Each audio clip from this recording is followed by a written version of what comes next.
10,000 registered drivers are already on our platform in the span of 1 year. And it is complete one-stop solution for rides, EV ecosystem, last mile delivery. We have our own two-wheeler fleets as well. So it's Volta Fleets. So the app name is Volta Rides. Now you are in Andhra Pradesh also? We are planning to launch in Vizag next week. Vizag. So that's the reason we are here. As on today, where you are operating Hyderabad? In Hyderabad, sir. In Hyderabad, mostly in the western side and eastern side of Hyderabad. And expanding as well. So, Thank you. yeah, sir. And we have an SOS features I just want to highlight. So it's a 15 minutes ambulance service. So people can use our SOS as a panic button in our app. So this is our unique feature which other apps don't have. Okay. Okay. Hello. Hello. Hi. How are you? చేసాం అప్పుడు ఇప్పుడు ఎక్కడున్నారు? I'm mostly joining Invest India, sir. I think on the South Indian state. Hi sir, I'm Gayatri. I'm here to Climate technologies incubate చేసి IIT Madras and IIT Tirupati. What is the climate tech? What your I focus ultimate on product? built environment, decarbonization, even early warning signals, etc. sir. But I'm here to propose the venture studio model. Cities like Singapore, Rotterdam, etc. are solving their cities' problems using venture studios, where you can tell us the challenge that the city is facing, and we create point solutions for it and solve for those challenges. Sir. So we sort of look at what is the idea that we are solving for. We validate the idea, we build a solution, and we also commercialize those solutions. So this is broadly what we are doing, and we are slightly different than VCs because besides investing, we also do what accelerators, incubators do, and beyond that. Build it together with. Countries like Singapore solving their challenges using this model itself. So Invest Singapore, etc. came out of this. We'll work it out. Thank you. Bio 3D printer, we have developed it in India. So we're the first in the country to develop a 3D bio printer. We're recognized with the World Economic Forum as a technology pioneer. And I understand you'll be in Davos, so we'd like to invite you to our bioeconomy panel that we're organizing in the Congress. So what we've been able to do is scale up across the country. We've been able to install our bioprinters, and we have collaborations internationally as well. So we'd love the opportunity to work with Andhra Pradesh, the medical education department, to bring this for skilling purposes, for training purposes, and for hospitals. Mainly for the medical education students, for them to learn before entering the OT. All the products will help them. And we have a virtual platform and a physical platform. We are closely working with World Economic Forum also, sir. Most of our projects are done and designed by them. Okay, we'll work it. Thank you, sir. Thank you. Namaskaram. So we make connected medical equipment for kidney dialysis. Kidney dialysis కోసం connected equipment చేస్తాము. So we are already in AIMS Hyderabad, CMC Vellore and all that. So we see a huge problem with kidney dialysis quality in the country.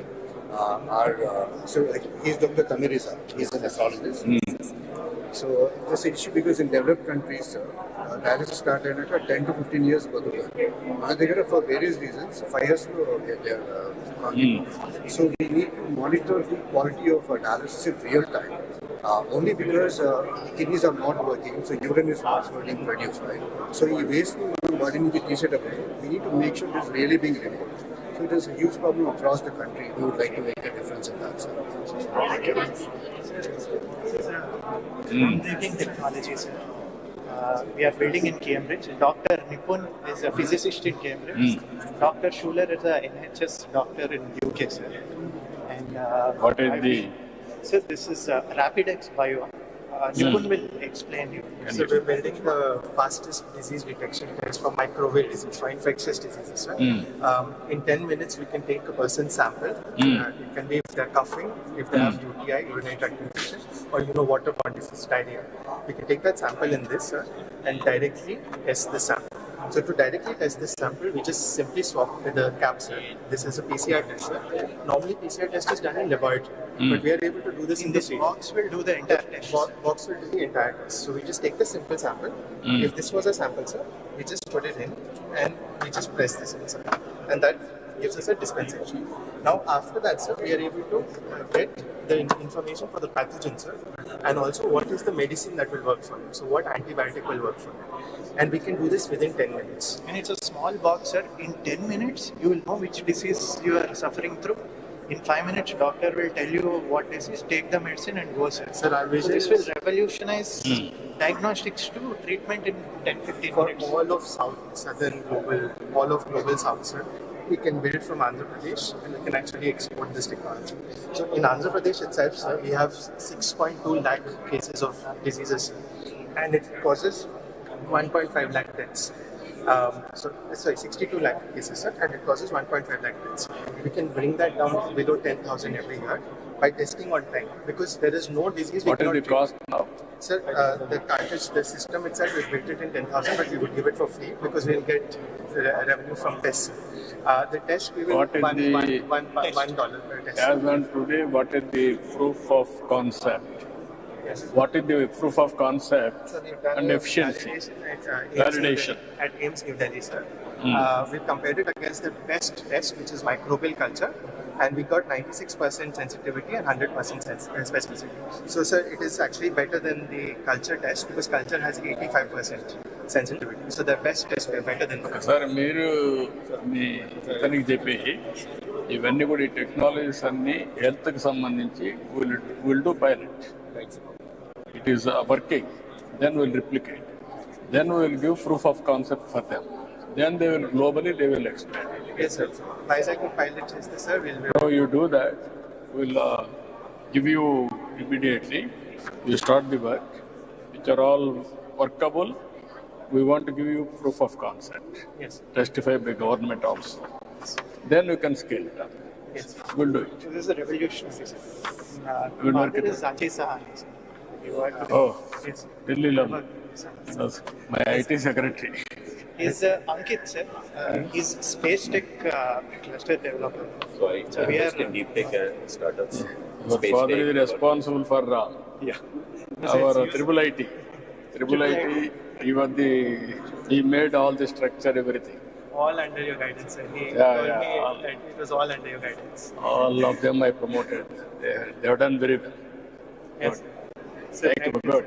So we will try and do Yeah, you work it out. and we will try and We'll be very happy. Yes, sir. We invest in these kind of technologies, space tech, life sciences. So we'll be very happy to see what we can do in the state, because I live in Zurich. So we are let's say US to European and Indian You partner. are which place? Originally. Zurich in Switzerland. Originally Originally from I'm India. originally from Bihar, but I lived all over in India. I was living in Mumbai before moving to Europe. And we focus on investing in Indian founders. So they can be based in India, they can be based in Europe or US, but Indian founders. We'll work it out. We'll work. Thank you very much. we're running a live test right now. We're running a live test right now. Sir, Singapore is another company, healthcare. Sir. Practically said, bring two healthcare companies which are relevant to start and deploy in the public health. Yeah. That's one for chronic disease management. Yeah, this is AI methodology. this is what you are doing. You can carry on. So, sir, this is basically a system for mass screening of multiple types of diseases using robotics and artificial intelligence. Today, the tools that we have for mass screening of, say, anemia are only give us incomplete information. Like hemoglobin only tells us, okay, this person has low hemoglobin, but doesn't tell you the cause behind it. But there exists a centuries-old method which can be easily used by a doctor looking at the blood with this microscope to tell whether it is iron deficiency, whether it is folic acid deficiency, or whether it is thalassemia. What we have done, sir, is basically taken that centuries-old method and we tried to automate it with the help of robotics and AI. So the way it works is basically it can take the sample just the way a doctor looks at it with the microscope. It scans it with the help of a robotic AI-driven microscope and captures images which are taken to the cloud. And on the cloud, there is an artificial intelligence layer which basically looks at the blood pictures and screens for multiple diseases. That includes anemia, it includes malarial parasites, early stage screening for blood cancers and other types of cancers. Then for in the dengue season, like symptomatic patients for dengue and so on and so forth. Okay, that's good. And Sir, company name called Save Move, sir. we have developed the smart wearable device to monitor pregnant women and children for the first 1,000-day period, sir. So, the mother is coming every month to the hospital. This device, throughout the 1 month period, it will capture BP, blood pressure, heart rate, all the saturation information. Real time, sir. And it stores the data. Whenever the mother comes to the hospital, it digitizes this data directly to the system, sir. It avoids a lot of manual data entry. No, but you don't have direct communication transmission. It is the sir. It has a direct communication also, sir. And our AI model can help to prevent, identify high-risk pregnancy. So in the 3rd, 4th month itself predicts the delivery outcomes. If the mother has anemic or potential diabetics. And after delivery, this device can be transferred to the baby in a small form factor. This is the main chip, sir. Culturally, we designed so mother don't feel to wear a watch kind of form factor, sir. So almost 30,000 mothers we successfully done. It become a Harvard case study, sir. We will use it. Thank you. What is this, brother? We are semi-enterprise HA accelerator module company. We have a software platform also on this, where you don't need any internet. You just deploy the AI models into this and run the AI on the chips. AI on the chip. So there are, what is the application? Yes, so multiple use cases: portable detection, the count, and also the latitude, longitude of the locations. Immediately we can send worker efficiency, where helmet that you're using or how many times you're bending, so we can build the good use case. Chip on a drone, send it up in the air, sir, and it will capture everything, analyze the information. Instantaneously analyze and take the action. Surveillance use cases, where passenger detection. What is the accuracy? Accuracy, we are getting around 90% accuracy. The more data we get, we will be able to get more. Okay, good. Allah. Professor at BITS Pilani, sir. I'm Heads all representing startup Pilani, coordinators. India's #1 private engineering college, known for its startup founders. One of whom is here today. Viber has built a lot of maternity and medical health. So this causes reduction of 40% in intrapartum mortality. During labor, when babies die, this device can detect early and tell that any problem is there. And it can reduce up to 40% of intrapartum death. This device supports babies who are premature, whose lungs are not developed, to give them oxygen therapy, even in rural areas. So, even if the oxygen concentrated, it can work. It can be used in an ambulance, it can be used in intra-hospital transport. So, multiple modes of therapy. What is the cost optimization? This will be about 2.5 to 3 lakhs. This will be about 2.2 lakhs. Right? At scale thousands of units, we can bring down the cost of manufacturing. And as on today, it is in pilot stage. So we have already deployed in India. We have big deployments in Assam, Rajasthan, Karnataka. We are doing now with Infosys Foundation. We'll use it. Good morning, sir. Andhra voice, sir. Yeah, Andhra voice.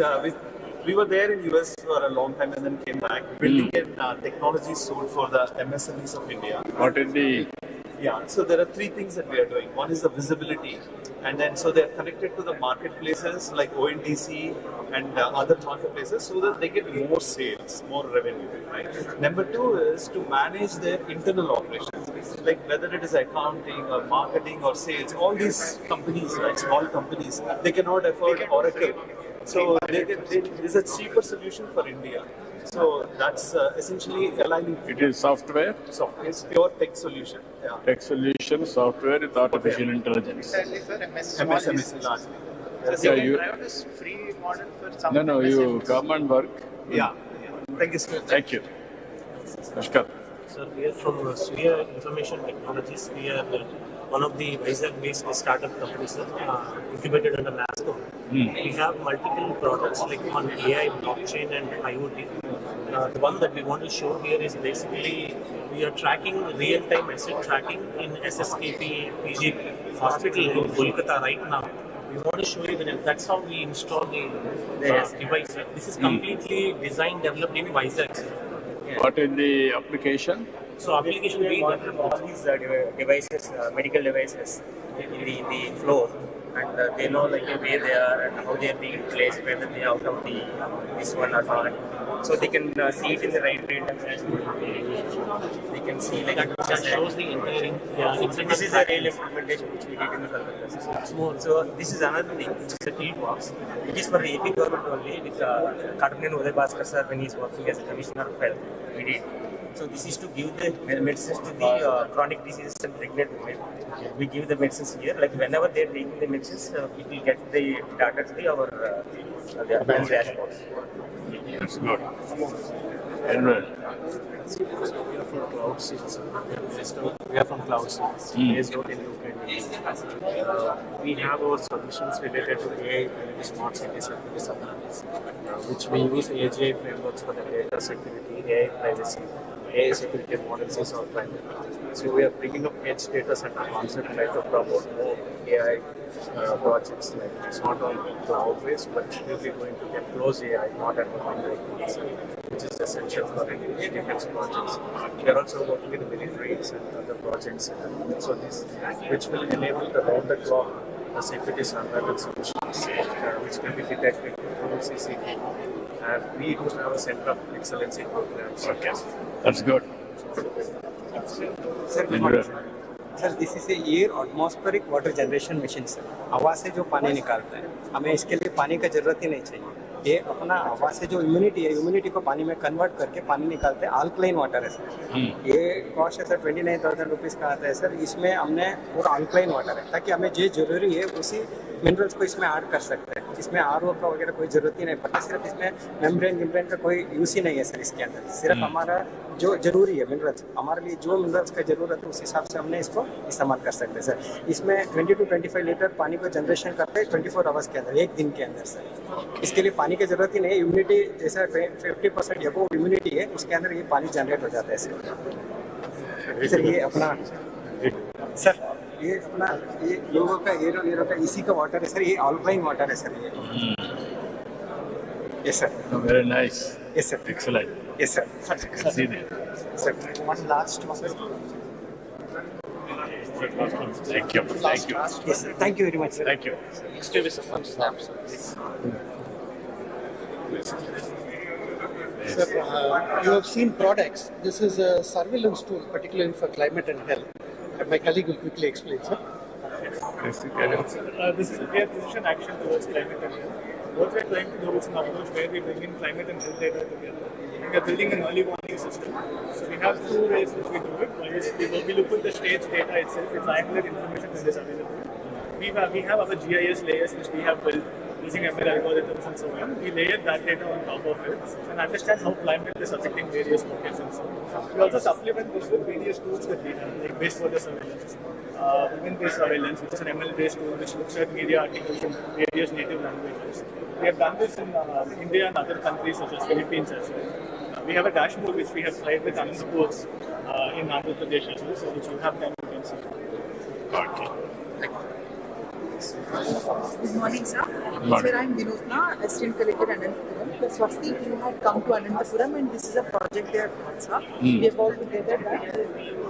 So this is for nothing for us, sir. So we have the climate data and the health-related data, whichever we could gather from the team. And we have just collated whatever. This is an interactive dashboard where you can just click onto all these things and understand like what are the different things here. And this is the infectious disease, like where we are seeing all the rainfall-related, temperature-related data, seeing to understand what's the correlation between the disease outbreak. So you can see all the weather-related data and all coming in. So this you can see is like with respect to disease outbreak and different thing, what is the correlation between the disease outbreak. And then we have something for reproductive health and child data as well. Like we have collected for every mandal within Anantapuram, and to understand like what are the different like cases with respect to the pregnant women and how they are recovering over a period of time. So we use one use case of maternal health, and we're trying to show a correlation between incidence of anemia among pregnant women and number of ANC visits. It is Anantapur one mandal. Yes, sir. Mandal. Yes. So you can deep dive into every numbers actually, how many visits they have done and how they improved over a period of time, so that you can click onto it and understand like how the different things like Used for dashboards at a session. Yes. What is the accuracy? Proof of concept. Yes. What is the accuracy? Sir, if I may, No, what I am asking you, this is they are doing this work. Yes, sir. You are administration side. Yes, sir. You are testing with your hospitals and everything, with other physical verification. What is the accuracy? See, one PHC, 95% there is a Kudiru Mandal PHC from where we have done. It is catering to 40,000 populations. 100 to 150 cases are coming every day. We have monitored almost 112 pregnant women. And the antenatal, one parameter if I can say, sir, 4 antenatal checkups, if they are being done regularly to the women, the maternal mortality rate is being brought down. So 95% of accuracy, we are able to deal with it. That is where you can use it for the. Thank you so much. Thank you. Sir, I'm Rohit, sir. Media general manager, 1 minute. General manager ఈ హోటల్కి పిఎట్ GM ఉండేది. నేను GM చేశాను. నేను 70 crores నుంచి 100 crores తీసుకెళ్ళింది. Good, congratulations.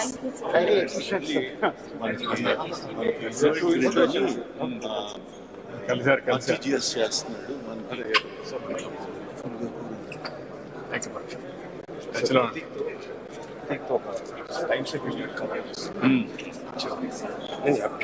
Package sir.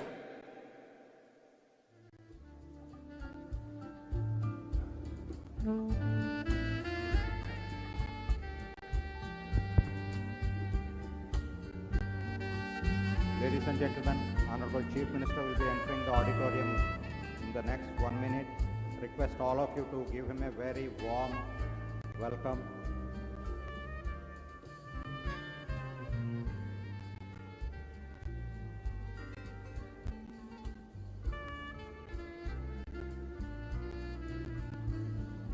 On behalf of GFST, I announce the arrival of our chief guest, Sri Nara Chandrababu Naidu Garu, Honorable Chief Minister of Andhra Pradesh. A very warm welcome to you, sir.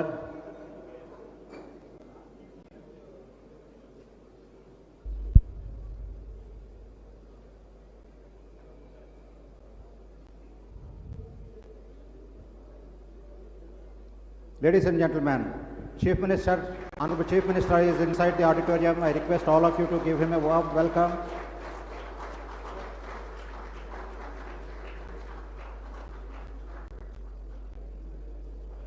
It is my great pleasure to welcome you all to the Deep Tech GovTech conference. I request Honorable Chief Minister to light the lamp, and I request GFST officials and Honorable Ministers and MLAs also to join the lighting of the lamp.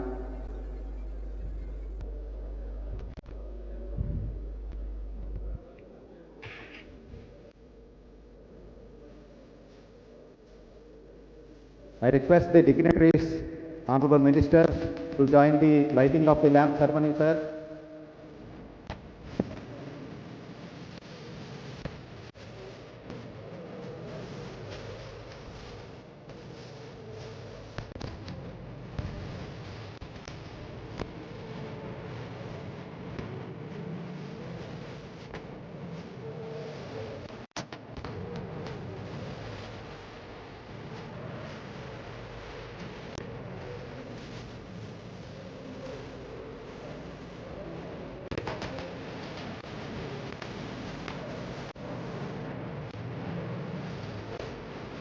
I request Honorable Chief Minister to occupy the dais, and I request Sri Thakkar sir, Kutumbarao Garu, and Chief Secretary Nirab Kumar Prasad sir to take their respective seats on the dais. It is my great pleasure to welcome all to the 2024 Deep Tech GovTech conference, where innovation meets impact and visionaries gather to redefine the boundaries of technology. Today we stand at the forefront of breakthrough in fields like artificial intelligence, quantum computing, biotechnology, robotics and more, advancements that promise to shape the world of tomorrow. The Deep Tech GovTech Conclave 2024 marks a key milestone in this journey, bringing together global innovators, thought leaders, startups and policymakers to lay the foundation for a thriving deep tech innovation ecosystem in Andhra Pradesh. I request all the delegates to be seated, please. Global Forum for Sustainable Transformation is a platform for policy research for economies and communities for well-being and happiness. we have a short film which will portray the objectives and goals of GFST. I request you to watch the film. Can we have the film, please? Welcome to the Global Forum for Sustainable Transformation, GFST, a non-profit think tank that drives progress and innovation. With a mission to make Indians global citizens by 2047, GFST is building a roadmap for transformation through technology, governance, and sustainable development. GFST is a platform dedicated to policy research and the sustainable transformation of economies for well-being and happiness. With this vision, the conclave unites global thought leaders to shape actionable frameworks for inclusive growth. As chief patron, Sri Nara Chandra Babu Naidu highlights the critical role of inclusive policies in empowering women to break barriers, assume leadership roles, and contribute dynamically to their communities. As Mr. Naidu says, at the end of the day, policy and politics are meant to do good to the society. Join us in building a brighter, more equitable future. GFST envisions change through its centers of excellence. The Center for GovTech aims to redefine governance using AI, IoT, and blockchain to deliver citizen-centric services. The Center for Emerging Technology is driving advancements in AI, quantum computing, and biotech to place India at the forefront of global innovation. The Center for Sustainability focuses on creating future-ready frameworks for renewable energy and resource management. The Center for Entrepreneurship is preparing to empower startups and MSMEs with tools and mentorship to drive economic opportunities. The Center for Economic Growth and Prosperity is working to develop strategies that will foster inclusive progress. We envision a world where economic prosperity and community well-being coexist sustainably, achieved through collaboration, equity, and adherence to the principles of sustainable development. Supported by visionary leaders, GFST is committed to building a future-ready society. We aim to bridge the gap between policy and practice through multidisciplinary collaboration, advancing research and innovative solutions that drive sustainable transformation, foster resilience, and promote inclusive growth for a harmonious and prosperous global future. Join GFST in transforming lives through technology, redefining governance, and driving sustainable growth. Together, we shape a future of innovation, creating impactful solutions for a thriving and resilient global community. Thank you.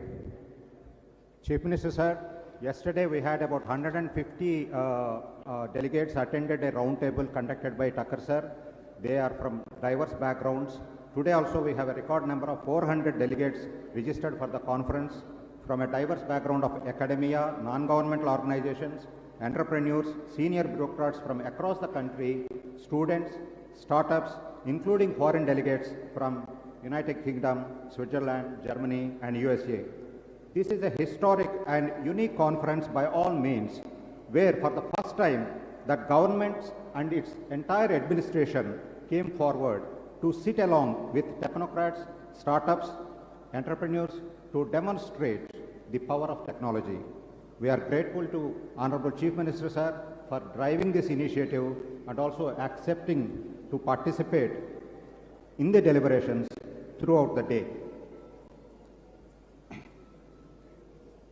Now I request our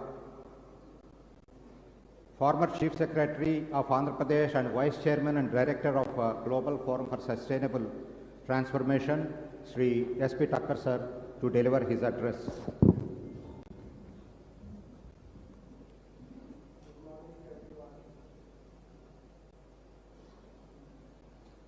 I go there.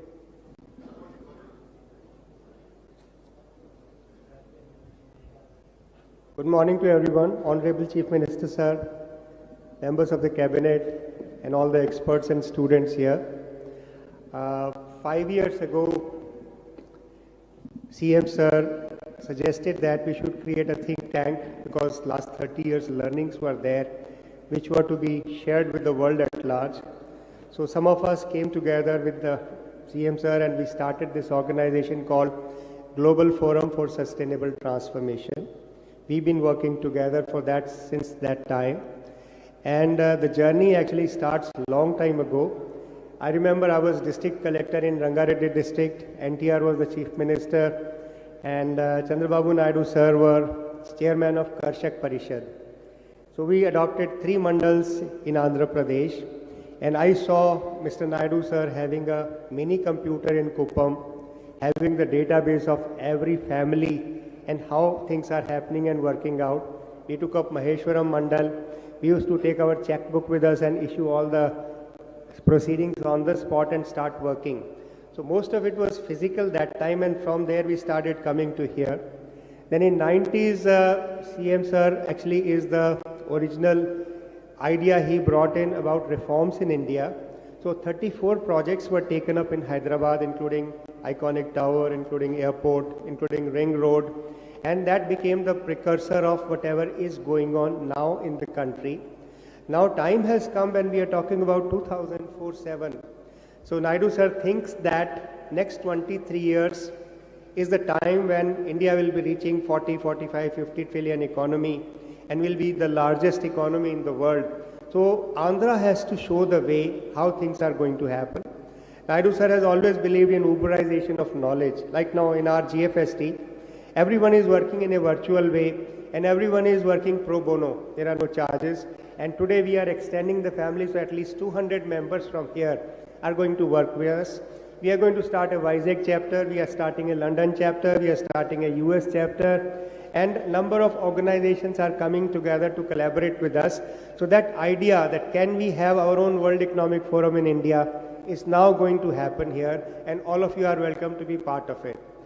Today, we are launching a few 6 strategies here, and these are work in progress. So all of you are welcome to contribute to that, and we will be taking this agenda forward. Again, CM sir has suggested that can we do at least one conference every month or every next month.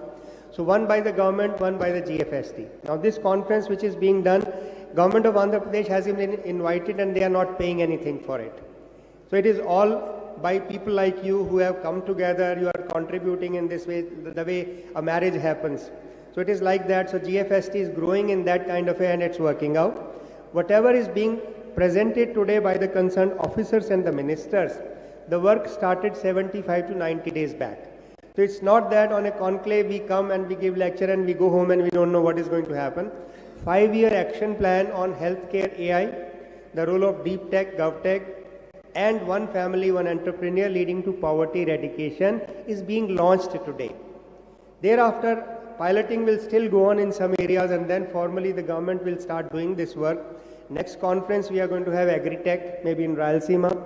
Thereafter again in February we are coming, and Gujarat government is joining us in doing Blue Ocean Economy, a pet subject of the Chief Minister and the Prime Minister, Blue Ocean Economy. You will be surprised to know that our ocean spread area of Andhra Pradesh is double the size of land mass of Andhra Pradesh. And there are 11 economic activities possible worth $50 billion and 5 million jobs. European Union has done it already, and their master plan is 9 times bigger than what we are talking about. So we will be launching aquaculture, logistics and fintech, and blue ocean economy in February. Thereafter, we are going to start one of the largest startup program in India, where thousands of startups will come here. We have Chirate Fund here, which is willing to participate with GFST as well as with the government. We have number of other billionaires coming here and then started working with that. One major thing which is happening today in India is very large number of people who've been there who have achieved everything. They are starting their organizations, like we have GAME here today. 2 people, founders of GAME, are here. GAME has got a mission MOU with Maharashtra government. They are not charging anything from government. They are saying that our agenda is, can we create entrepreneurs from school onwards? Can we work with MSMEs? So they are now signing an MOU today for 1 lakh SHG members as entrepreneurs. Mr. Srini Raju also has got a similar agenda. So slowly we want, all over Andhra Pradesh, there are pilots like this which are funded by the CSR or by the people who have retired from very active life, but they want to contribute to the society. And yesterday, such enterprising discussion, everyone wants to work in Andhra Pradesh and they want to work along with GFST. So all of you are welcome. Under the leadership of Chief Minister, we will be taking Andhra as a pilot. Today 5 states are here. Masuri Academy Deputy Director is here with an idea that what we do here, can it also be incorporated into the training program of civil servants, and how do we take it forward? So welcome once again and be a part of our system, and we will be creating a virtual world. Everything will be pro bono. We are not going to pay for it, and we will take it forward because you are knowledge people and our ideas will be incorporated and piloted in different places, either by GFST or by Government of Andhra Pradesh. Thank you, please. Thank you.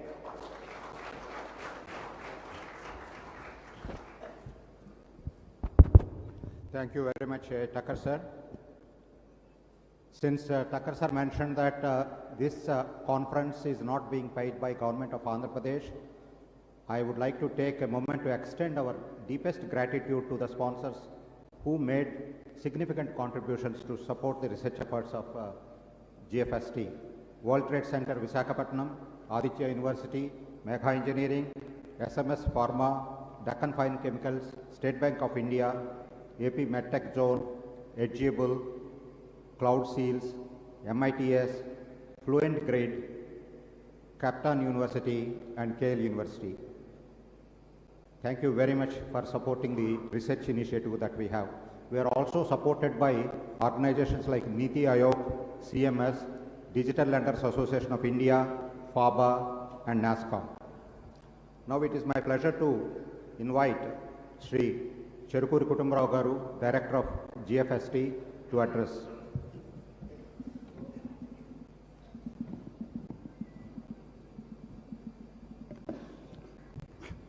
Good morning to everybody. From GFST side, I warmly welcome all the delegates here who have registered for the conclave and all the guests who have come and attending the conference also. I warmly welcome Honorable CM Garu, Chandrababu Naidu Garu, for allocating valuable time and agreeing to spend nearly a full day in the conclave. Since we are slightly behind the schedule of the program by nearly 1 hour, I would be very brief because most of the delegates and many people from media and everybody was asking, deep tech, what is deep tech? We have never heard about this word. Why you are putting again a hi-fi jargon like deep tech to bring forward these technologies and try to rub them on the people? I would like to ask you to reflect on just what CM Garu said as early as in 2014-15. I keep repeatedly saying, very rarely we have a political leader in our generation who has such kind of vision. As early as 2014-15, I remember very well when Sir was going to World Economic Forum Davos. What are the things that should be mulled upon at the conference? It was at that time itself, he has said, data is going to be the next crude oil of the world. This was as early as in 2015. That means today are our lives not being controlled by data-driven companies like Meta and everybody? Whoever controls data is controlling the world today. And Sir anticipated this as early as in 2015 itself. And similarly, when he has said IoT is going to be the next big thing that would control the lives of peoples, Internet of Things, as early as in 2014 again. Now after a decade later, are we able to do anything in our life without the help of IoT? Nothing. Our lives are governed by IoT. Therefore, what the changes have come in governance to visualize them for future is an ability which comes to very, very, very few people in the world and in a generation. Chandrababu Naidu Garu is one such leader who can definitely envision what is invisible to us for the future. When we started thinking about deep tech, it was not an off-cuff idea which we started sitting in. The change came from the COVID. Today, like Indian economy, we divide it into two parts, before 91 reforms and after 91 reforms. Governance also is going to be judged in future by before COVID and after COVID. Because after COVID, governance has changed into a virtual form. We are now having Zoom meetings. You are now having video conferences. We are having home working, work from home, co-working spaces. All these changes have come post-COVID. If at all COVID had not come, everything would have been regular, as usual business, as usual governance, like what it was before 2020.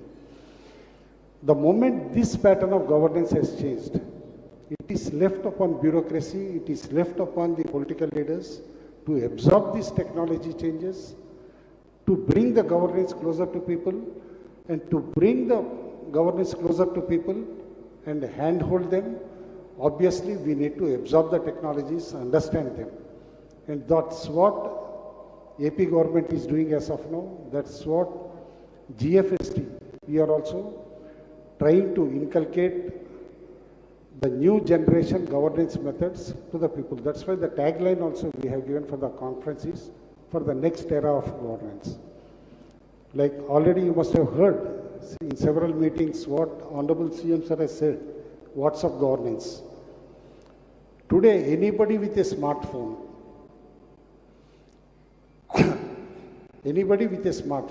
can do several things which are his daily needs, musts and everything also just on the smartphone.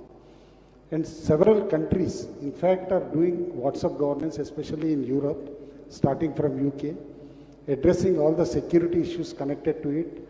And the wish of CM Sir also is from birth to death in the life cycle of a person. All public services should be given or should be addressed just even by a smartphone. Like today, say some regulatory work like traffic management to crime detection to everything, we are using drones and other new technologies. Similarly, a smartphone can be used in a much better manner using new governance methods like WhatsApp governance and other methods also. With this small introduction, we all know Sir is very quick in absorbing new technologies and wants to make life easier for common man, life easier to people. Governance should not be bureaucratic, but governance should be people-centric.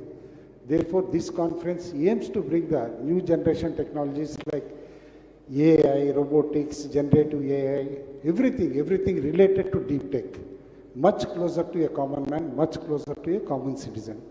These are some of the few words which I wanted to say.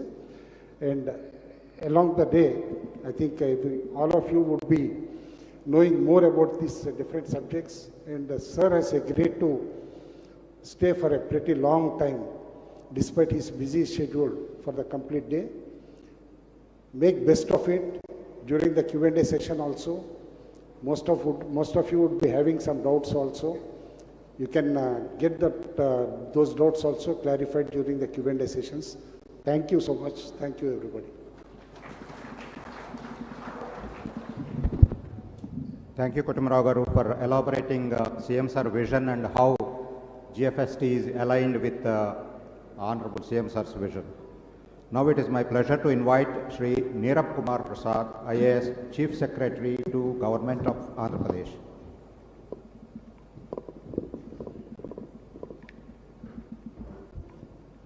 Honorable Chief Minister Sir, Kutumrao Garu, Taka Sir, Honorable Ministers, MPs, MLAs, MLCs, all the dignitaries present here, participants in this conclave.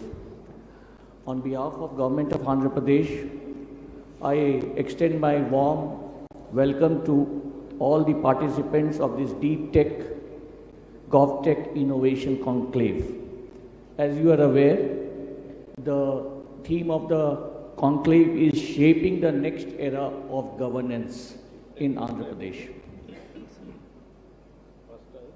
You would have seen in the last 6 months, the government of Andhra Pradesh has taken a number of steps to rebuild the economy, to take the steps to bring in good governance at the doorsteps of people. We are in the process, which have been nearly finalized, to come up with a Swarn Andhra 2047 vision plan under the guidance of the Honorable Chief Minister, in line with the Viksit Bharat 2047 plan. We aim for about 15% growth every year. While we are doing all these development programs, one major change which we intend bringing out in governance is to make the governance not only the result oriented, but also using the deep technology in the whole process of governance and going for a total process re-engineering. We are not only committed to bringing in IT-enabled services, we are looking forward to artificial intelligence, machine learning, all of that which we couple up as consolidated as we are committed to a deep tech-enabled governance. Already we have taken a number of steps in this direction. We are going for a citizen database which is totally service-oriented, which provides us information, which provides us data in a very, very data-secure manner for delivering citizen services from birth to death. We want to provide each and every wing of government administration in a deep tech-enabled services model. Sir, we had a detailed interaction with a lot of entrepreneurs, think tanks yesterday, and one of the issues which we came across was about the startups. I think a few words for the startups. The government of Andhra Pradesh is committed to facilitate the startup ecosystem totally, with helping them identify the use cases, facilitate the proof of concept in the state of Andhra Pradesh, and also set up a certification or an authentication system led by the academia in setting up a very good certification system, which will help all the startups to develop in an integrated manner with a full validation process. I once again welcome you all for this gathering on behalf of Government of Andhra Pradesh, and Government of Andhra Pradesh is deeply appreciative of the GFST for organizing this conference, and we will work together for many other conclaves together. I also extend my thanks to all the participating other states and the LBS Academy and the NITI Aayog, which have sent participants here for inputs as well as taking our thought process further ahead. Thank you all, and once again, welcome to you all.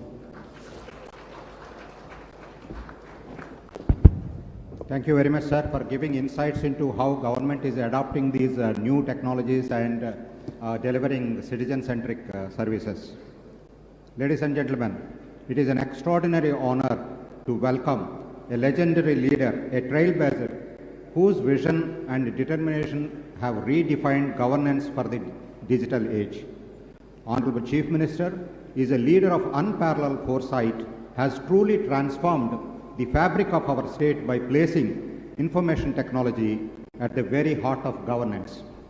In an era marked by rapid technological advancements, CM Sir has recognized early on the immense potential of IT, not just as a tool for convenience, but as a transformative force to empower citizens, streamline governance, and drive socio-economic progress. What makes CM Sir's leadership truly exceptional is the human-centered approach to technology. While the focus has been on modernizing systems, the ultimate goal has always been to uplift the lives of common people, ensuring that no one is left behind this digital revolution. Ladies and gentlemen, please join me in giving me a warm and resounding welcome to our beloved Chief Minister, a visionary leader who is shaping the bright future for us all. Over to you, sir.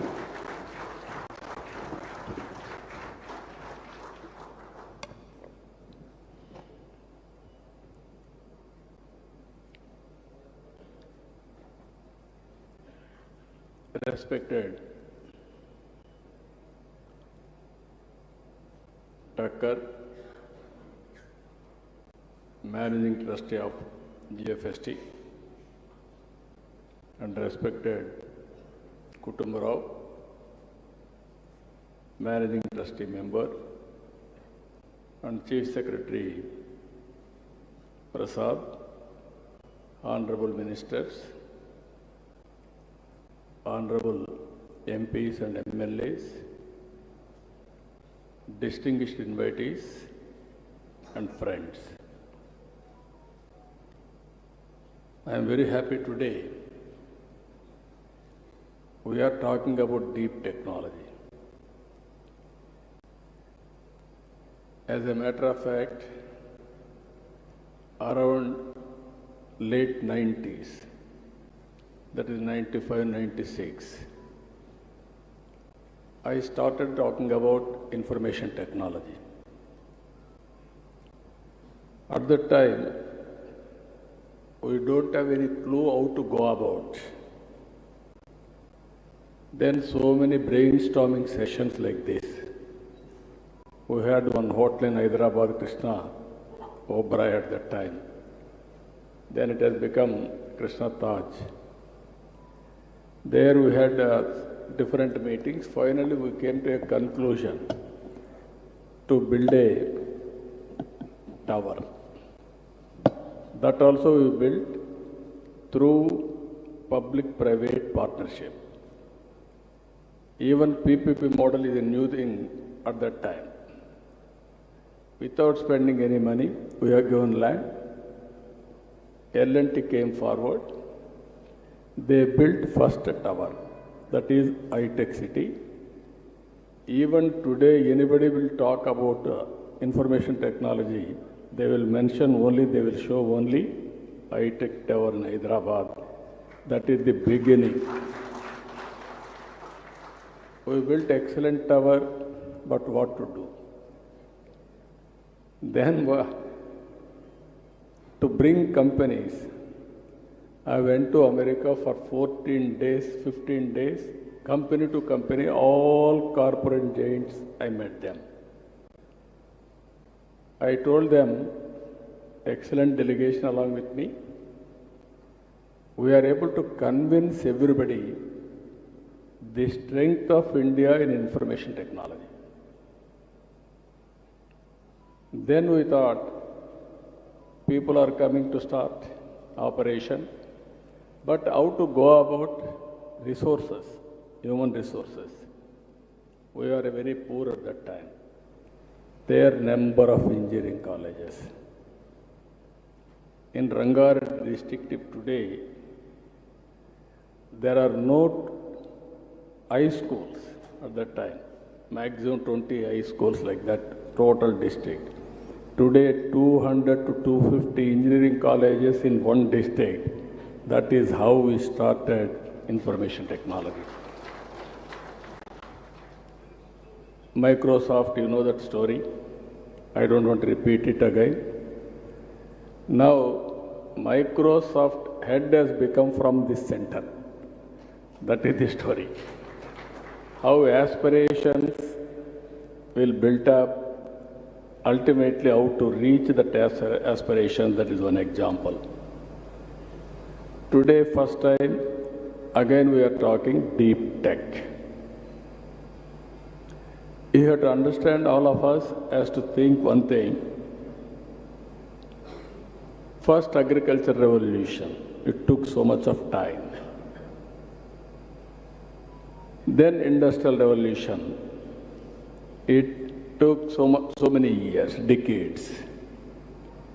Then if you see technology revolution, only few decades. Today, in technology, almost everything is mature. Through satellite, you can get information. through drones, you can program anything. We can go for real-time application through CCTV cameras. We can get real-time information connected. IoTs. Nowadays, I have seen some innovations here. IoTs as a reality. And also cell phone, smartphone. It is a very big handy. When I promoted phone at that time, everybody questioned me, what is the priority? Food is the priority or telephone is the priority? Then I very difficult to convince them that is only for the sake of criticism they have done. Today, anything you can miss, but not phone. Here are people, everybody is having a cell phone, not only you, even those who are working in the field, they are also busy to watch the information real time and acting real time. That is how things are happening. So with all these things, what I wanted to emphasize here, technology is a part of our life. Originally, I used to say, if you won't use information technology, you cannot compete in a competitive economy. And also, we can bring transparency, accountability, everything. Today, we have gone different world altogether.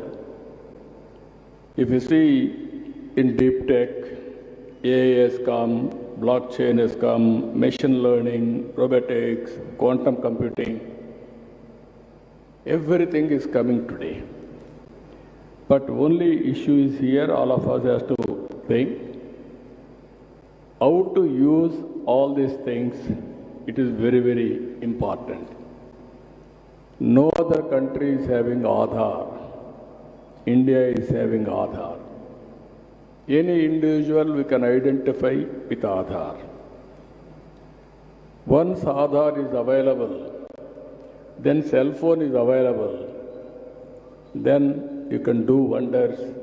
I am very happy the Honorable Prime Minister Narendra Modi is promoting information technology in a big way. We are very fortunate. We are having a very good visionary in the country. And so much of respect globally for Indians. He built brand for Indians. That is what is happening today. So with all these advantages, we are all here now. We are all talking about technology, how to take next level. Flexible working is a reality today. Either you want to work, you can work virtually. You want to work physically, you want to work, you can work physically. Hybrid model you can look after.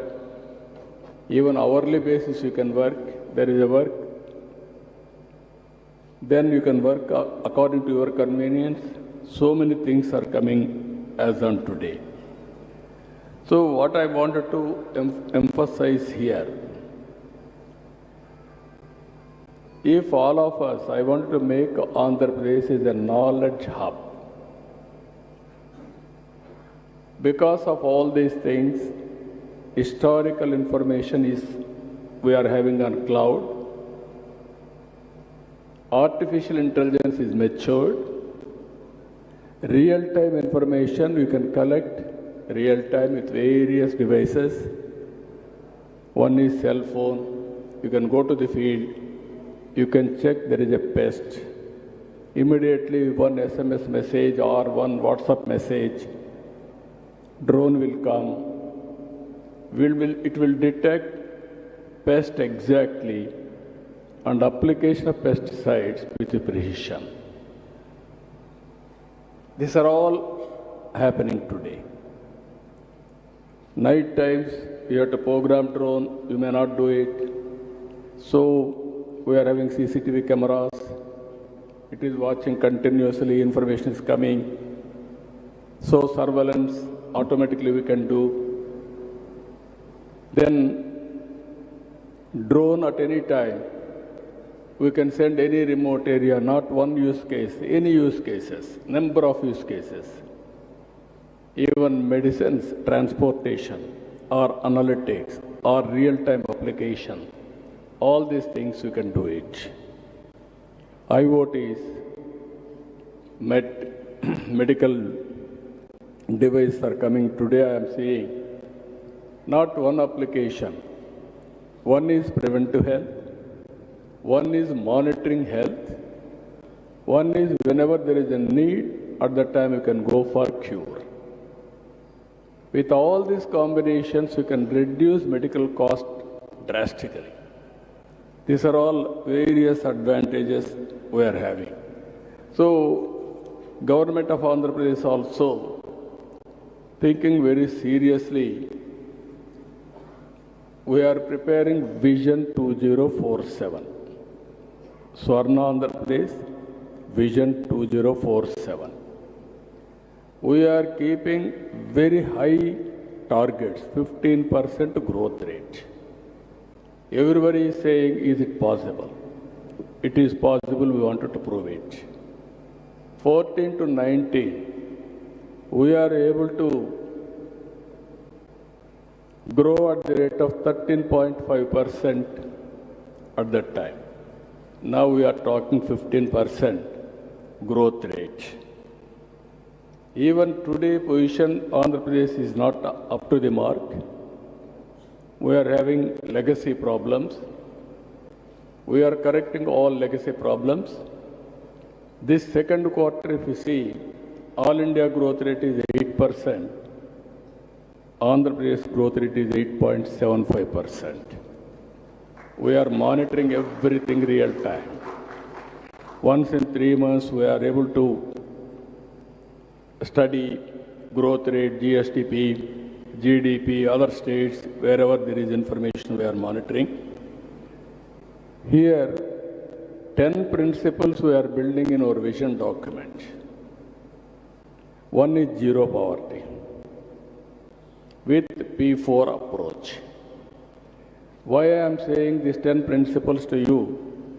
How government is going to work in the near future for 25 years. Thereby you can associate with government of Andhra Pradesh for proof of concept. I wanted to make it every information available for startup companies to prepare use cases. I will create sandbox so that all information is available. And also if you come with some use cases, we will give opportunity. If it is very cost effective, viable, useful, then we will replicate, scale it up. Then you can go to other states globally or nationally, wherever you want to do it, you can do it, do this experiment. This is first principle, zero poverty. I am requesting all of you, people in future is a wealth. Earlier we were all thinking population is a liability. Now population is an asset. India has moved right time in information technology. Now we are the global leaders. All over the world, every 4 IT professionals, either one or more than one are from India, that is Indians. Among Indians, 30% from Telugu community, from Andhra Pradesh and Telangana states. That is the foundation we have laid on information technology.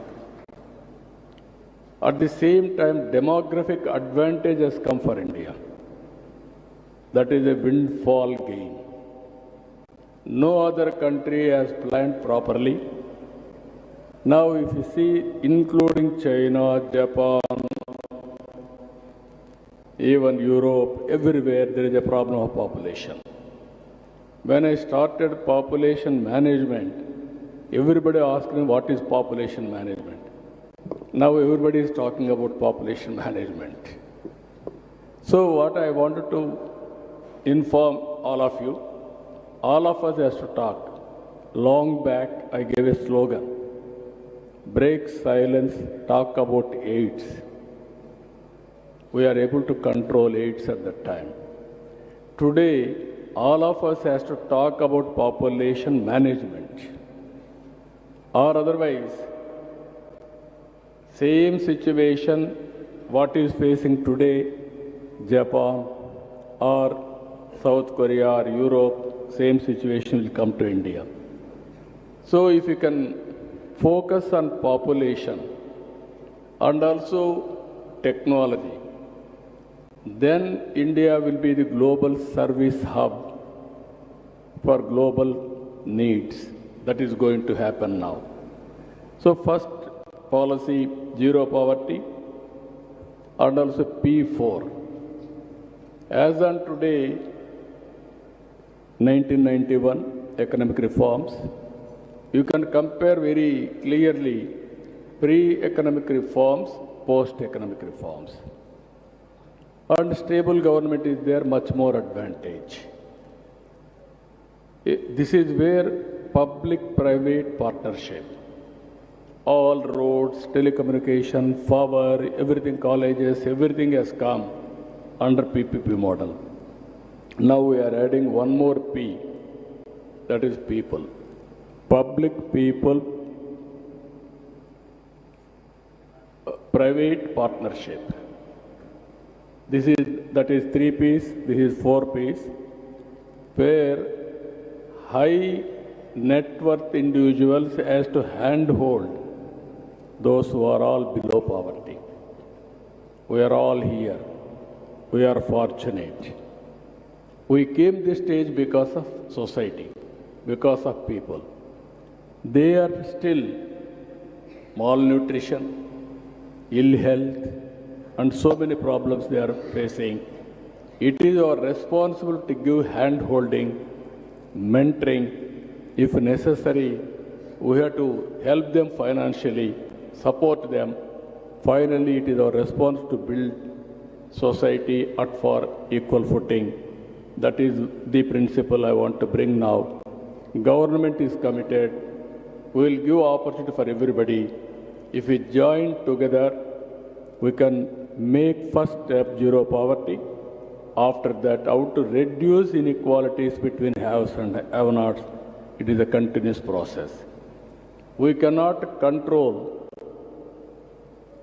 growing people in a big way, wealth creation.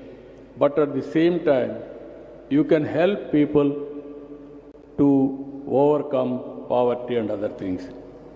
Second angle, we are focusing on employment. Technology, so many people are talking, technology will remove employment. I am telling you, India is having an advantage. Technology will bring employment. With the deep technology also, we can create wealth. We will create more and more avenues for employment. That is where our government is giving more incentives for employment generation as a condition. That is where we want to make Andhra Pradesh as a global hub, virtual, physical working also. Either GCCs, co-working space, work from home, workstations creation. There we want to give more and more incentives to create employment apart from industrialization and services and also tourism in a big way. Then ultimately skilling, upskilling, it is a continuous process on human resource development. We wanted to bring all education institutions globally or nationally, which are all predominant. Visakhapatnam will be the future city for knowledge economy. It will be a hub. We want to make it. This is one of the best cities in all aspects. This is where, and also first state in the country, we are enumerating skill census. If we do skill census, every person, what are all the skills required for local activity, national activity or global activity, we can build them. Ultimately, not working hard, how to work smart. This is very, very important. This is where we are thinking. Even I am giving more incentives for those who are promoting more skills in Andhra Pradesh, and also high-skilled resources how to build. We are working in that direction. Water security, fourth principle. Water is very, very, very important. Linking of rivers. We wanted to make Andhra Pradesh 100% water security for drinking and also agriculture and industry. We are very fortunate in South India, Godavari and Krishna and other rivers. If we link all rivers, every acre of land we can give water. In agriculture, I am asking all of you, Andhra Pradesh is well positioned. It will be global hub for food supply, either aquaculture, horticulture, even food grains, even spices, even our Araku coffee, one of the best coffee in the world. And also we are working in a big way, natural farming, zero budget natural farming. As on today, nowhere in the world this experiment is going on in a big scale. Now we are doing zero budget natural farming. If you can work solution in that, even technology can be applicable in zero budget natural farming. Now everything, pesticides, how to spray with precision, and also fertilizer, chemical fertilizer also how to spray through drone. Even natural farming, what are all the pesticides, pest how to control.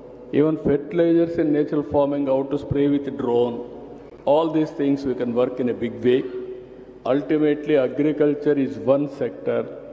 We have to reform, we have to revolutionize. If you can come with proper use cases, we want to adopt all these cases. And also another thing, logistics. Our roads are not up to the mark. We are having so much of advantage. We are having nearly 1,000 kilometers sea coast, that too on east coast. Future is for sea cargo. That is where we are working. One is ports, airports, roads, and also inland waterways, and logistics, how to change. As on today, India logistics cost is 14%, whereas global logistics cost is 8%. You come with proper proposals, we are prepared to work with you, how to reduce the cost of logistics cost. Just now one presentation, they brought it. Potholes real time, how to measure, how to calculate, and how to take action, all these things. This is the area we want to go in a big way. Then ultimately, energy and fuel. I am talking about energy and fuel. Even on Mr. Murali, as rightly mentioned, I brought power sector reforms in 1998. First time in the country, power sector reforms introduced by Andhra Pradesh government, and also regulatory commission, first of its kind in Andhra Pradesh.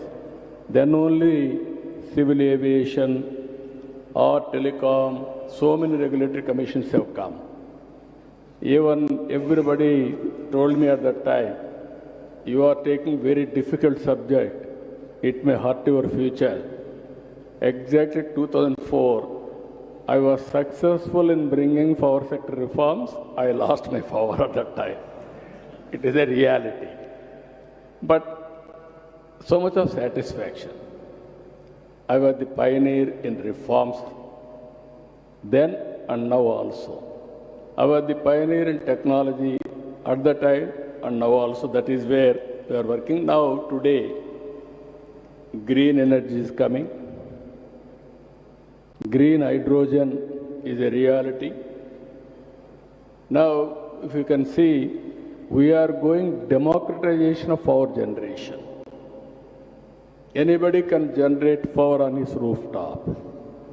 You can use it, you can give it to grid.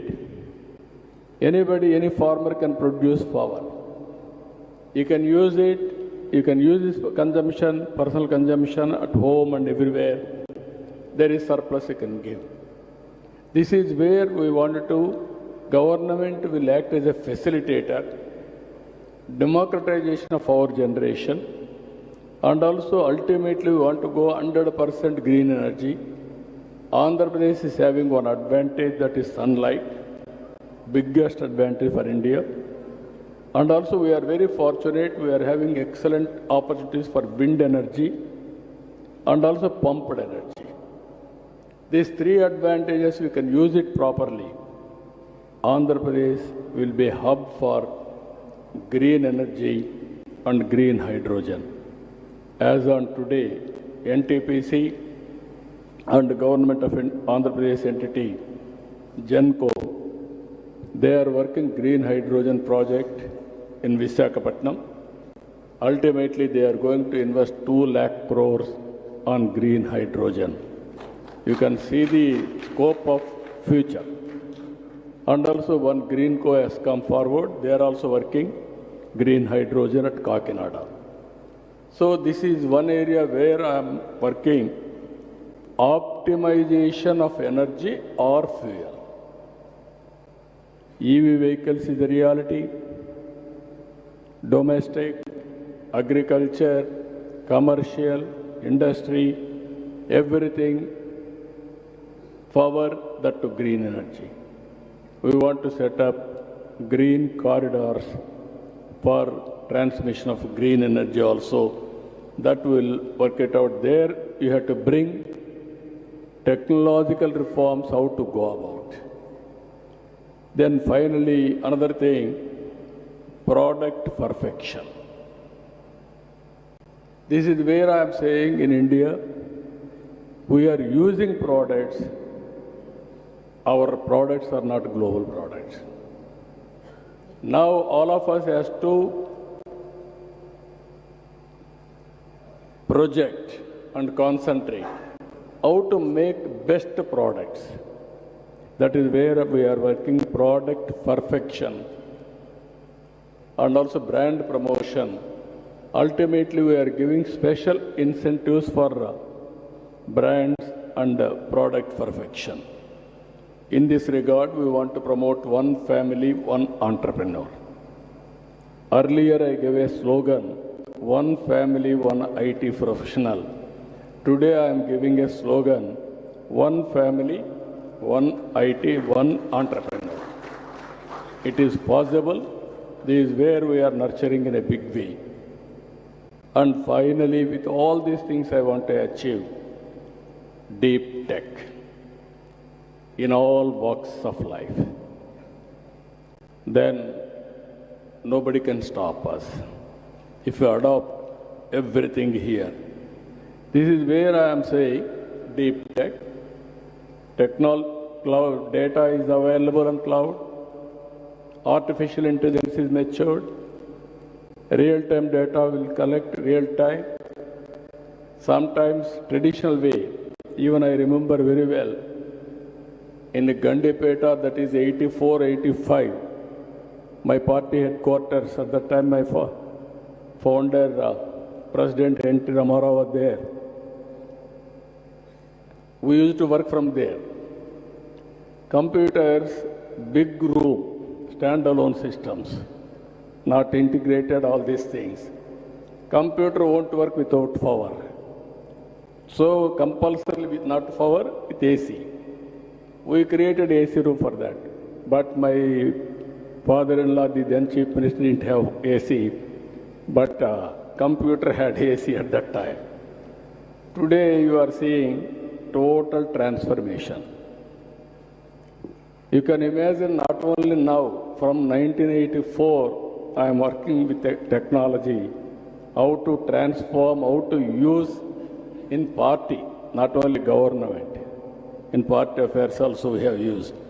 So this is where I am creating now Ratan Tata Innovation Hub. I want to give inspiration. During his lifetime, he created a big empire. At least during our lifetime, 1/10 of that you can achieve. You can aim it. It is possible. But today, environment, I'm telling you, technology has become a big handy for everybody. Earlier, people used to talk about digital literacy and also so many approaches. Now, all these things are available. In this conference, what I wanted to propose, every 3 months once, we will talk about, we will have one exhibition on deep technology. Andhra Pradesh will give you all the information on sandbox. You can go through. Imagination sky is the limit. You come with use cases. We are prepared to implement with total spirit. It is cost effective, it is useful, and also it will be advantage for the society. I am assuring you, we will implement in total. Finally, we will give you proof of concept. Then you can scale it up nationally, internationally. That is your leadership quality. That is how I want to promote this technology in a competitive world. For this, all academicians, universities has to join. IT professionals has to join in this experiment. And also companies has to join. One is commercial enterprises you have to promote, and also social enterprising also you have to promote in a big way. That is where it will be beneficial, it will be sustainable. So I am very happy. I started this exercise. I am a student today. I am listening everything from you. One day I am spending only to listen from you, what all you say, then which are all relevant for my government, for the common man, betterment of their life standards. I am prepared to implement immediately.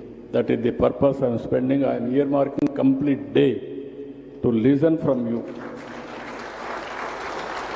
You also come back how to create that ecosystem.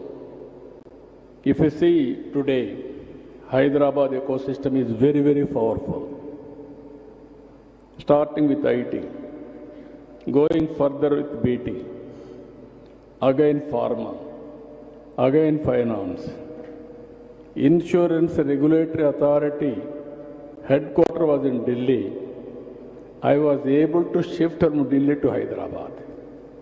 Only one reason. Nobody was willing there in Delhi to give land for campus. I am prepared to give land. I offered. At that time, the chairman from Tamil Nadu, he was also willing, Rangachari. Then immediately it has come to Hyderabad. Now that is the financial district. At that time, one example I am telling you, Pharma Export Council. They wanted to get 5 crores as money to run their operations. They went to Maharashtra government because at that time pharma means Maharashtra. They refused, they didn't bother. They asked me on meeting like this. Immediately I said, I am giving 5 crores, you come and set up your export council. That is how pharma has become very, very big in Andhra Pradesh. ISP, that is another story. Others had put so many conditions. I told them, no condition, you come and set up. Today, ISB has come to Hyderabad. This is where we are building. Now I want to tell you very clearly, Andhra Pradesh, every part of Andhra Pradesh, I want to make it an innovation hub. Every family, I want to promote one entrepreneur. That is my dream. I am confident I will do it. Either micro or small or medium or big enterprise. It is all leadership qualities. So this is the beginning. I am very happy you are all here. I am here to extend all the cooperation for you. It is for win-win situation. I really appreciate our Takkar. He worked with me as collector, then chief secretary, then GSFT. This is also, if you see, Global Forum for Sustainable Transformation. It is not a big organization. It is only a non-profit think tank body. We don't have any big resources at the time. I was the founder. Earlier, I was also in the committee. After I became Chief Minister, I said I resigned. Now it is only I was founder. Always we used to promote this type of institutions. Even Nandi Foundation was my brainchild. Now it is one of the best NGO in the country. This type of organizations we have to promote, nurture, take to the next level. It will be useful for the society. They are doing very good work.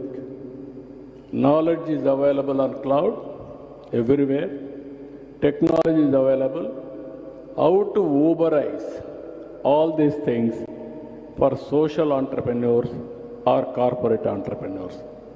That is the idea of this organization. Thereby, how to help governments also best practices. Even Niti Aayog is working. Some more NGOs are working. Some NGOs are working with materialistic serving, financial support. Some NGOs are working with ideas. This is mainly how to bring new ideas for overall betterment of the society. I am very happy. First meeting, recently Hyderabad also they had a meeting.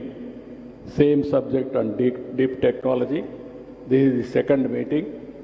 Now they will be the pioneers in India to promote deep tech. I am proud of them. I really appreciate Takkar and his team. I wish all the best for them also. With this, today so many subjects we are having. We will interact all subjects. Finally, what all I am promising you, what all I learned, I will implement in my government very sincerely. With this, I am thanking all of you. Thank you, Anand.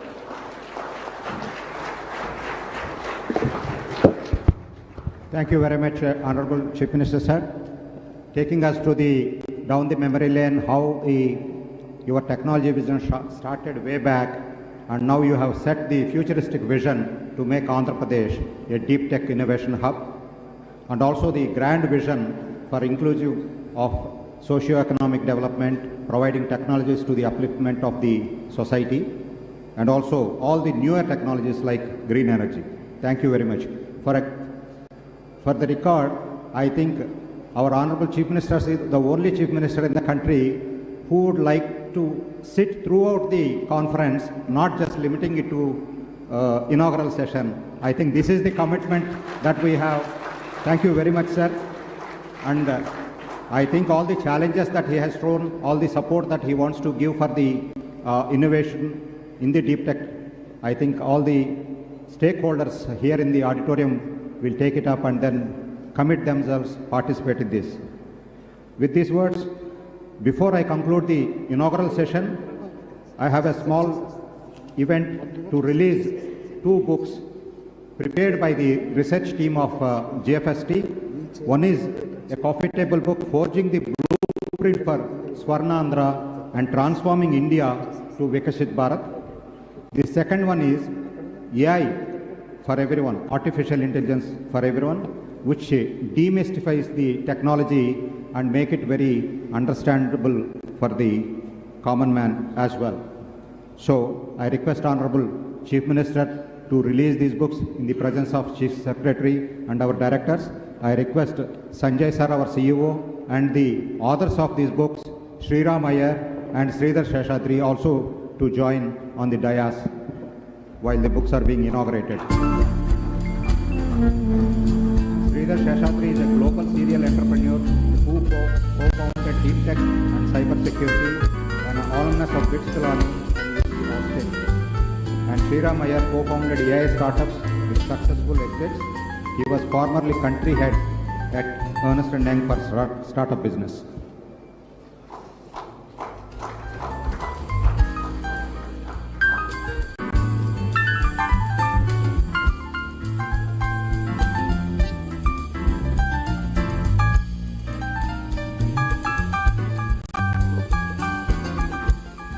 So in record time, our GFST team did the research and then provided this book. These books will be available on GFST website. Please visit and download and go through the statistics and the data and the insights that it provides.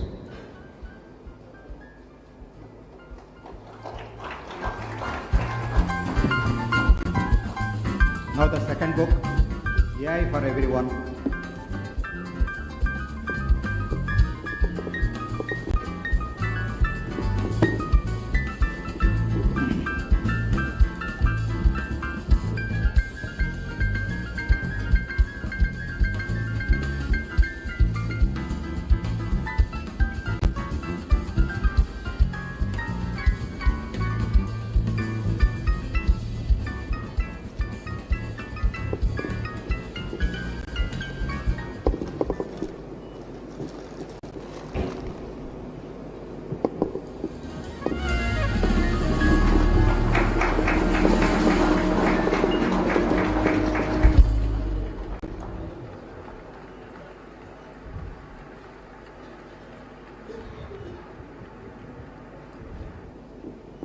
Thank you very much, sir.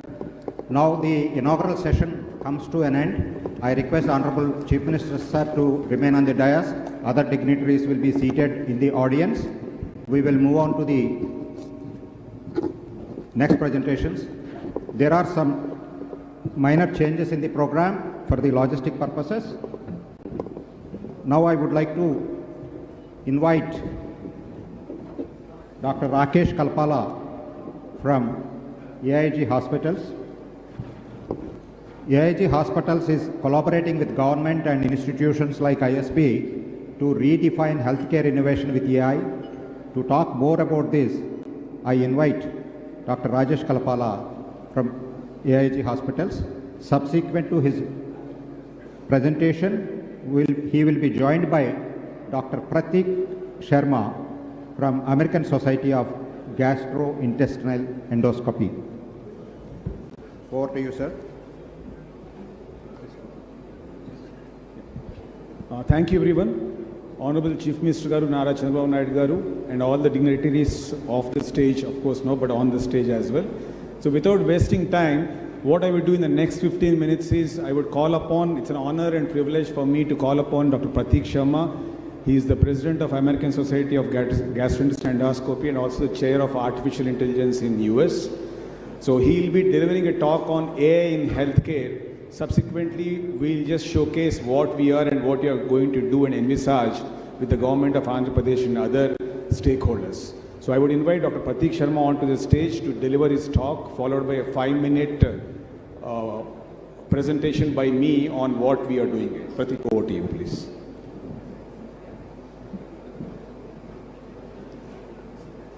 Okay, thank you very much, and if I can just have my slides on the screen. So, good morning, everyone, and again, Honorable Chief Minister and Mr. Tucker and GFST, thank you for the invitation. So, what I'll just is briefly give an overview of how AI is impacting healthcare and how it will be shaping the future of how we deliver healthcare in this country.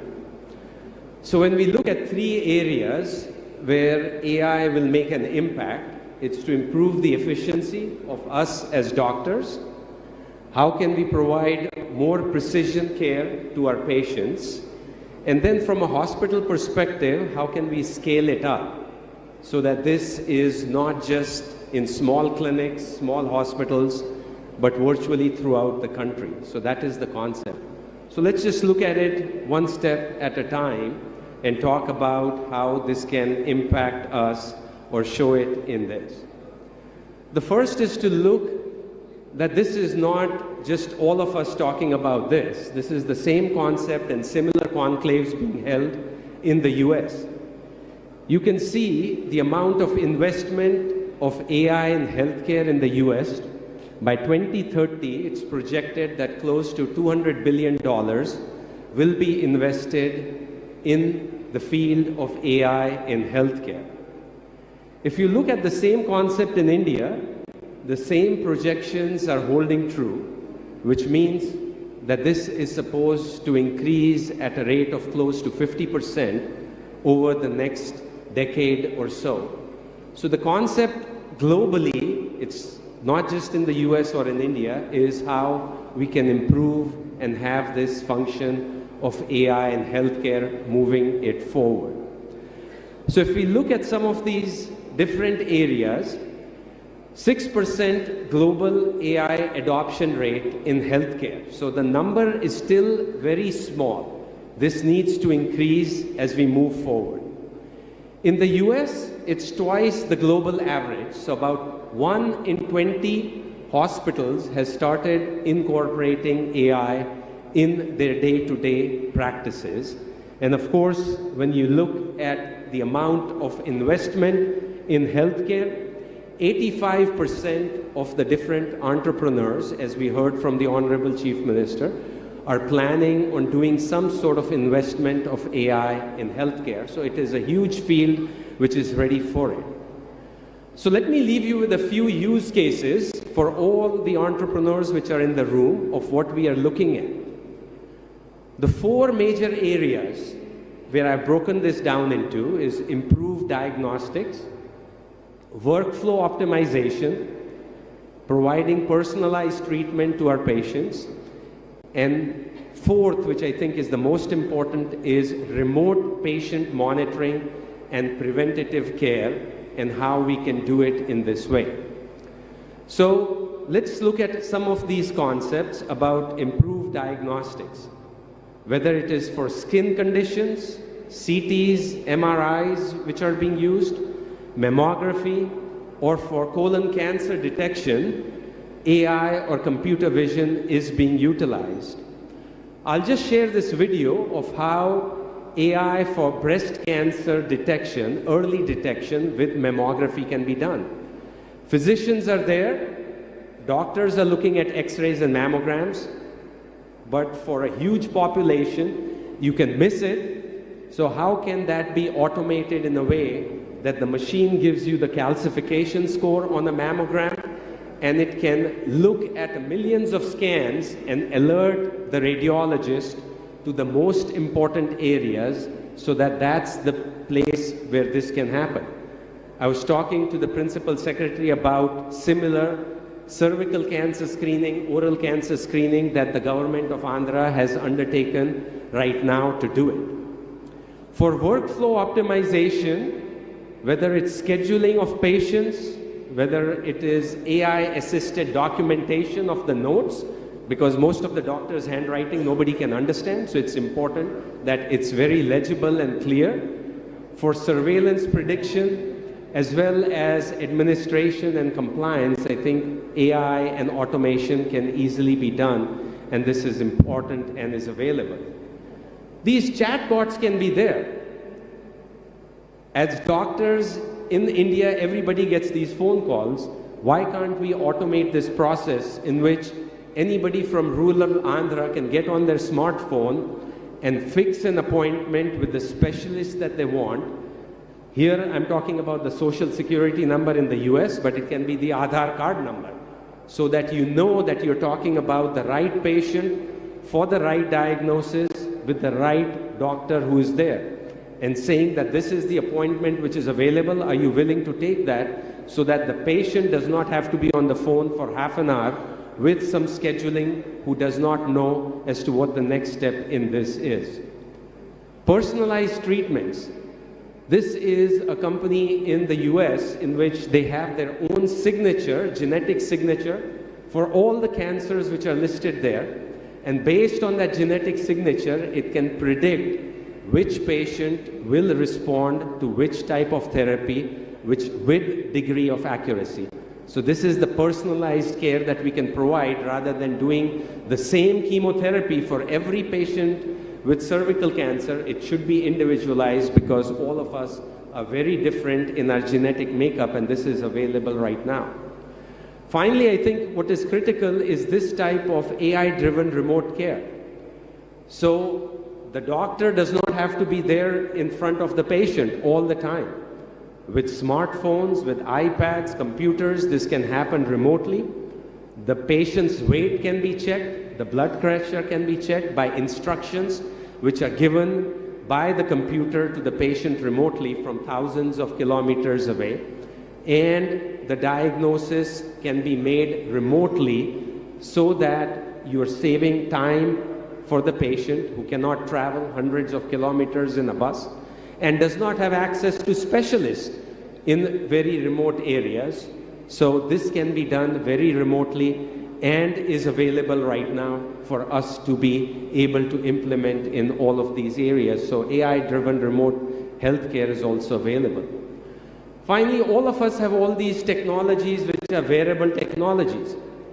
There are small sensors which you can wear, and the amount of sweat going into that sensor can predict whether you are due for a flare of your inflammatory bowel disease, or whether your blood glucose is going to be higher in the next 6 hours or not. So we have this whole IoTs which are available, which should be linked with healthcare right now. And of course, this will have a major impact on efficiency and cost savings. It will generate more revenue, just as we heard, rather than cost more in the short run, but it will be revenue growth. And finally, we have to keep the patient at the center of all of this. This is not about us as doctors or about you as entrepreneurs. This is all about providing for the patient who is at the center of this. Having said this, as compared to agriculture, energy, etc., this is a very sensitive issue. AI can hallucinate. AI may not be accurate, but we are dealing with lives of patients, so this has to be tested, retested, validated before we release this as compared to the other sectors of the government. So we have to be absolutely sure that the AI technology is working for our patient before we implement it as compared to the other areas which are there. The other area where I think the government of Andhra Pradesh can work together with the other healthcare sectors is by regulation. In the US, there is zero regulation on AI and healthcare. We don't have a policy at all, and we are lost. Europe is ahead of us. And you can see where India stands in this, but it's all state-driven. And I think if we have good regulation and policy in Andhra, I think it will help just promote all of this and take it to the next level. So here's what we heard again all day today is building this AI ecosystem which is there. And I'm delighted that Dr. Rakesh, AIG, and others are working on this consortium because this is the way forward for all of us to take AI into the next level. To summarize, AI, we know in healthcare is the future. We should embrace it. Let's not fight it, let's embrace it. It's not without challenges, specifically things like data security for healthcare. Patient privacy is a big issue. So we want to make sure that when all stakeholders align, we can conquer it very easily. And the healthcare, the future is extremely bright and promising, provided we channel it in the right way. So again, on behalf of all of you, thank you very much for having me. And again, my pleasure to be here with all of you. Thank you very much. Thank you, Pratik. I think that's the background what he has given, the global perspective of AI in healthcare. Can I just have the slides? So on this note, with the guidance and the thought process from Honorable CM, we started this foundation called AIM. It stands for Alliance for Artificial Intelligence and MedTech, and we have got 4 stakeholders in this currently working on the AIG hospitals from Hyderabad and ISB Hyderabad, then we have IIIT Hyderabad and the AMTZ from Visakhapatnam. The main aim of this is to have a platform where anybody can come and pitch in, where we have the technology enabling from these IITs and IIMs and IIITs. And then the business thought process will come from the ISB, and we as validators for the clinical knowledge, and then we have the volume. So we will be doing the validation of the ideas and thought process in terms of technology. And with the very own MTZ here in Visakhapatnam, we'll go with the idea and then we come out with a product. That's a thought process. And on this note, in fact, the government of Andhra Pradesh, I've seen pan-India, most of the EMR and EHR data, and I think the best state as of now in terms of data capture is government of Andhra Pradesh. We have to give a big round of applause to all the bureaucrats, officers, and the government of Andhra Pradesh. And on that note, we started working on this, and with this consortium being formed, the first thing what we have done is we started a mother and child healthcare app to be developed after understanding the ecosystem. So can I have that slide? What's happening is we have the robust ecosystem, but there is some missing link in between the ANMs, ASHAs, and the command control. So on that note, we just started working on an app called Janani Mitra app. It's a purely app based for mothers. It's not for any of the other ANM or ASHAs. And what we have done is we have gone to a mandal called Kuder in Anantapur district, and then we rolled out this app. And can I just have the slides of that so that we'll just show in brief in 2 minutes without wasting much time what is being done. Okay, so I think they're playing the slides after my talk anyway, no problem. So that is what the flywheel, what we have invented, and these are the initiatives what government of Andhra Pradesh already have on robust maternal and postpartum healthcare and so on and so forth captured. And the only challenges is, as I told you, the missing link between the mother as the end user versus the other paraphernalia. So on this note, the app, what we have done, can you just show? So this is the app called the Janani Mitra app, which is a smart companion to the mother, where you have some SOS alerts also. The beauty of this app is that it's got a food scanner. Can you just show that, the next slide? So where the mother will scan the food and then understand how many calories she's consuming. In fact, on this I'll tell you, there's one person in this audience who knows better about nutrition and technology than any one of us. It's none other than Honorable Chief Minister of Andhra Pradesh. I, being his personal physician, I know he has his own data, entire data monitored by a team, and it's robustly captured, where he has got a sleep score, nutrition data, everything in one.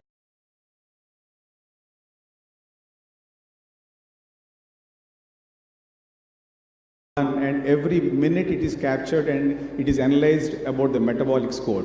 So on that note, this is the app, and I'll just give you a brief of what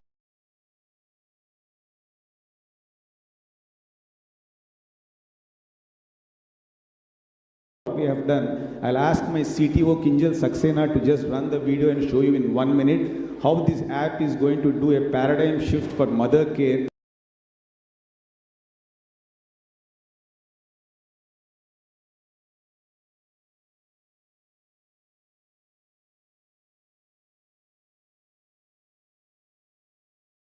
In the state of Andhra Pradesh. Kinjal, can you just show them the app? Thank you, Dr. Rakesh. Honorable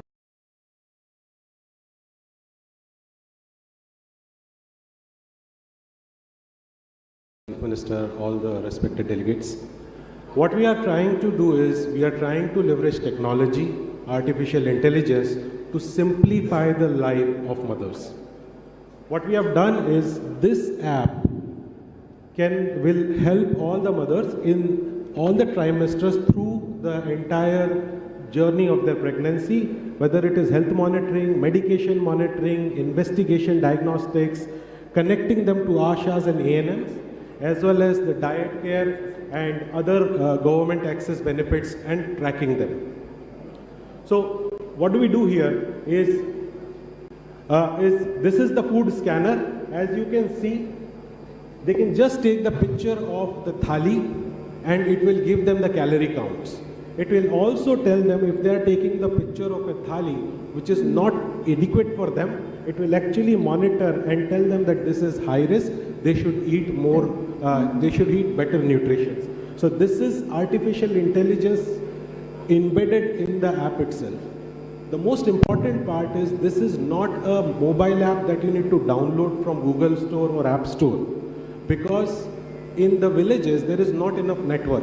So what we have done is we have created a very simple progressive web app that they can simply open with the click of a button. So they don't need to do, and this actually works. So what you're seeing is something happening in the villages and with a much better speed compared to any other mobile app.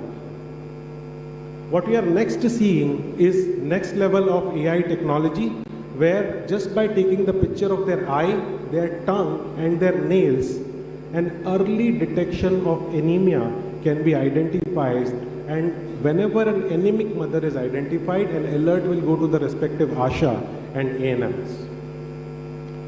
The next, another challenge is the other challenge is actually tracking whether the services have been provided to the mothers or not. And this is where the tracking, taking pictures and geo-tracking comes in. When the ASHA meets the mother, ASHA goes to the mother actually goes to an ultrasound facility. All of this can be tracked with the data and it can all be provided. Thank you, Kinshal. That's in brief about. We are going to roll it to the entire state of Andhra Pradesh soon with this Kuder as the start point. And I would like to thank GFST Takkar Garu and Honorable CM Garu and all the dignitaries for giving this the opportunity. And we are happy to work with this as a consortium in the future. And then whatever best we can do in enabling technology, we will do. And then I again thank all of you for giving us the opportunity. Thank you very much.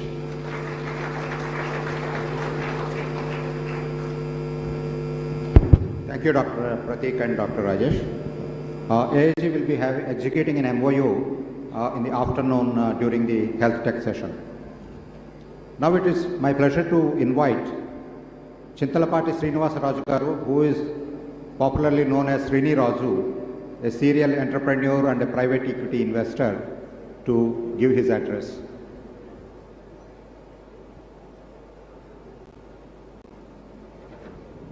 Can I request Srini Raju Garu if he is in the auditorium?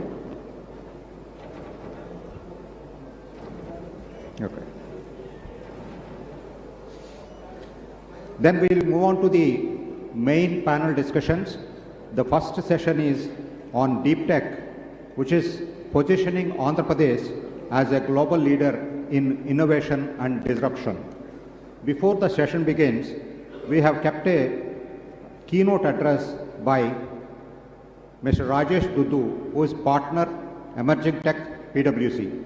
Rajesh Dudu is a seasoned professional with over 25 years of experience in telecom, banking and cyber security. He is an expert of blockchain and cyber security practices at PwC as partner. He was also driving innovation and digital transformation at Ap.CM as top management leader. He is a global name in the deep tech and has great reputation in deep tech world. So what GFST requested Mr. Rajesh to speak on the Chief Minister's favorite theme, one family, one entrepreneur, a vision for 2030. So I will not get into the bullet points. I give it to Rajesh to deliver his keynote address.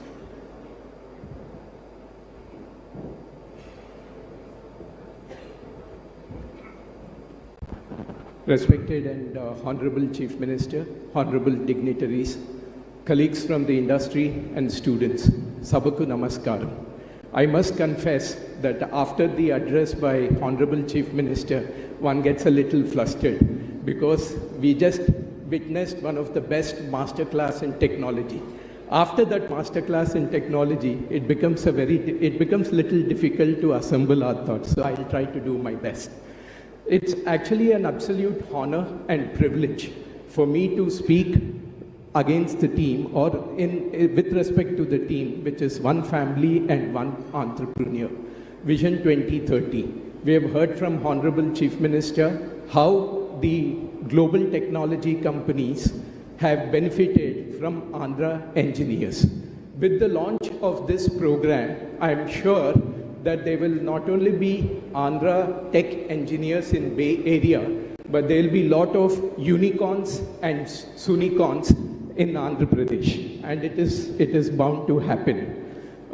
This particular program looks at about outlay of 30 lakh crore investment and looking at an FDI of about USD $10 billion. I wanted to say two things.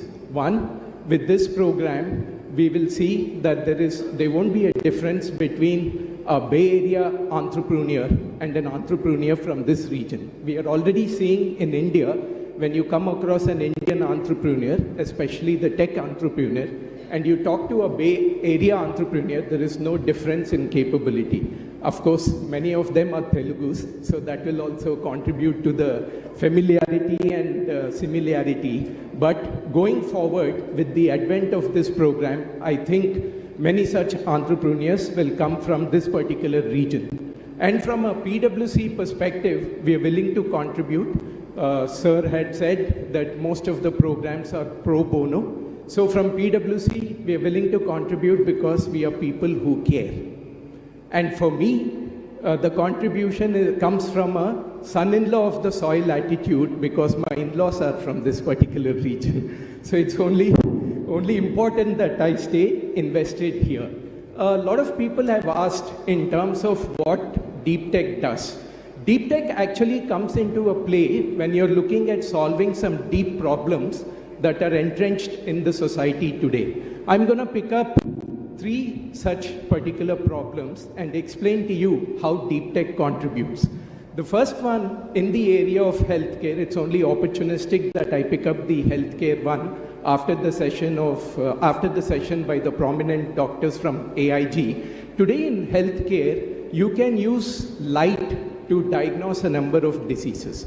For instance, for a long time, diabetics have suffered through invasive treatment. That means they have to put syringes and diagnose in terms of what is the magnitude of sugar that they carry in their bloodstream.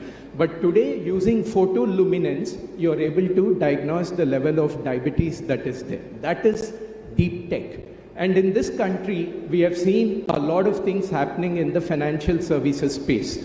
But there are 2 things which again remain unaddressed. The first one is in the area of direct benefit transfer, DBT, where we know by virtue of DBT, the money is going into the farmer's account directly. But it is only 80% of the problem that has been addressed. What is the 20% of the problem? How do you ensure that those farmers do not misutilize the benefits for spends other than farm equipment, for anything other than farm improvement? So there comes a deep tech concept using blockchain, which is called a central bank digital currency. And using central bank digital currency, you can bring in programmability of rupee. The rupee will be programmed in such a sense that if it goes to a grocery shop, it will be auto-declined. If it goes to a liquor shop, it will be auto-declined, and it will be accepted only in the areas which are contributing to that particular farmer's benefit with regards to his or her farm. The second one, interestingly, it is called as deep tier discounting. Many of us know in the trade finance area, the suppliers take their invoices and get them discounted with the banks. So let me give you an example. Here is an example of a computer supplier. The computer supplier has supplied equipment to an enterprise, and the supplier is getting the invoice discounted. Now, that particular computer supplier is taking parts, for example, mouse from a SMB supplier, from a small and medium enterprise customer. Now, that particular person, unfortunately, do not have access to the trade finance discount. That is going to change by bringing in what we call as deep tiered discounting, again using the transformative potential of blockchain, where the entire chain of suppliers are going to come on the network along with the banker. So the person in the downstream at the last mile who has supplied the mouse will also get his invoice discounted. What is it going to do? That particular person who is has been henceforth been utilizing finance at 18% interest rate now will get an access to a 9% interest rate from the banks. So this is how the deep tech is going to contribute. And these are not only in the areas of finance and healthcare, as Honorable Chief Minister had said. It is there in supply chain, it is there in InsurTech, it is there in GovTech, RegTech, AgTech. Any technology that you take, there's an opportunity for improvement. I had a good fortune of working with NEOM, the people who are building the futuristic society in Saudi Arabia. When I was working with them, I was introduced to another concept called cognitive technology.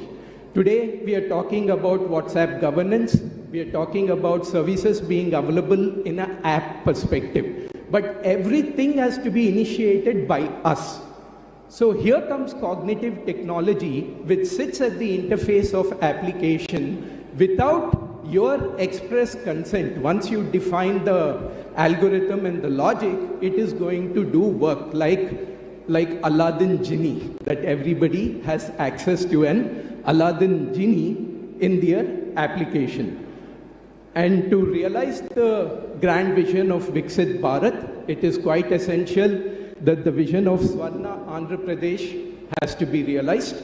And it is essential that we use all these technologies. Is there any other method of doing it? No, there is no other method of doing it. So we have to use this. If these opportunities does not resonate with you, there's one more area where the entrepreneurs can invest, and that is in the area of cybersecurity. I was reading an interesting article. It said while X number of people are trying to learn how to use ChatGPT, 3X are learning how to trick it. So there are more people who are trying to trick the technology. That's where cybersecurity comes to the fore. Sir, we have been the beneficiaries of government to citizen services, but there's an interesting personal experience that I would like to share. I got married in 2002. Post the marriage, I started getting to-do lists from my wife. I thought the to-do lists were only in the office, but my wife started giving me the to-do lists. What were the to-do lists? Pay electricity bill, pay utility bill, pay that bill and this bill. I used to hate that because the lines were huge until I got introduced to eSeva. Once I got introduced to eSeva, which was implemented under your grand vision, my to-do list became very, very short. And I used to go and ask my wife, give me more activities to do. So while it has contributed to the government to citizen governance, in my case, sir, it has contributed to marital bliss. And since it has contributed to the marital bliss, it's only important that I stay invested with all your initiatives so my marital bliss will continue. Thank you.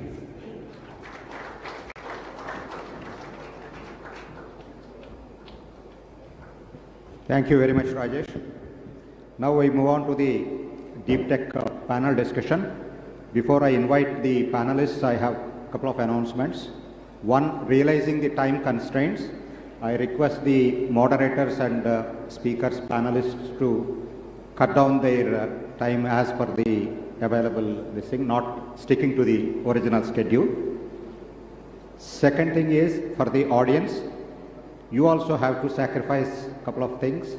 We have taken out your tea break and lunch break also will be reduced because we have invited so many experts from across the country and they have a lot to share. So you have to bear with that. Before I invite the speakers, we have a very short film on deep tech session. Can we have the film, please?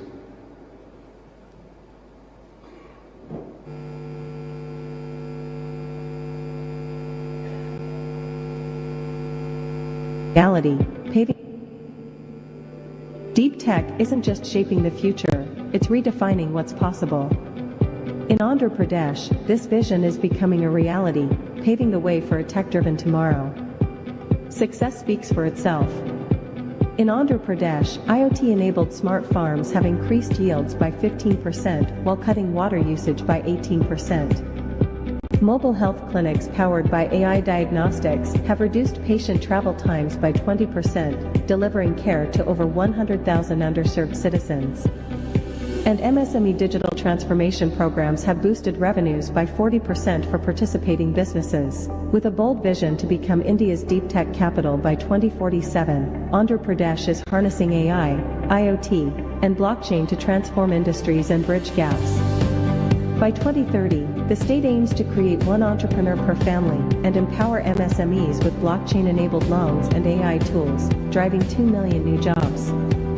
Guided by the vision of Viksit Bharat 2047, the deep tech initiatives focus on sustainability, equity, and resilience. From predictive analytics reducing disease outbreaks to AI-driven compliance tools simplifying MSME operations, Andhra Pradesh is setting benchmarks for innovation. This is more than innovation, it's transformation. Join Andhra Pradesh in leading the deep tech revolution. Together, let's build Swarna Andhra and realize the dream of Viksit Bharat 2047. Let me invite the panelists. Mr. Rajiv Gupta, President, PB FinTech, known as Policy Bazaar. Give a big round of applause to the panelists as I invite them. Mr. Bala Prasad Peddigari, Chief Innovation Officer, Tata Consultancy Services. Mr. Varun Muniyal, Senior Solution Architect, Strategic Government, NVIDIA. Mr. Abhinav Gupta, Associate Vice President, Innovation, Broridge, India. And finally, I invite the moderator for this session, Mr. Sridhar Sheshadri. I am not introducing their profiles. They are very popular. You can just Google or LinkedIn. Their details are available. Over to Sridhar.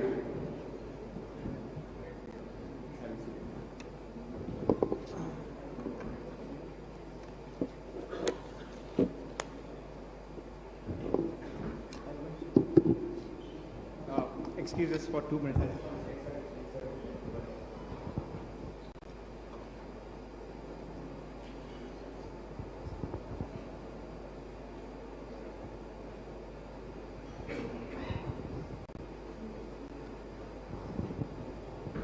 There's a little change in format. We actually wanted to have Sivan Garu on the panel because then that's where a lot of ideas are shared.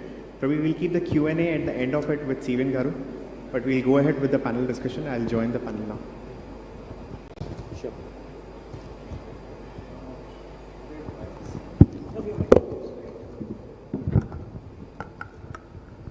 So there's already a lot of discussion about deep tech. And with my background in artificial intelligence, machine learning, I got my exposure at Facebook when Facebook was setting up their first office in Hyderabad. I was the first hire for the platform team. And I got to work with some of the Stanford grads who came down for Rohan Murthy's wedding. They were his batchmate. And they introduced me to machine learning. And I realized the kind of impact it can have and the problems we started to solve at Facebook with that. And with now, I'm talking about 2010. And now we look back in these 14-year span, things have changed phenomenally. I mean, now we talk about machine learning, AI. The biggest change that has come, and it has normalized now because of the compute. The compute was not available earlier. The kind of possibilities with the ecosystem that has opened up, that's huge. It's just because of the visionary leadership that we had in United Andhra earlier, and the kind of possibilities were created that Facebook kind of company actually chose Hyderabad over any other city.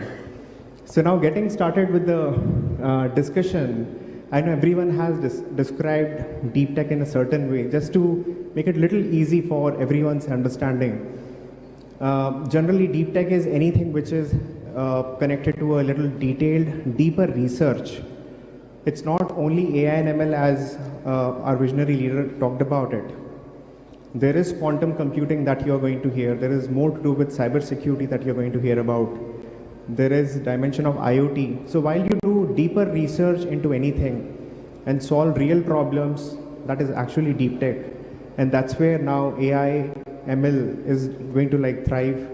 And that's one of the most demand technology.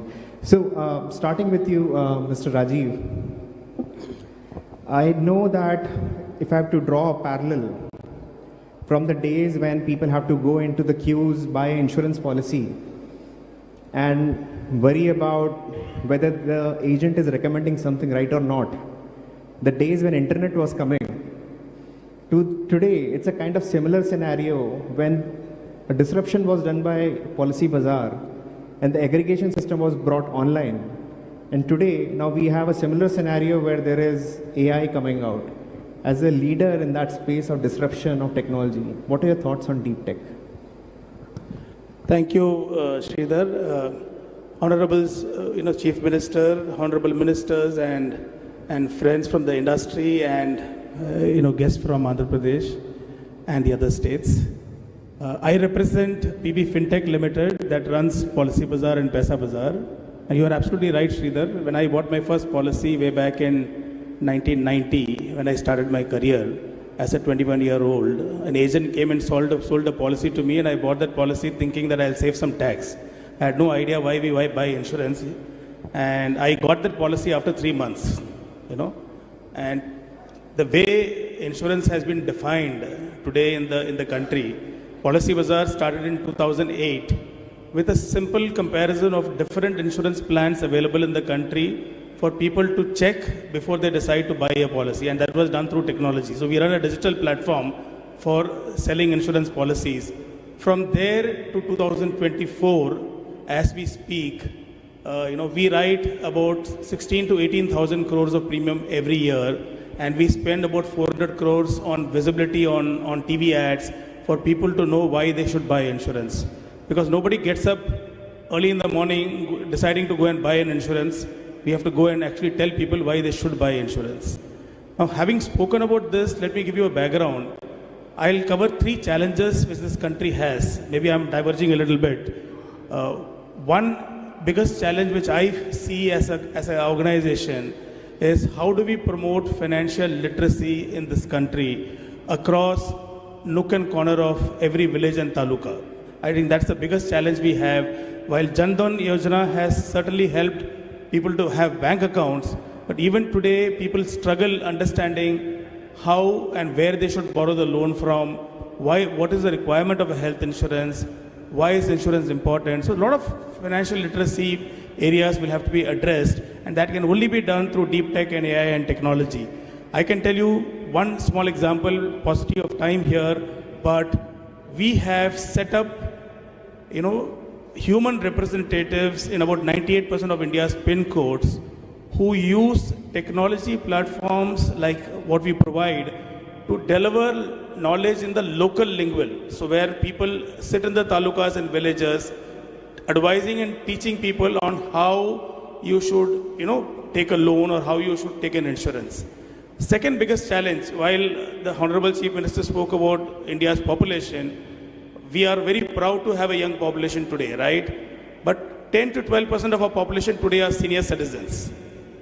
2047, when we are all dreaming to have insurance for all, this number will spike to 30% or 35%. Now imagine 60% of these senior citizens do not have any income support system. In spite of the joint family system we are all proud of. There is no health insurance and there is no support system. So today's 40-year-olds are tomorrow's 60-year-olds. Now, this is the real missing middle. In my opinion, it is important to use technology to reach to every taluka and village and promote people to buy a health insurance plan or a pension plan for themselves that will protect them for the future, number one. Number two, I think we spoke about skilled manpower in this country. Now, if the country has to grow, I think rightly said, the skilled manpower is going to come from tier 2 and tier 3 cities. Today, the biggest challenge is on one side, there is a loud noise about unemployment. On the other side, the industry is crying for skilled manpower. Whether it is hospitalization, whether it is insurance, whether it is banking, everywhere there is a need for skilled manpower. And most people who pass out from tier 2 colleges do not have a job right from the day they pass out. So I believe that the government, private, and educational institutions will have to work together using technology to create co-curriculum modules in these colleges in addition to their curriculum, so that when they pass out, 80% to 90% of them become employable. I think that is how we'll be able to create skilled manpower for the kind of growth we are looking at. So if 2047 means insurance for all, 2047 means pension for all, 2047 means a 30 trillion economy, and if the state of Andhra Pradesh has taken the lead way back in '84 to talk about technology, I think this is the place where we can begin to ensure that every taluka and village are adequately covered and protected in this country. Great. So if I were to summarize, you're saying deep tech has to play a big role. AI will help build that kind of ecosystem where we can actually have more skilled resources and people actually contributing to all of the ecosystem. Great. So I'll tell you, I'll take a hint from CM. He wanted one entrepreneur, one family. There is room for at least 10 policy bazaars and 10 health insurance companies who become unicorns in this country. Okay, that's the kind of scope which we have. If somebody can think about healthcare, this is the place to get in. We at PB FinTech are also setting up 1,000 hospitals over the next 10 years. And this is in tier 2, tier 3 cities. The whole idea is we need good healthcare system in this country. So I think clearly there is an opportunity for all of you, and elderly care is the next big business one should think of. 70 crore agar aged population hoga, there will be a requirement for elderly healthcare as well. So tremendous opportunities for the people who want to become entrepreneurs from the state. Please look at all these ideas and come forward. Companies like us are most willing to help, handhold, and also look at similar ideas to support them in future. Great. So moving on to you, Bala Garu. So I know how TCS has changed the whole IT paradigm. Like if you look at the last era of technology, that boom happened, the transformation that we are seeing in the country, and what actually I believe started extensively in Andhra Pradesh earlier. Taking cue from that and what we have just now discussed, there is another dimension. We know TCS in a certain way. Being Chief Innovation Officer, what's the dimension of entrepreneurship? What's the dimension on skilling the startups? And what would be the role of deep tech while we think about creating an ecosystem for startups? Because there is a conventional way people think about services company, which is transforming. And as an innovation officer, you have a perspective on it. We would love to hear that. Love the question. First of all, I just want everyone to give a very standing ovation to the GFST team, please. This team has done some tremendous work. I believe we should all acknowledge that. Led by Tucker Garu, supported by the Sanjay Gupta and others. Thank you. And thanks, Sridhar, for inviting me for this. And it's definitely a pleasure. So first of all, so within TCS, if you're trying to look at, we have a concept of innovation, which is spearheaded by our CTO. And our intent is to incubate innovation as part of the DNA of every individual within TCS.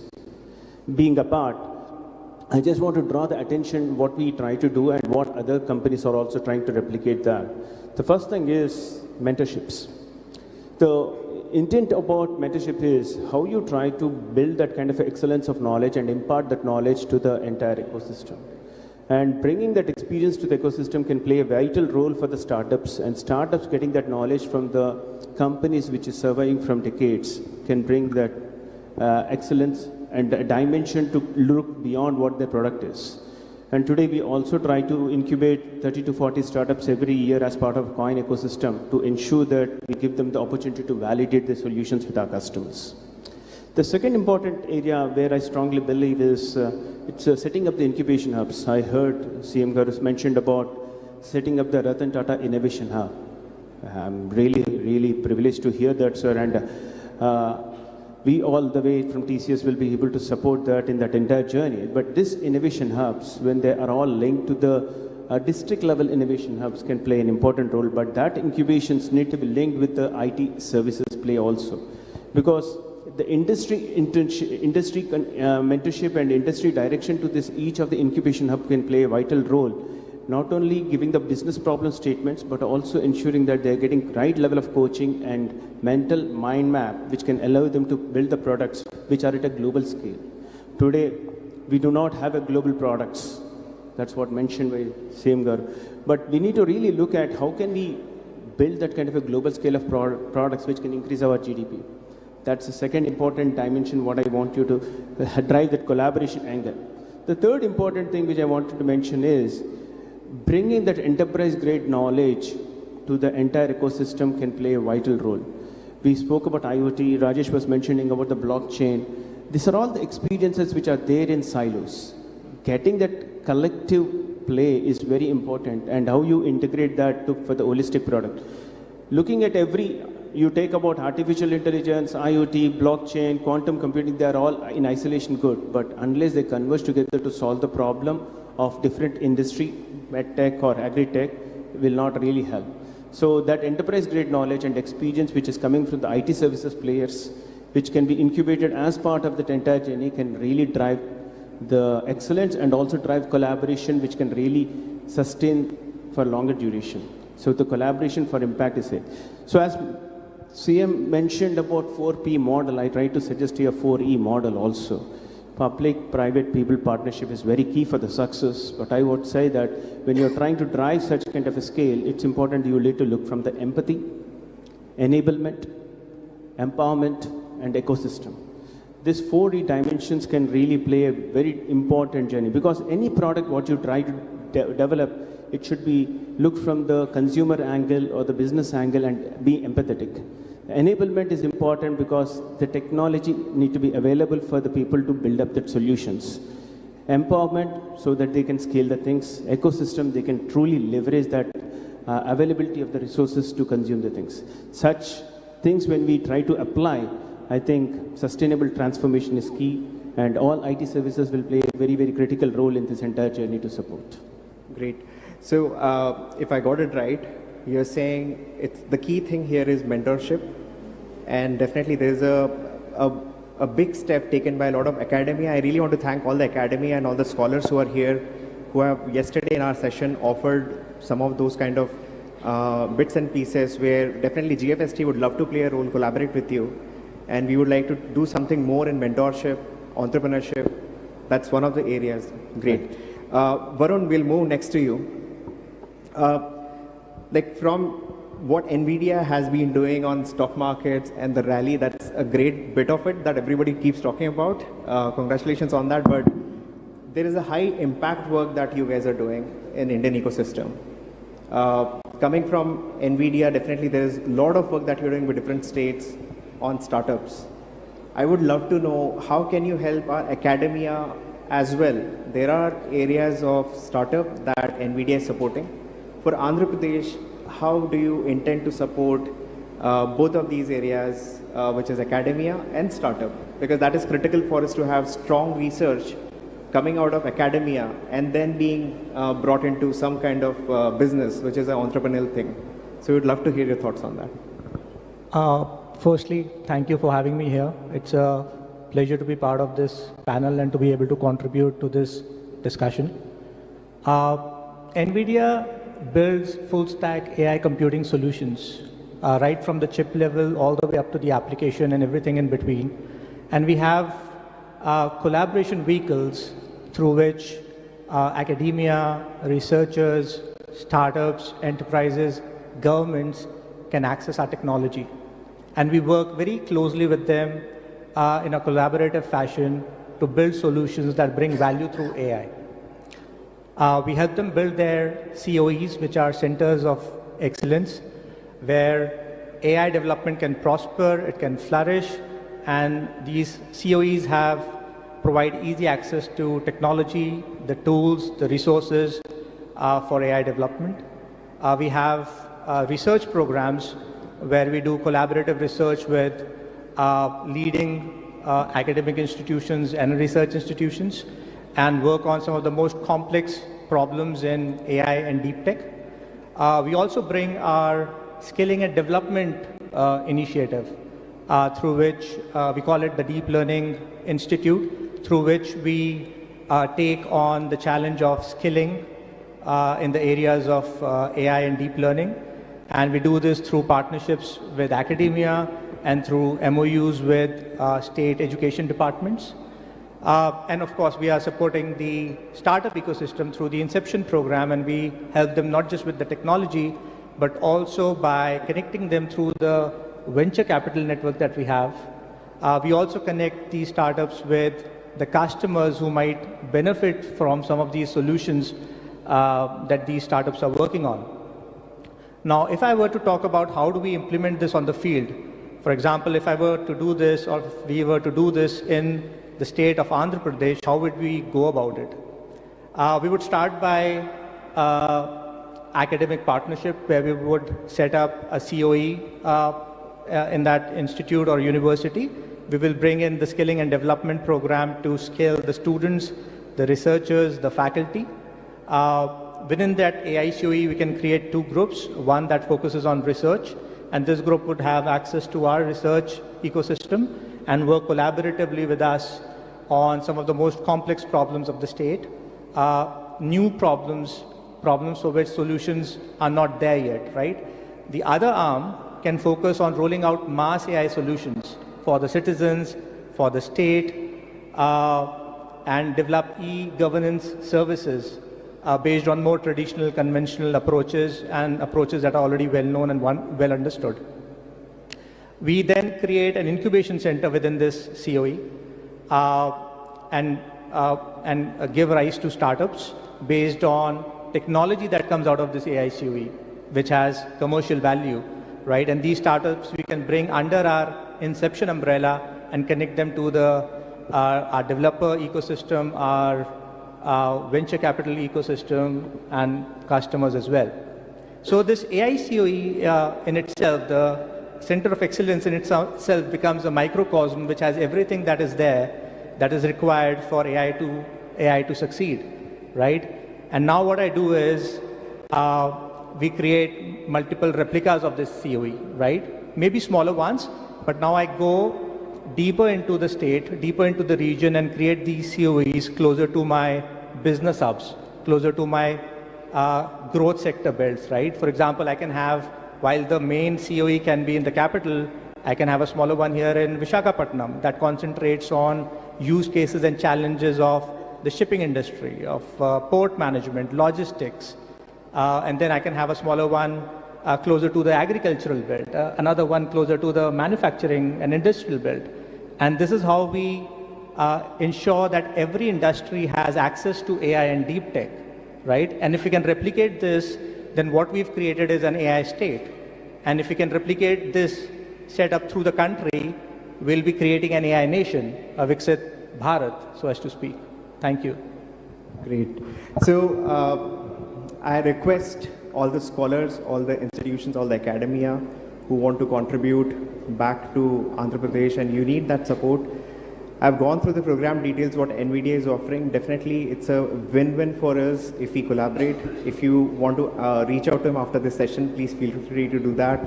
Otherwise, please feel free to reach out to GFST team, and we will enable some of these collaborations. This is the best time where we have the leadership supporting us to build some of the best solutions. The departments, the bureaucrats have a very different energy. When we talk to them, we realize they want to solve for the problems, and we have some of the best MNCs trying to help us create the vibrant ecosystem. I think we have to just take advantage of that. Great. Moving on to your MNC experience at Broadridge. Abhinav, I believe there's so much of talent pool creation, and there are challenges of talent that we generally run into. I would love to really hear your thoughts on that. Like, what's the expectation? What are the good processes for talent pool creation? How does deep tech really play a role? How would we hire people for deep tech? Some thoughts on that. Thank you, Sridhar. There are two aspects of talent. There is definitely shortage of talent. But the first aspect is the tech community, which is diligently building products, right? But the second aspect of deep tech is there have to be people who can sell that product globally. So that talent is the real requirement right now, because we have built institutions, ecosystems which can build the tech side of talent, but product and business side talent is what we are looking for. And especially because sir has already spoke with his policies, right? There is a lot of GCCs in Hyderabad and in the region, but now to build products from here and start owning the P&L is real requirement. Now, if you see a small statistics, right? So US has 75 million freelancers who have that business acumen. But in India, it is around 15 million only for the population like us. So if we are thinking about having one entrepreneur from one family, and there's a spectrum of people we want, and so it would be fantastic if we can have policies, also infrastructure and academic relationship and design of the programs in such a way, we encourage business mindset in everyone so that more and more freelancers can come. Because deep tech, what it does is it reduces the cost of prediction, but also increases personalization. That means there are more niches, permutations and combinations and expertise which is required. So one person can't do it. So if we combine all those things, I think we are up to a solution. Great.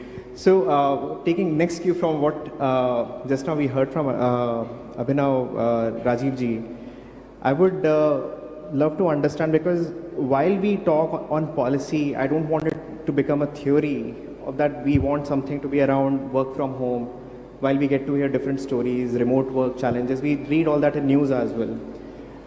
While you have such a large workforce and there are certain hybrid models, and with your own experience in industry, would you like to actually talk about what role would work from home will play, and how deep tech can actually play a good role? I'm just trying to hear it from you as a veteran of industry, not just like from fintech. What are your thoughts? So I think COVID brought a lot of disasters, but also taught us a lot of things, right? I mean, work from home has now become an acceptable norm across IT sectors and in technology organizations. Initially, there were a lot of worries around cybersecurity, worries around how this will actually be adapted, and will people take it seriously. But I think our experience during COVID showed that business never stopped, right? Business went on, and during COVID, the need for insurance only increased.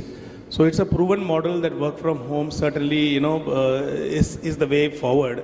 If particularly we'll have to reduce infrastructure expenses, I think using technology, if we have to set up offices in every taluka, in this country, or we have to have established presence, I think you can't have physical infrastructure of offices created there, And in more particularly, I think our experience shows that in the rural markets, women play a significant role. I can give you an example of a BFSI company which started lending loans ranging from 10,000 to 50,000.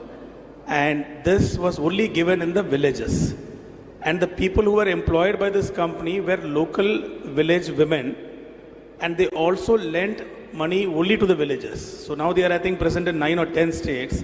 And you will be surprised that the NPA of this company, with an asset size of almost 1,800 crores, is 0.05%. Now that means the people who borrow in the village are better paymasters than your, the industrialists. So I think what have they done? They have set up work from home for all these people. So they don't have offices, right? They work from home, and they travel to each village and go and sleep, in that same village in one of the partners' houses. So the borrowers are women, the employees are women, and it is all work from home, and it is working extremely well. I think the way forward is certainly to encourage this concept if each of us will have to, cover every nook and corner of this country. Amazing. So rather than losing the opportunities to countries like Philippines and Bangladesh for cheaper labor, if we can build that talent pool in tier 2 and tier 3 cities and like some remote parts of our state, we can definitely bring that opportunity internally at a better price and still continue to thrive in tier 1 cities. That's one of the outcome that we can achieve with that, I believe. Great. Moving on to you, Balagaru. So definitely, as I said, TCS is seen in certain way. You spoke about startups. I would specifically try to understand what's your thought as a Chief Innovation Officer when you think about how would Andhra Pradesh use and maximize on deep technologies, though we have a lot of use cases, but when it comes to operationalizing it, execution, and the kind of discussion we have already had, someone coming from TCS, what's your personal opinion on this particular bit? Before I say that, before I respond, I just want to understand the pulse of the audience here. How many of you came to this particular event without knowing deep tech, but now you know what is deep tech? Can you raise your hands, please? You don't know about deep tech before coming here, but you know now what is deep tech.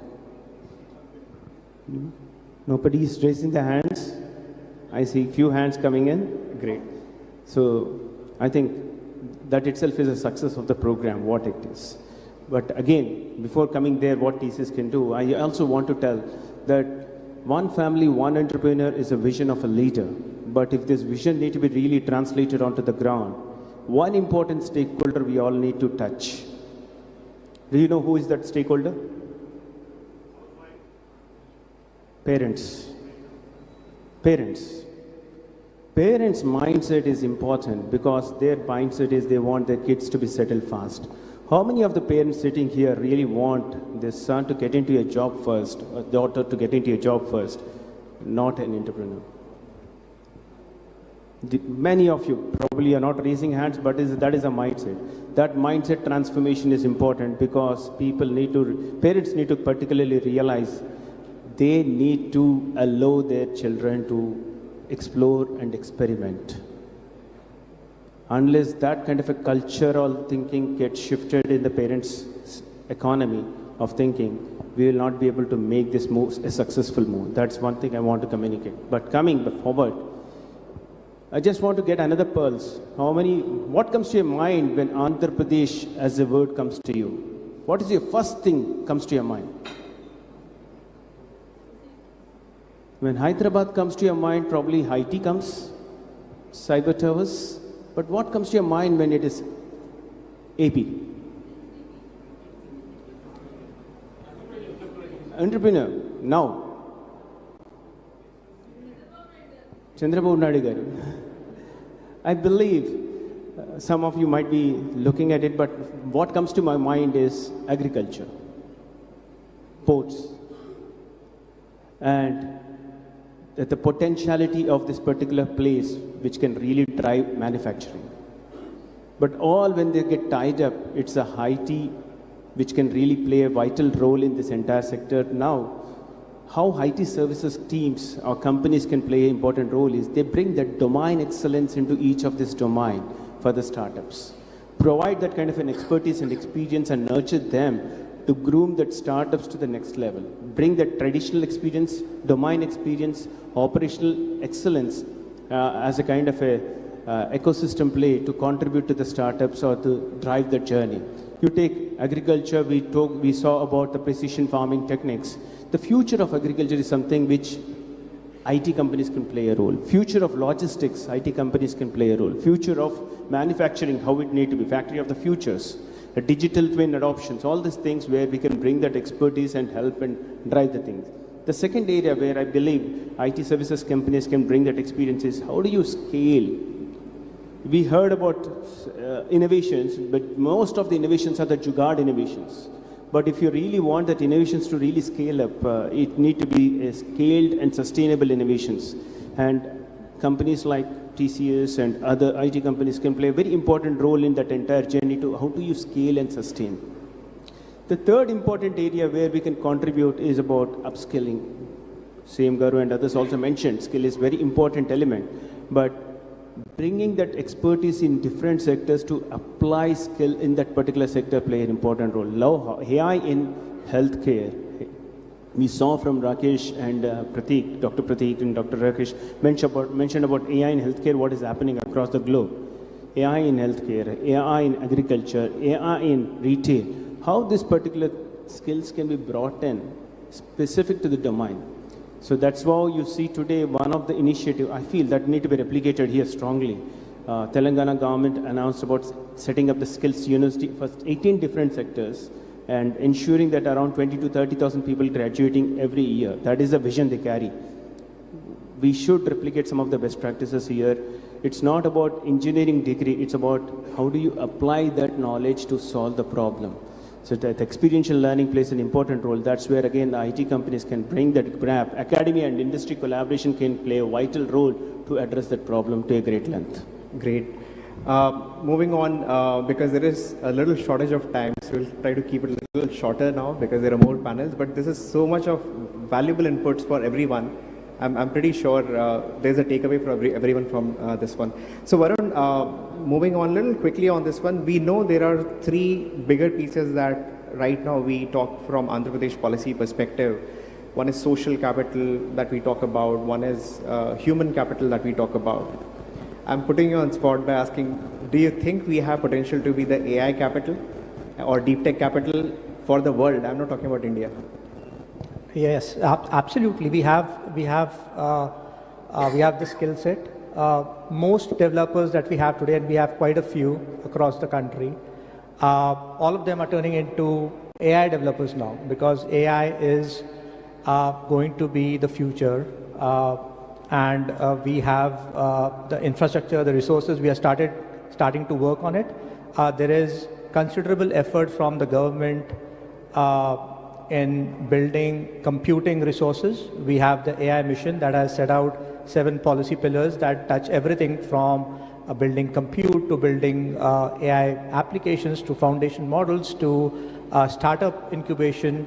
And with all of that, and if we all put our efforts in the same direction and commit to it, I don't see any reason why we cannot become the AI leaders of the world.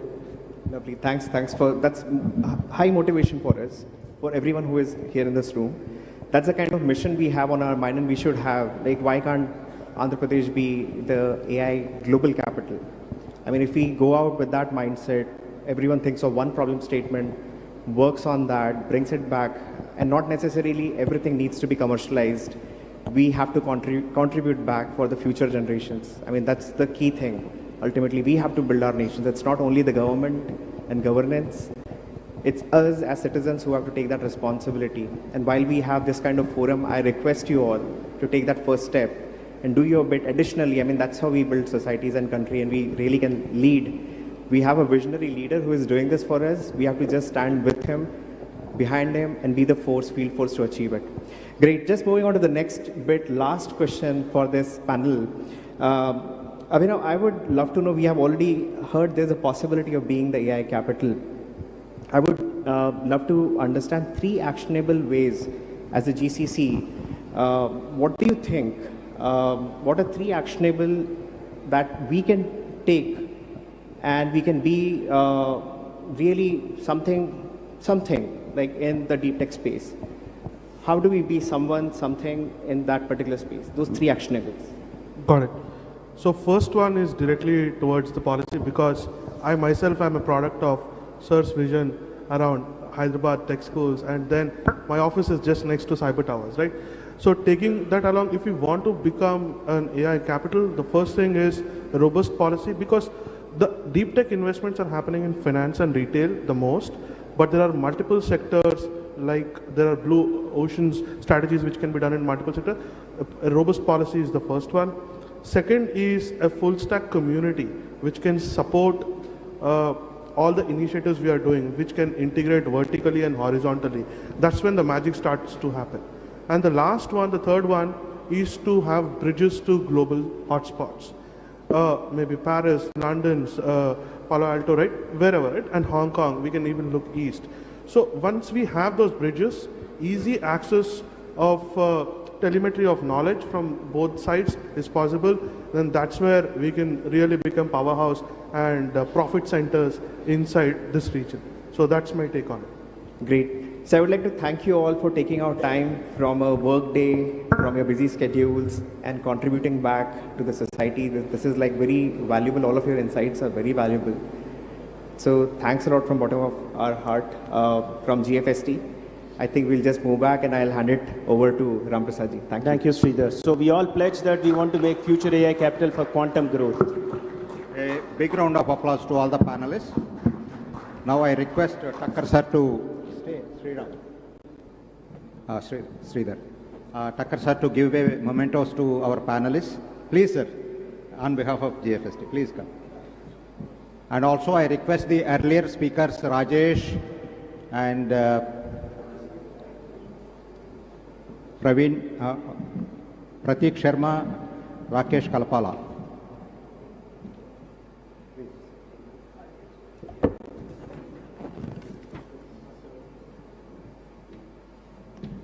We'll have a photograph.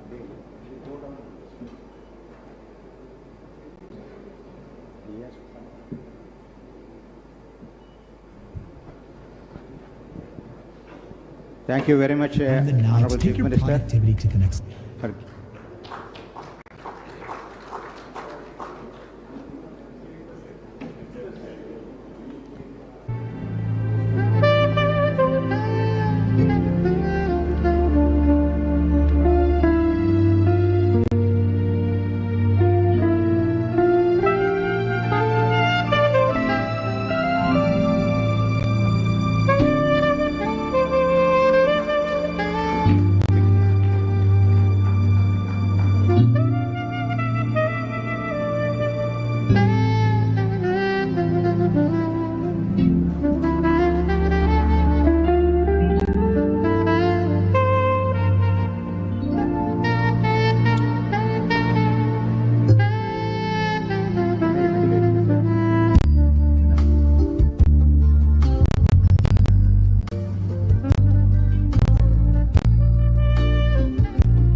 panelists. Now I have an announcement. We are breaking for lunch because we are running short of time. Organizers felt that we will break for lunch. However, best we thought of giving food for thought. If you are hungry, you may not be able to focus on the discussions. So we'll break for lunch and we will exactly assemble here in 2:10. Thank you very much. CM sir also will adjourn for the lunch and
Fuyol.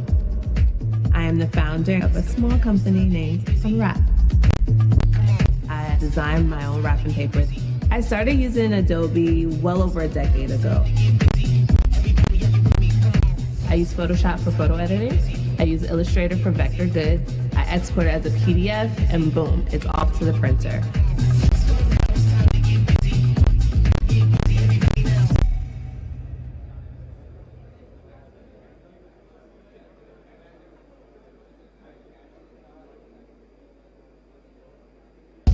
जब आप अपना business बनाना शुरू करते हो ना तो आपको एक चीज रियलाइज हो जाती है कि आप सब कुछ खुद नहीं कर सकते. Yes, that's Ashneer Grover, ladies and gentlemen.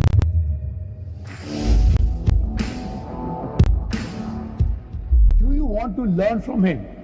Ashneer has built multiple businesses and he can surely teach you a trick or two. Now, if your business stuck in a loop and you're overwhelmed by day-to-day operations, unable to get desired growth, this is an opportunity. You know, sometimes we feel, you're pouring your heart, your soul into the business, but the results are just not there. जो चाहिए वो actually मिल नहीं पा रहा. I understand. Now you wonder, how do you understand? I understand because I've been there. I have done business, I have failed in business, I have learned, I have reinvented myself, I have taken help of smarter people than me and rebuilt myself, thereby rebuilding my business eventually. So I know that building a successful business is challenging, and it's more than just hard work. It's about getting your strategy right. Now, everybody thinks about strategy, but getting the strategy right, getting the systems in place, and then scaling up is done by very few people because people don't know what exactly you need to do. And that is the reason I have created the 10x Business Growth Challenge. This is not just another workshop. It's a deep dive into core issues which are holding your business back. We tackle everything from refining your business model so that you can get maximum profitability to mastering the art of hiring and retaining top talent. You will learn how to build systems that run your business, not the other way around. Mostly business is running the business owner, and we will equip you with the financial know-how to ensure your business thrives. So all this is coming. And of course, we have Ashneer Grover.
నేను నా చిన్నతనంలో hill station వెళ్ళడానికి ఒక గంట పాటు లైన్లో నిలబడాల్సి వచ్చేది.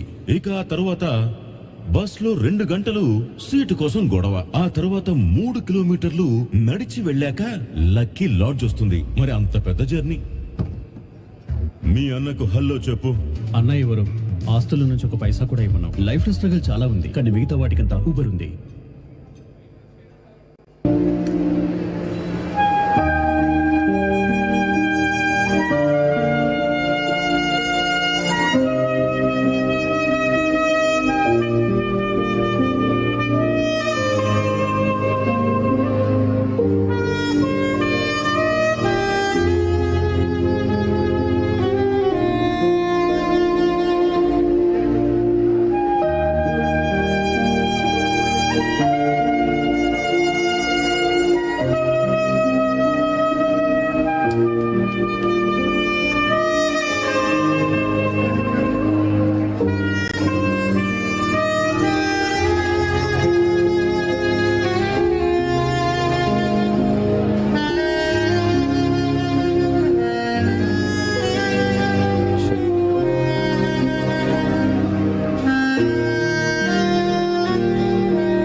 research-driven API manifests for products identified to support customers intending to launch once they are generic, and also doubles as a contract research facility for standalone development for outsiders, and can also take up projects on a CDMO model.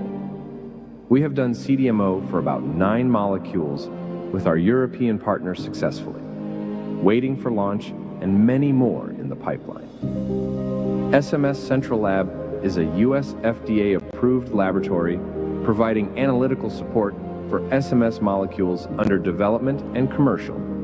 It also doubles as a profit center, supporting analytical needs of other API manufacturers and formulators. Our Hyderabad-based facility, which is US FDA approved 5 times, manufactures low-volume niche molecules catering to regulated markets, excelling in providing quality products and documentation support par excellence.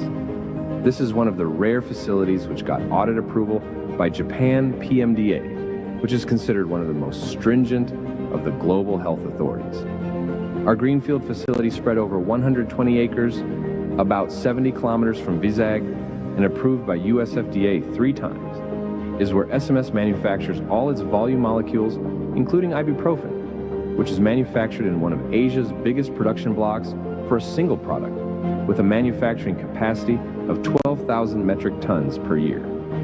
We have one of the biggest batch sizes of 10 metric tons direct batch for ibuprofen to support customers with reduced analytical costs and quick turnaround time. We also provide manufacturing support on a CMO model to many multinational companies to utilize the huge reactor volumes in the facility aligned with our intimacy with quality and GMP compliance. Our international footprint is expansive, with clients in over 70 countries trusting us for high-quality pharmaceutical solutions. Each product we ship out is a testament to our rigorous quality assurance and our dedication to customer satisfaction. At SMS, manufacturing is not just business, but a relentless effort to forge lasting relationships with customers and exploring new frontiers in healthcare to make it available and affordable to the common man. SMS Pharmaceuticals Limited. Innovation, efficiency, excellence, trust, and integrity, nurturing health globally with every product we deliver.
Ladies and gentlemen, Honorable Chief Minister is ready to come and participate in the next session.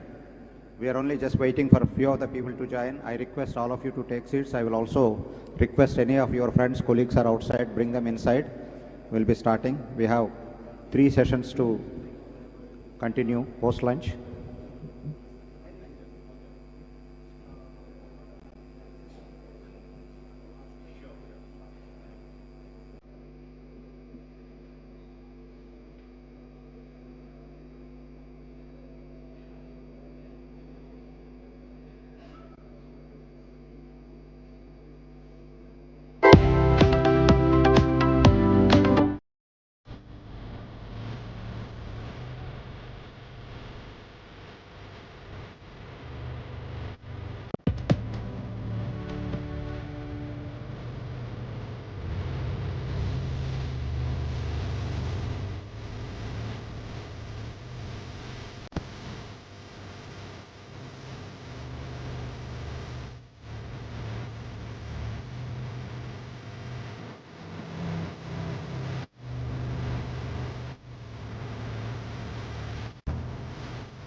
Our association with Fluent Grid is not more on transactional basis that it's a vendor or owner kind of a relationship. It's a very collaborative approach we have used here. Both teams discuss, come out with very good solution because many processes in India are very different. And we discuss and we come out with solution which becomes part of Fluent Grid system. So it's a very good association, sustainable and long-term association is what I believe. It is good to see an Indian company creating a product which is well recognized even by Gartner. So so far it has been excellent journey with Fluent Grid.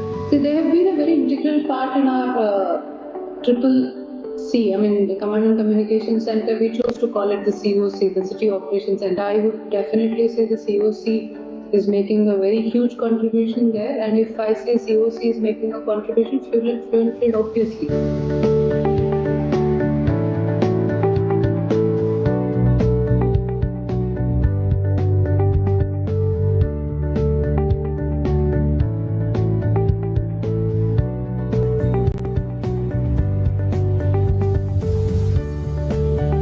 Deep domain expertise helped us to understand customer business and their pain points better, so that we can work with them to find practical solutions to solve their problems.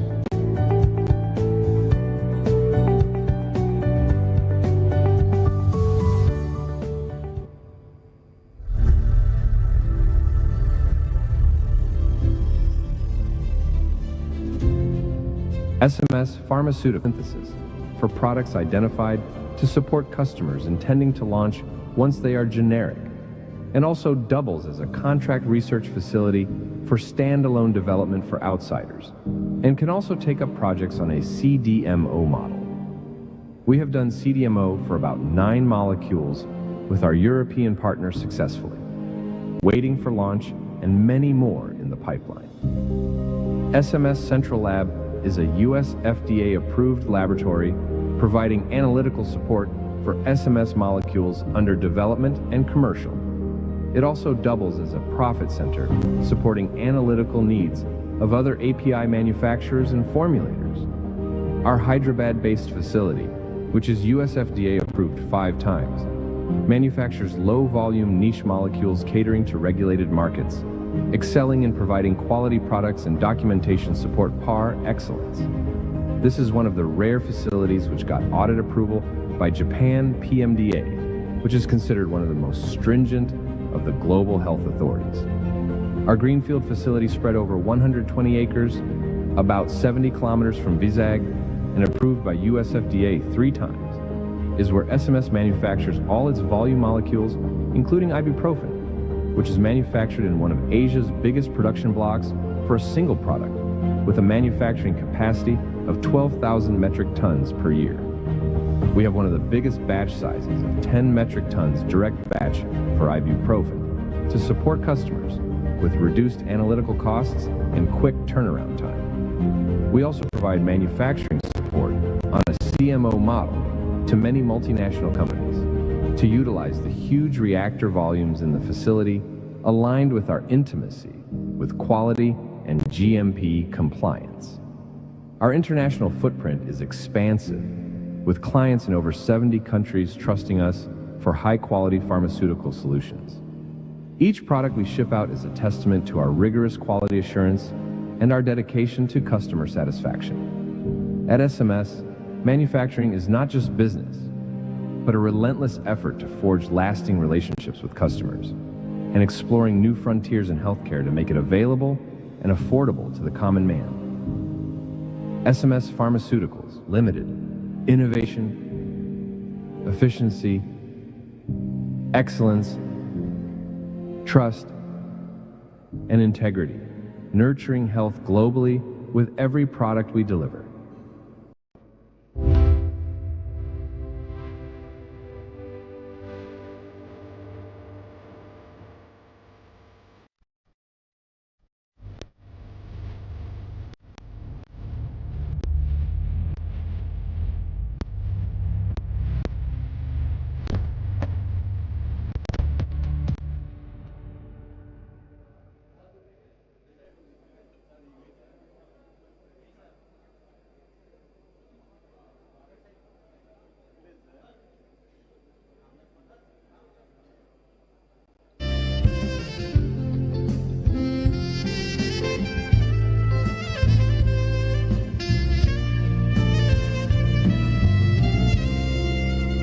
Ladies and gentlemen, I announce the arrival of Honorable Chief Minister. I request all of you to take your respective seats.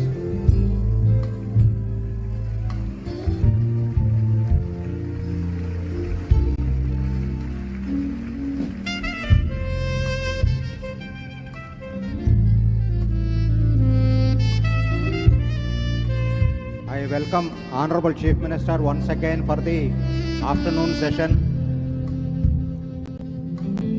Ladies and gentlemen, welcome him with a round of applause, please. Yeah.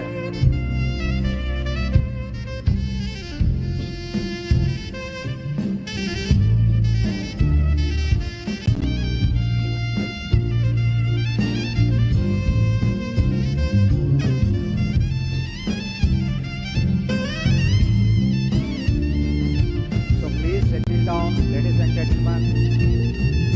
Now we have a keynote address by Mr. Satish Jha, Chairman of Pinewood Partners. Satish Jha is a seasoned executive with extensive experience in the technology and media sectors. He has held leadership roles at organizations such as OLPC, One Laptop Per Child, India, that is the program, and Times of India. Satish also recognized for his contributions to social initiatives and digital transformation projects.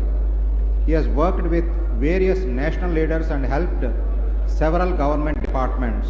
Ladies and gentlemen, Satish Jha came to participate in this conference from US only to participate.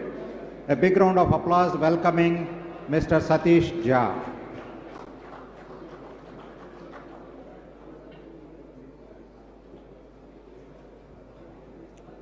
Over to you, sir.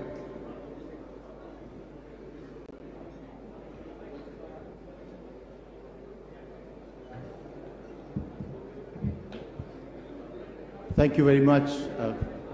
I'm indeed very privileged and in the company of Honorable Chief Minister.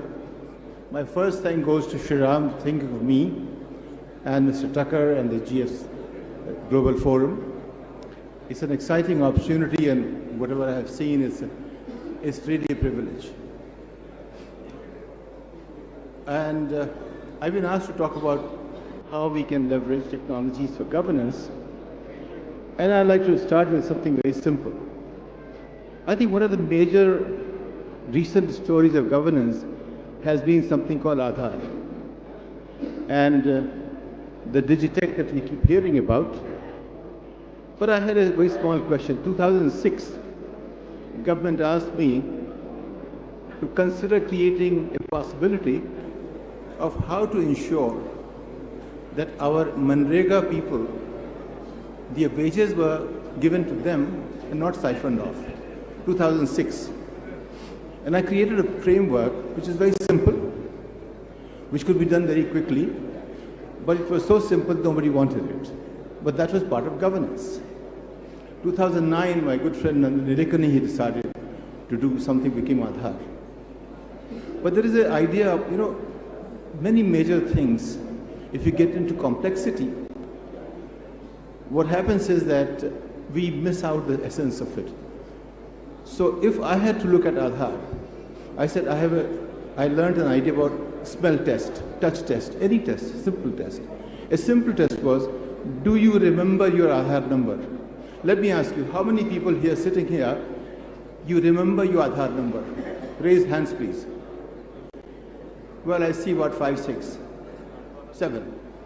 But in an audience of few hundred people, if 6, 7 remember the Aadhaar number, what does it say about it? How many remember their telephone number, cell phone number? Hands, please. How many remember cell phone number? Probably everyone remembers cell phone number.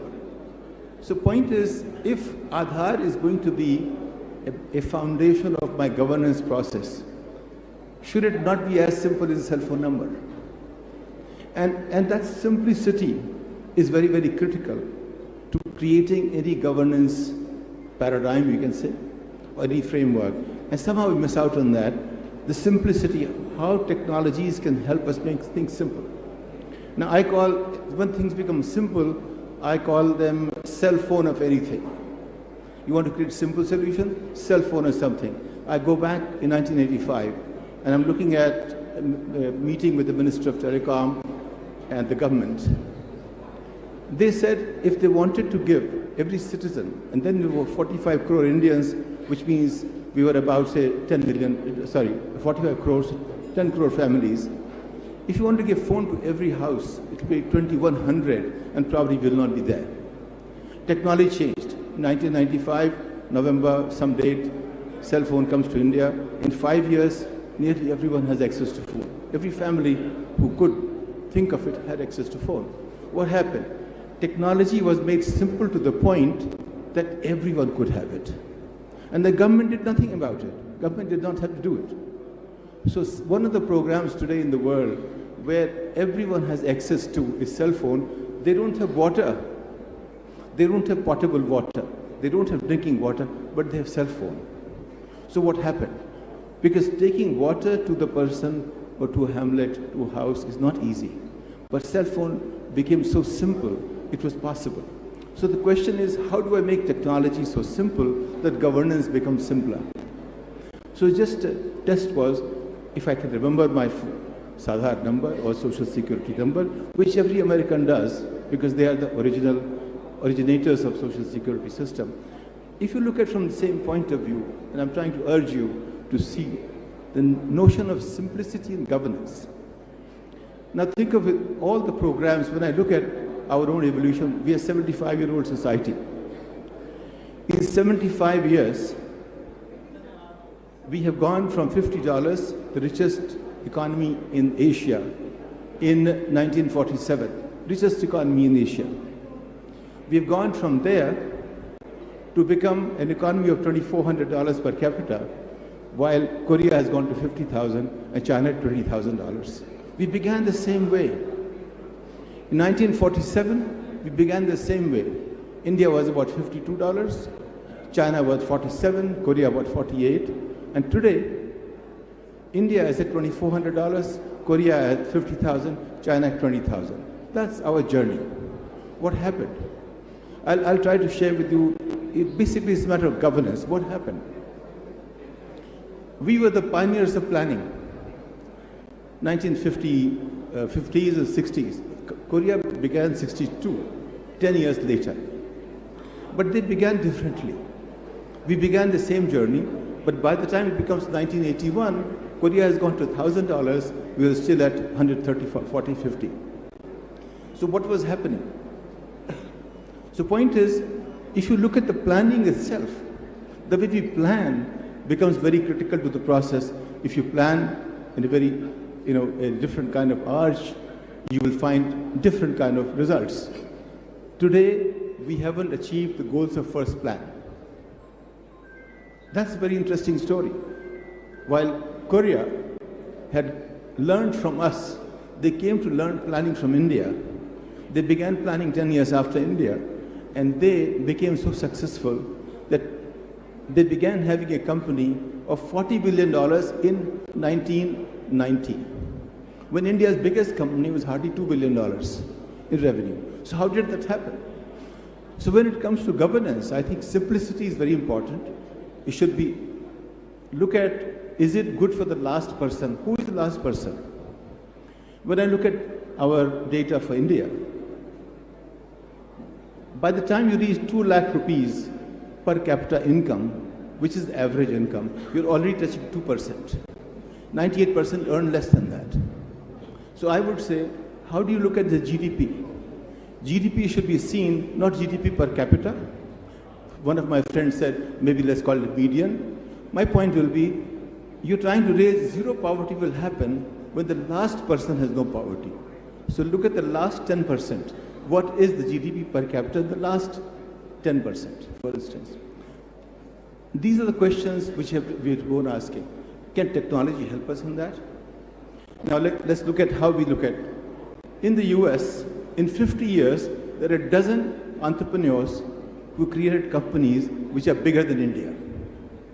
In 50 years, a dozen entrepreneurs create companies which are bigger than Indian market value. How does it happen? A person who began a journey in America 27 years back is the richest man in the world. He came to America from South Africa via Canada. Today he's the richest man in the world. how did that happen? So in other words, it's possible today, if we imagine, to create an ecosystem where a single person can create an economy as big as India's. Microsoft, Apple, Google, we all know these names. But it never occurs to us that these companies were founded by single individuals. And they created that level of market value, which is possible by India too. Then think of this way. California is a 40 billion people economy. Andhra is 55 billion people economy. California is 4 trillion economy. Andhra is $200 billion economy. The gap is about 40 times. US-India gap is about 35 times. But remember another thing. There are 50 million people of Indian origin outside of India. They earn as much as India does. 50 million Indians earn about $3.5 trillion outside of India, which 1,500 million Indians do it here. They have similar, what is changing is not, they are not changed, their ecosystem changes. What we are doing is, we are not changing the ecosystem. If you change the ecosystem, it changes productivity, it changes us. How do you change the ecosystem? Change the possibility of you becoming what you want to become. That is missing for 90% people. When we create a society where every child has the potential or possibility to become what the child wants to become, not what parents want them to become, child wants to become, that society becomes very different society.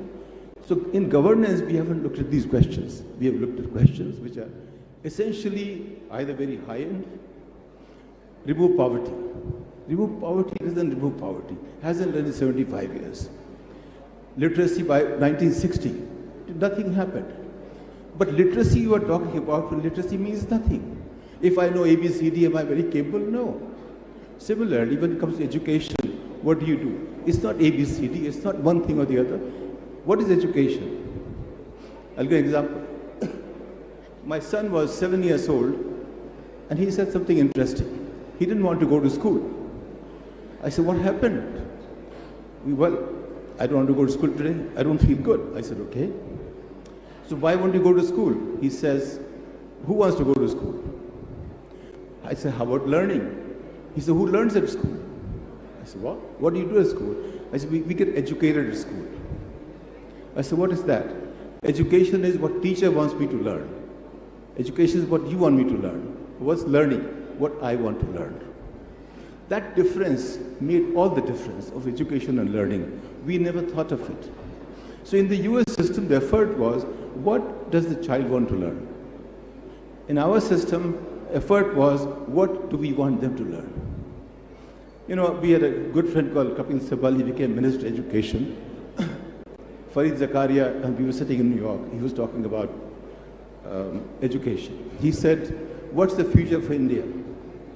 Kapil was very open about it. He said, I want skilling in India. My challenge was this. Skilling is not going to create a great society. Skilling will create people who can do here and now a job. But learning will create something which will create society. So we have the potential to be great. So should we become great, or should we become what we are here and now person, here and now society? And that's a big challenge. So I went to about several states, spoke to chief ministers. Many accepted my ideas. But things will come down to, but my education minister doesn't accept what you say. I said, well, that's a big problem. But is he running? It's not a central subject. You take your call. But they will say, I'll say one laptop per child, and they will buy a laptop. Laptop is just one means. As a CIO of Roche at one time, I learned one thing. When I said technology in India, they said PC, desktop.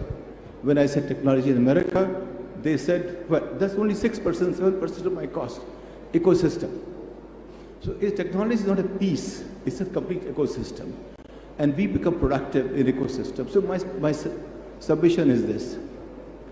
Simplicity in understanding something the last person can understand takes us much farther than making it complex. A cell phone number that you can remember, if that becomes Aadhaar, that tells us the way we think about society. That helps us, create a great society. Same thing happens to all Indians who go out without doing anything great. they become part of an ecosystem, they contribute a great deal more. So we have to think of ecosystem. And I'm very happy to hear very powerful words: global, sustainable, transformation, and ecosystem. So ecosystem is what's critical, because otherwise it's like throwing seeds which will never grow. So you create ecosystem for that, and you have farming. So my point will be this. I flew from Boston.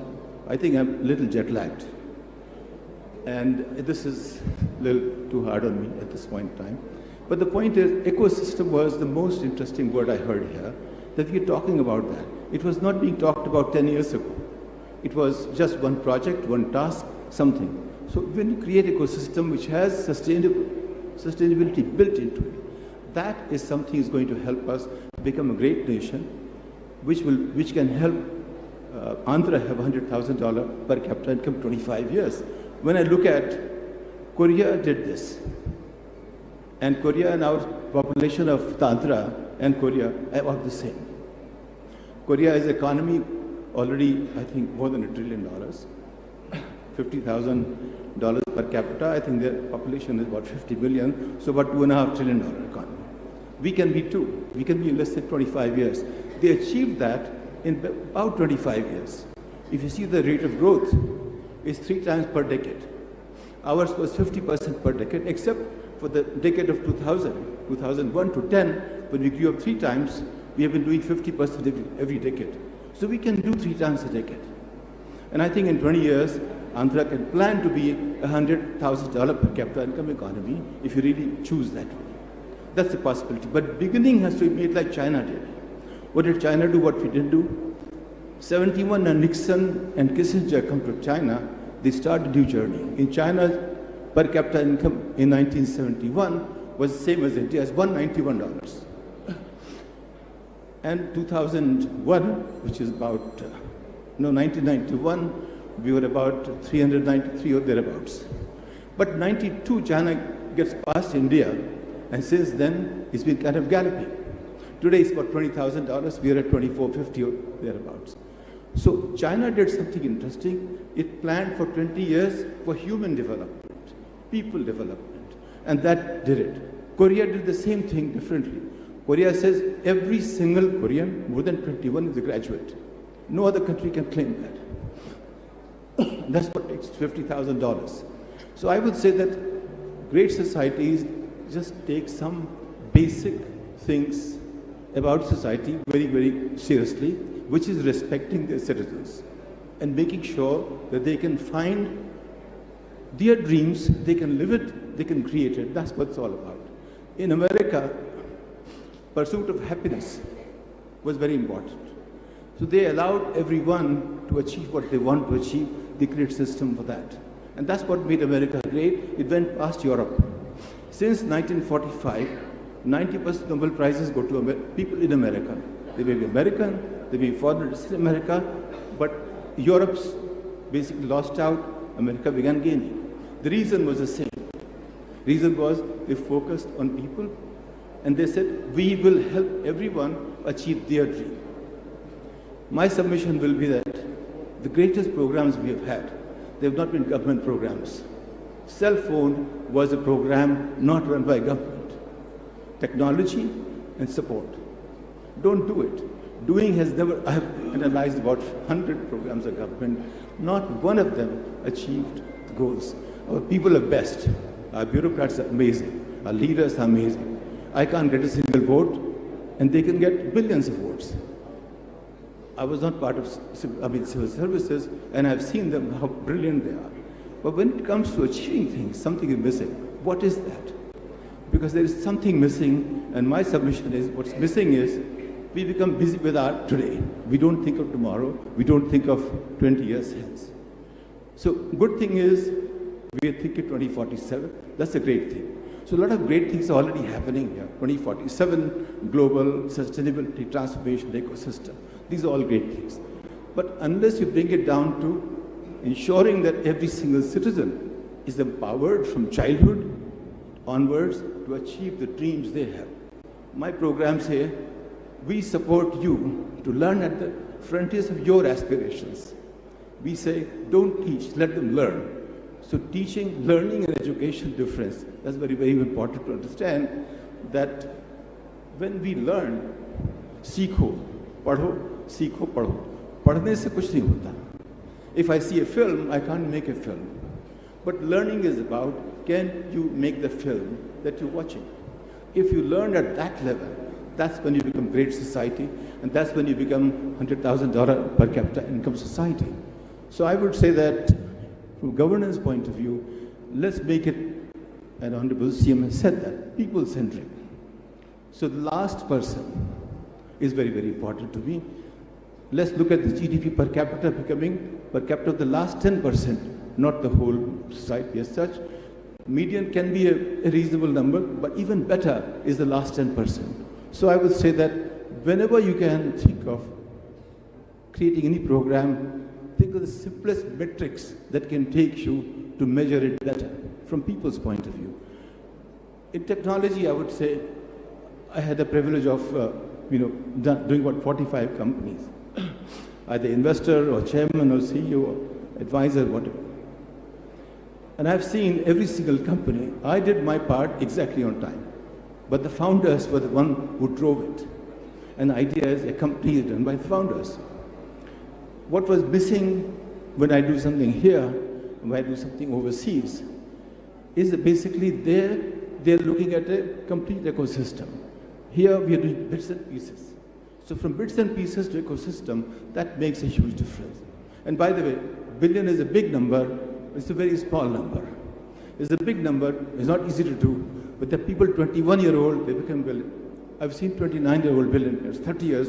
My son at 31, 32, he came pretty close to hitting the number of billion too. So it's a very small number and it's a very big number. It depends on facts are the same. Where you stand decides how you see them. How you see them makes all the difference. My submission will be that let's look at all the numbers, good things we have seen, global, transformation, sustainable, and ecosystem. Ecosystem is very, very important.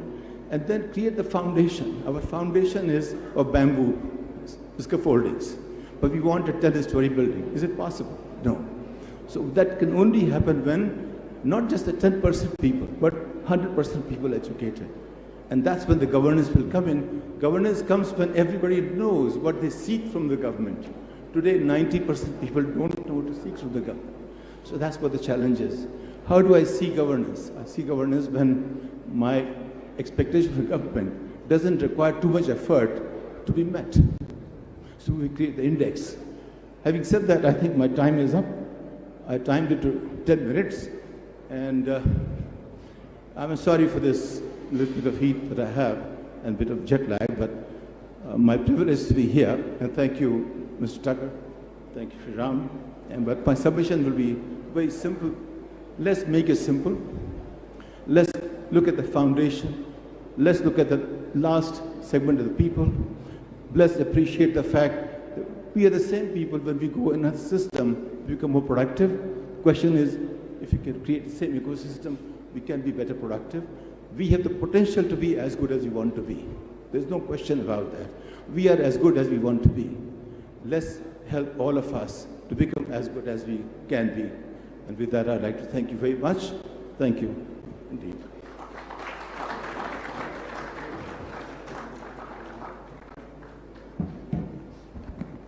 Thank you, Satish ji, for your insights into how global best practices in GovTech can be templated and adopted to Andhra Pradesh, how the institutional and policy framework is required to scale GovTech solutions in state of Andhra Pradesh.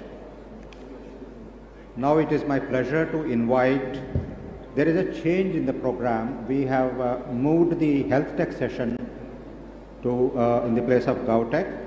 So it is my pleasure to invite Honorable Health Minister Sri Satyakumar Yadav ji, Government of Andhra Pradesh, and also Sri M.T. Krishna Babu, Special Chief Secretary to Government of Health, Medical and Family Welfare. Sir, request you to join the dais.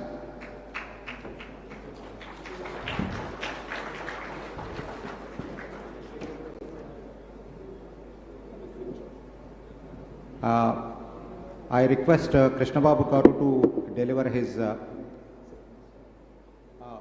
Sorry, I missed it. I request Honorable Minister to speak, and then Krishna Babu Garu will deliver his keynote address. Subsequent to that, we will invite the panel for the panel discussion.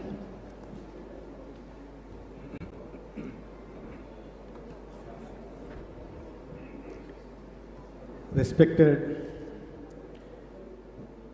Chief Minister of Andhra Pradesh, Gauraniyalu Chandrababu Naidu Garu,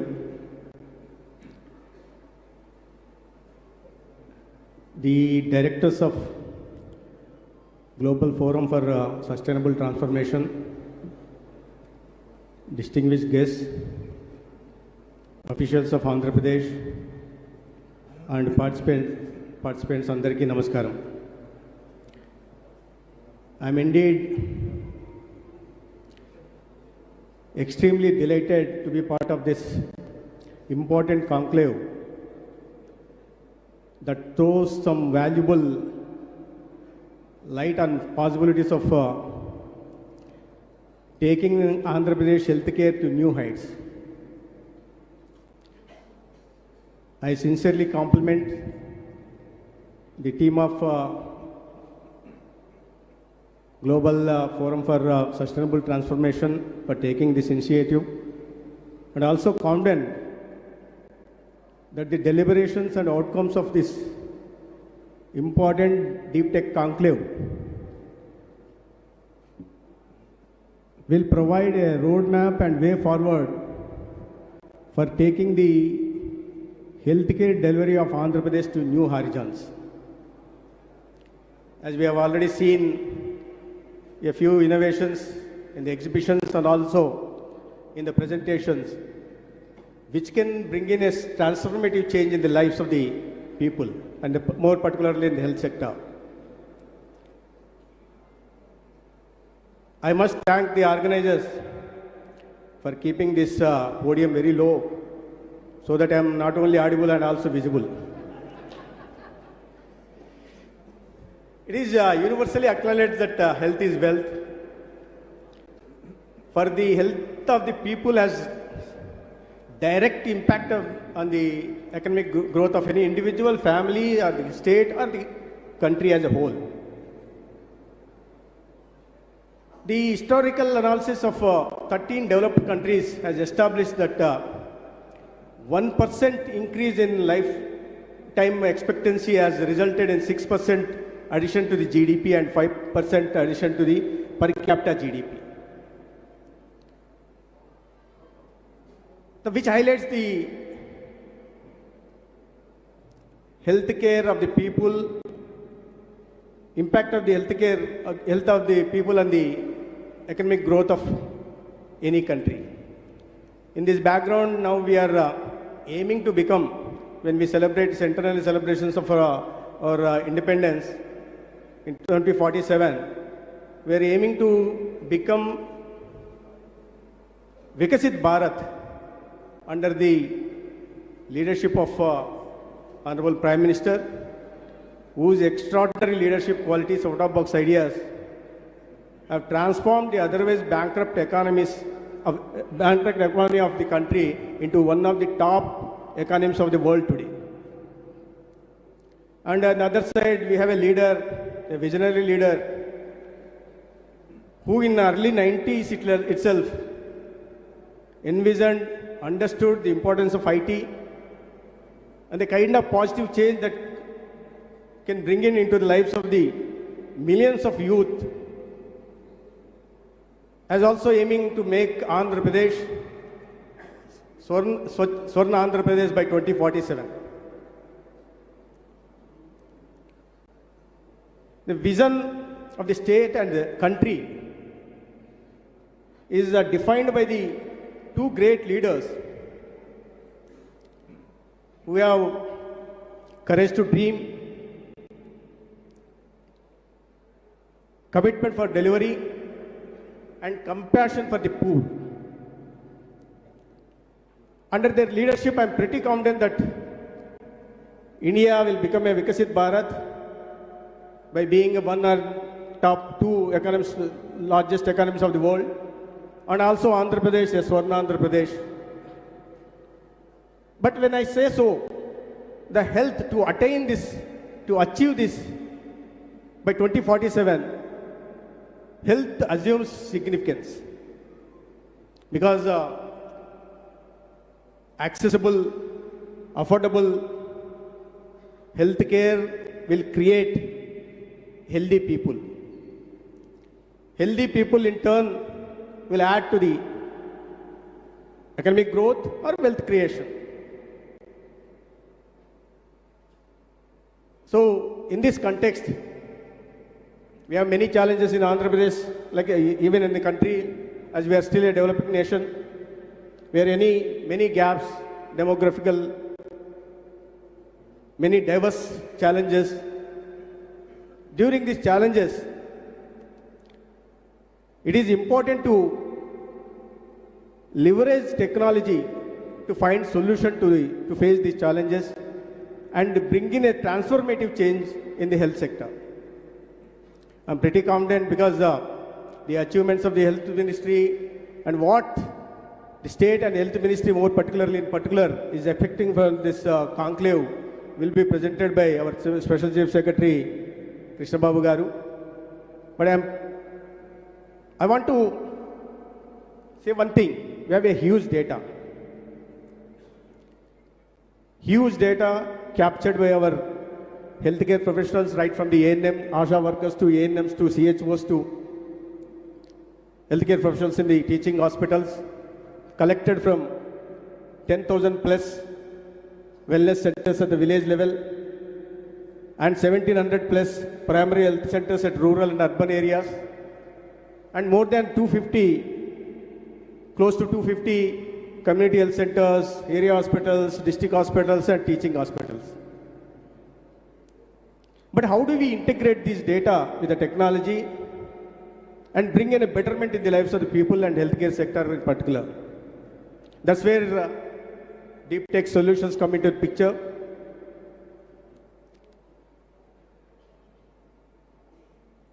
These solutions must provide predictive analytics, because my Honorable CM keeps talking about all the time about the new technologies, blockchain, data analytics, artificial intelligence solutions. These solutions should bring predictive analytics and therefore allowing us to take precautionary preventive measures and save the lives, and more particularly reduce the out-of-pocket expenditure of a common man or a patient, and also burden on the state's exchequer or the nation's exchequer.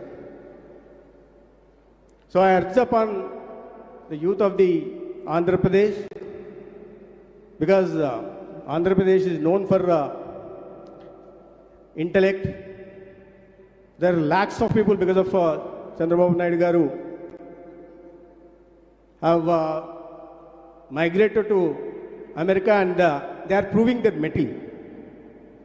So I urge upon all of them to focus more on this deep tech solutions and help the Andhra Pradesh health sector. And I know, you all know, the leader like Chandrababu Naidu Garu being at the helm of affairs, the investors or innovators will get every possible support in the state.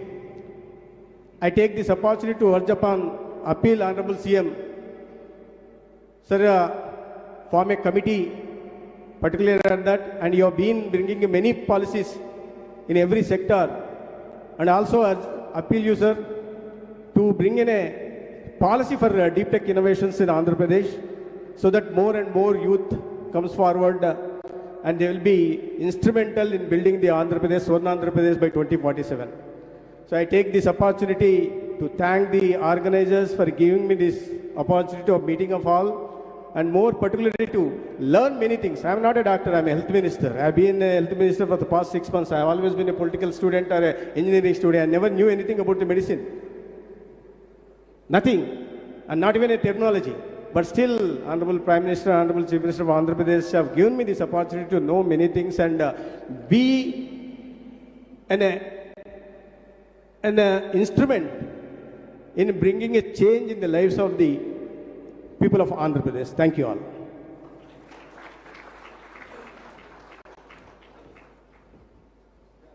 Thank you, Honorable Minister. Now I have the pleasure of inviting Sri Krishna Babu Garu to deliver his keynote address.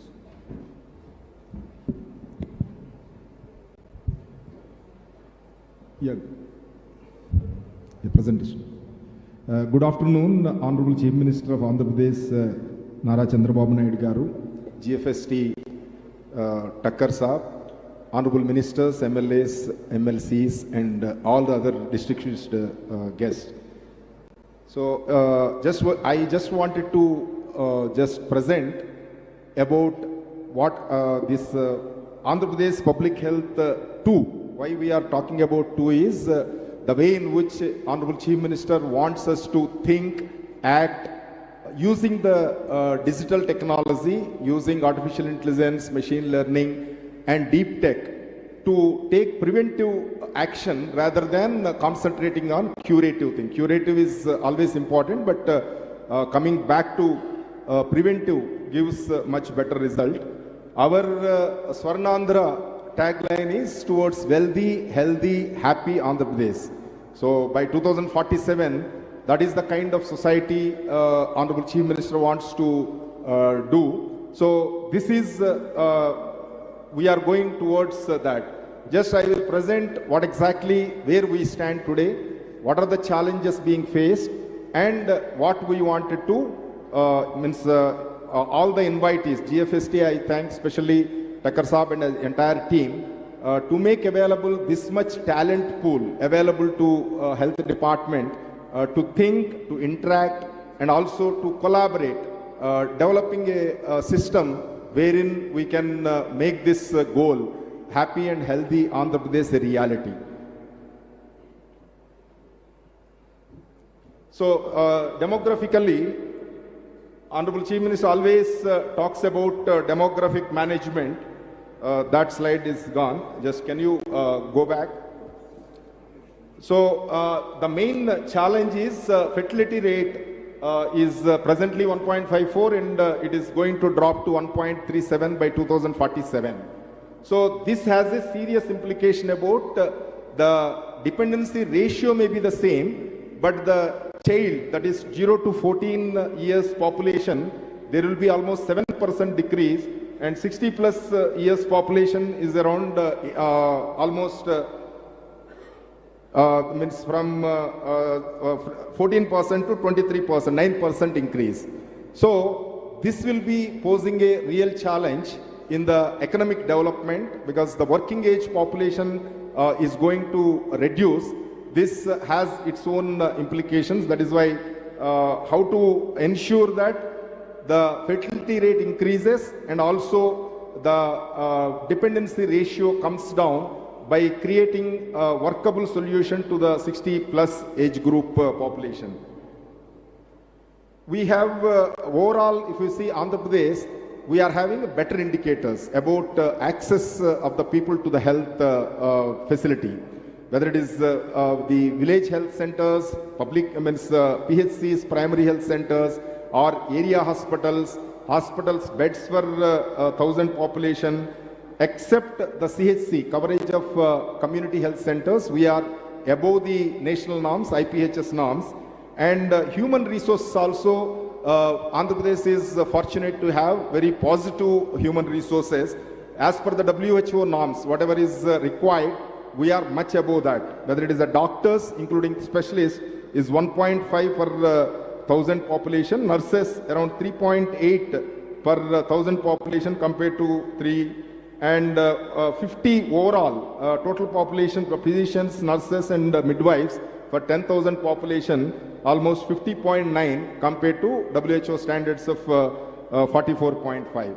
This is a very positive way where we have good human talent pool, especially in the health sector. We just jotted down the Swarnandhra goals and SDG goals. SDG goals we have to achieve by 2030. Honorable Chief Minister always directs us to plan such that we reach the goals much before it. We are doing reasonably well, almost 4 indicators out of 8. We are already close to achieving the SDG goals, and balance 4, it is under 5 wasted, then adolescent girls anemia, tuberculosis incident rate, and also life expectancy. These are slightly difficult to achieve as on today, but next we have 5 years time. Definitely we'll try our best to see that they are achieved. But Swarnandhra goal aligned with Viksit Bharat is a very tough call. So all have to change the way we plan everything, and then ensure that we reach there much early.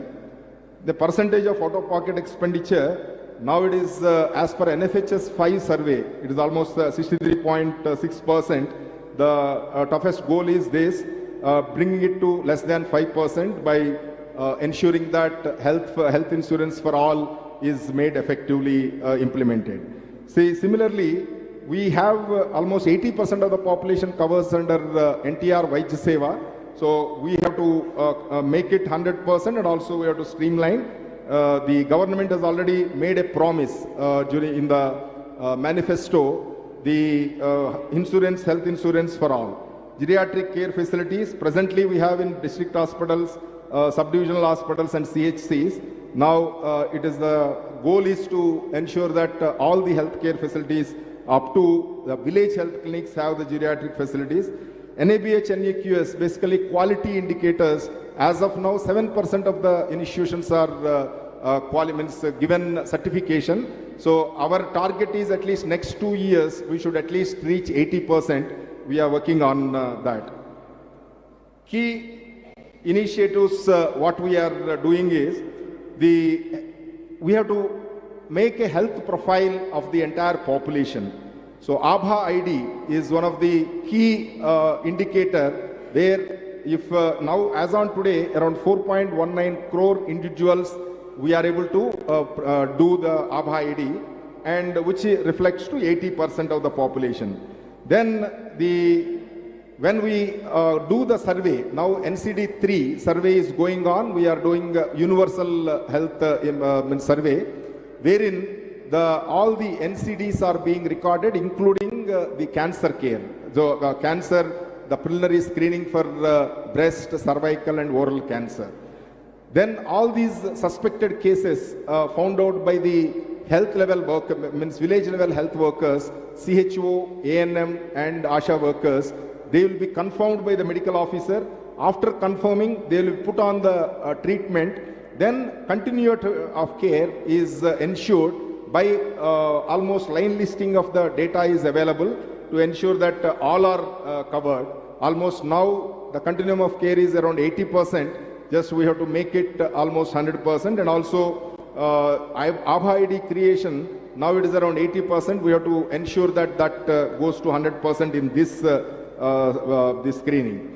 Then maternal child health care is another very important area. Almost 69 lakh children, especially 6 months to 6 years, and also school going children, we are having the health screening going on now.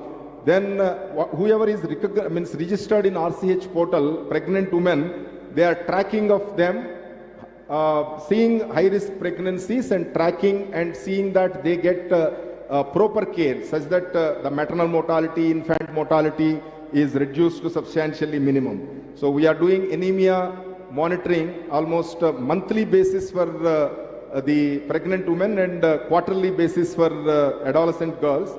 And also follow-up is being done both at PHC, CHC level, and also referral services by iron sucrose injections and blood transfusion. And if that is not responding, then other referral mechanism.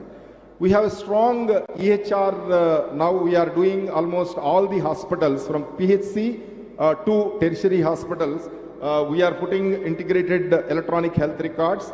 So this is a centralized repository of the patient information, and this will be having continuity of tracking of the individual from primary health, from the preventive care aspect, from the primary health side till tertiary care, and we have integrated the primary health to tertiary care such that the people who are identified with certain problem, whether that referral is happening properly or not.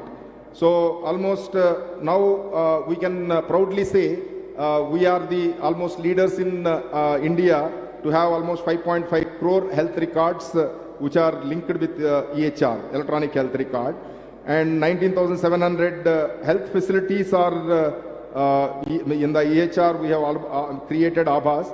Then health around 58,900 professionals are also done. Then unified data platform. So all the departments, ultimately the result will be when all the departmental database talks to each other, and we plan according to that and means see whether the outcomes are coming or not. So we have developed a system wherein health, women and child welfare, school education, Panchayati Raj, municipal administration, all the databases are integrated with taking this API, and nutrition and anemia status of pregnant and adolescent girls, as well as health monitoring, high-risk pregnancy of the women, and also other side sanitation, vector control measures, water quality testing. All these are integrated such that the information with one department is available for all other departments to see and act. So, and also monitoring can be done at the senior level. Another thing what we are doing is existing whatever items are there, for monitoring of that we are using technology, biomedical equipment, almost 1.33 lakh equipments are there, which are put on the system, and we know the exact status of how many are working, how many complaints are raised, how many are getting resolved, etc. Teleradiology services, similarly CKD and dialysis patient treatment, telemedicine consultation. Almost Andhra Pradesh is having almost 21% of India's total teleconsultations as of now. Almost average calls is 65,000 per day.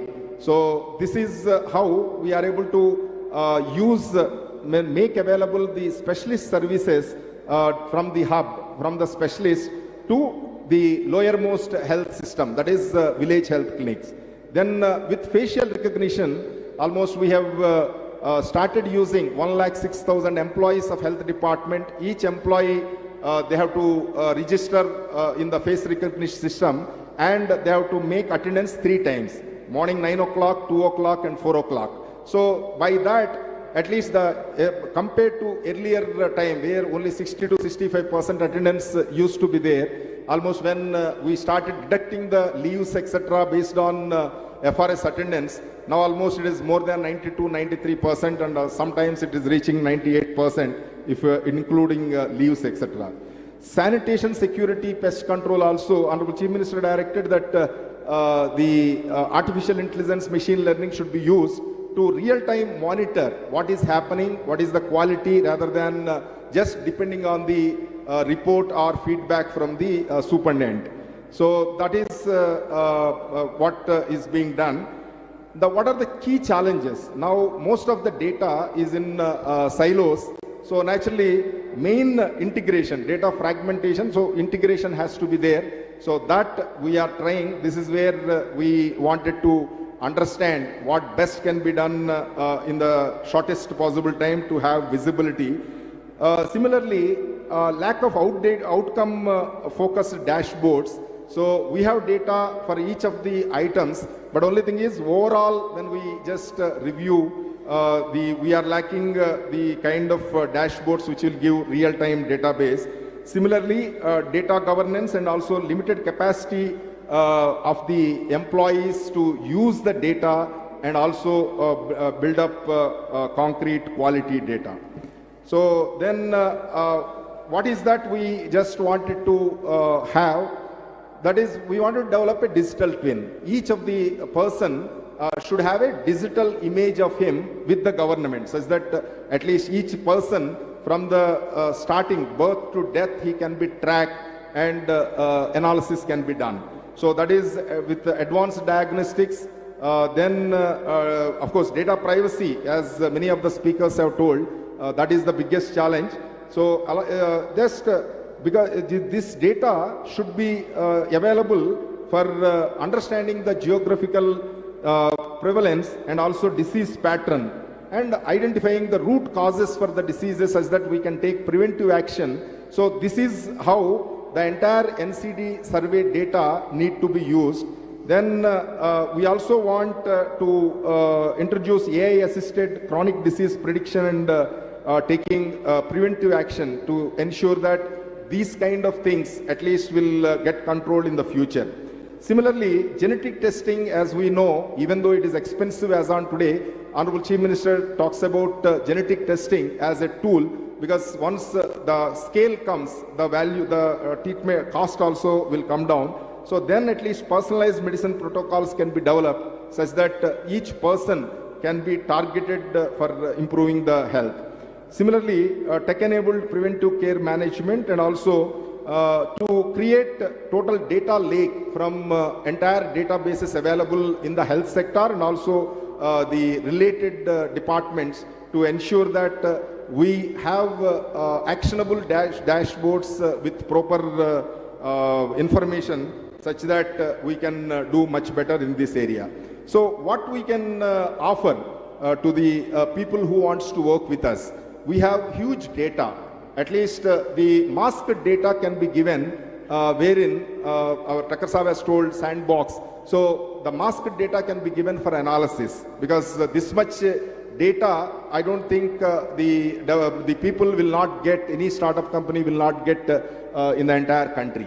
So that data we can provide such that you can use it, you can build models, and also you can say use case scenarios or pilots you can do, proof of concepts you can do, such that at least it will be a win-win exercise for both the developer as well as the government.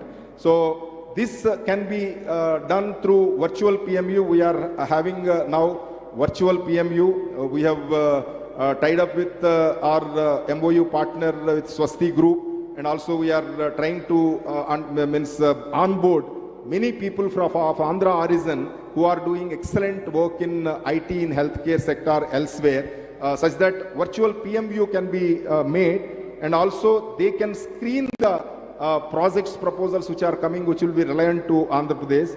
Similarly, data and AI center in the policy and practices also we need help for the people who are having expertise in this. And also, we also want to put MedTech center of excellence, because many diagnostic equipments are coming, many systems are getting developed. We also want it to be screened by professionals such that the right kind of thing which will be useful to the AP can be used. So this is what we can offer. So any company, startup, or the use case scenarios, you are welcome to just come to us, collaborate with us. We are ready to offer whatever assistance is required for doing quality pilots. Thank you very much.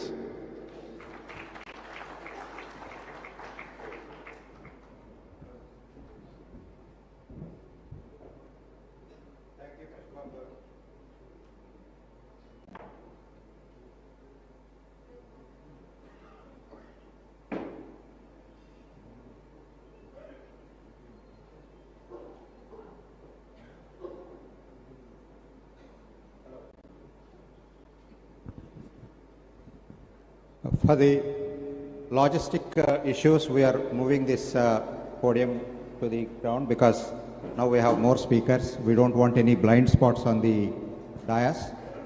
Now what we are going to do is, we have an extensive health tech panel. Already, since we are overshot the time, I will be inviting the moderator. So she will invite the rest of the panelists, and then I request the moderator and the panelists to stick to time, because Honorable CM Sir expressed his intention to have a... I am too short for this actually. I'm going to tiptoe. Thank you for the privilege of being here. A very warm welcome. I'm going to be a bit loud because it's a post-lunch session and I can see some people snoozing. Feel free to stand up and stretch yourself if you like. I think that's good for you and good for the blood circulation. But before I start, maybe we could start with a resounding round of applause just to wake us all up and energy. Because why? Because health is wealth. Is health wealth? Yes? So can I get a louder applause? All right, I do see half the room waking up, so that's great. A warm welcome to all dignitaries, Honorable Chief Minister Chandrababu Naidu and the Minister of Health, Satyakumar Yadav. My name is Dr. Angela Chaudhary and I'm the Chief Catalyst of Swasti. It's an Indian-born global public health organization that tirelessly works for vulnerable communities to bring 100 million healthy days by 2030.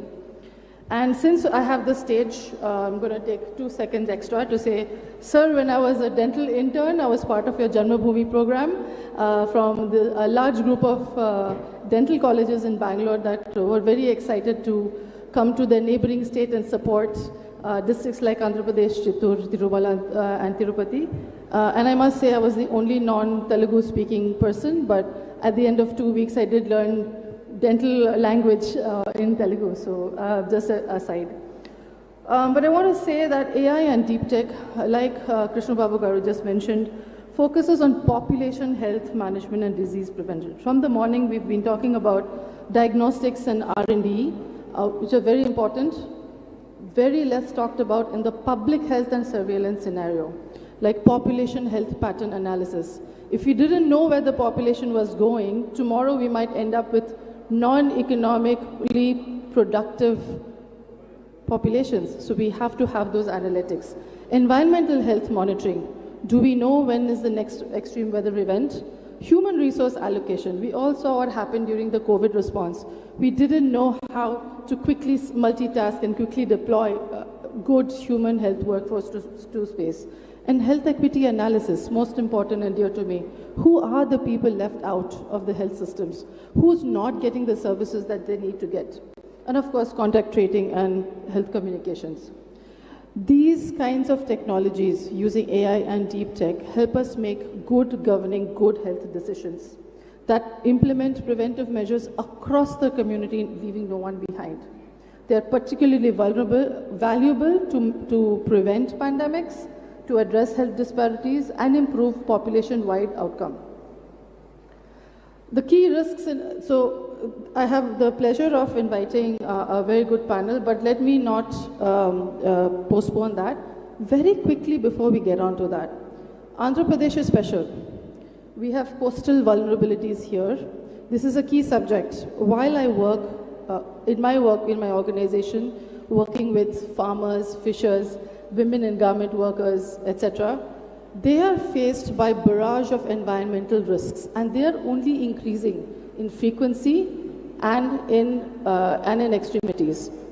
Andhra Pradesh is not, it's special that way. You have a large coastal region. Coastal erosions are affecting fishing communities. The saltwater intrusion into agricultural land, people depend on them for livelihoods, and we depend on that for food. We have heat waves, we have dry spell, we have droughts, and there's massive agricultural impacts and weather security issues.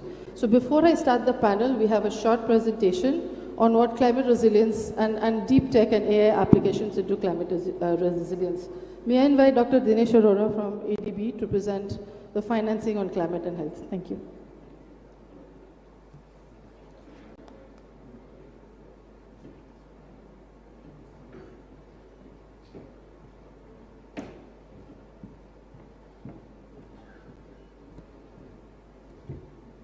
Thank you, Angela, and thank you, Honorable Chief Minister, and thank you for a wonderful presentation, the principals, the Additional Chief Secretary from Andhra Pradesh. I just wanted to sensitize on an issue which is rarely discussed.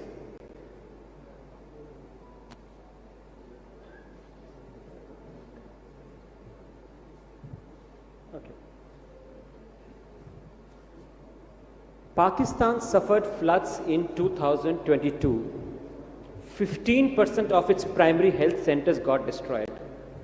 About 4 times snake bites increased because of the flooding in that area, but the public health centers were not ready for this. Why did they collapse? Because they were not resilient enough. Bangladesh is having dengue across the year. It used to be only seasonal, 2 months. But now because of the rainfall patterns, increase in climate change and heat, the mosquito breeding has increased. New viruses are coming. If our glaciers melt, 50% new organisms from the permafrost will come, and we are not sure how we deal with them. This is one, Honorable Chief Minister, I wanted to sensitize on one issue of climate and health which is coming up. And many naysayers in the past have become yes-sayers for this. And Andhra Pradesh is no exception to that.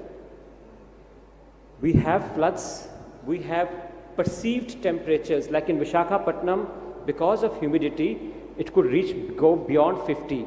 Informal workers, mainly ladies who work in the farms, how do we help them mitigate this loss?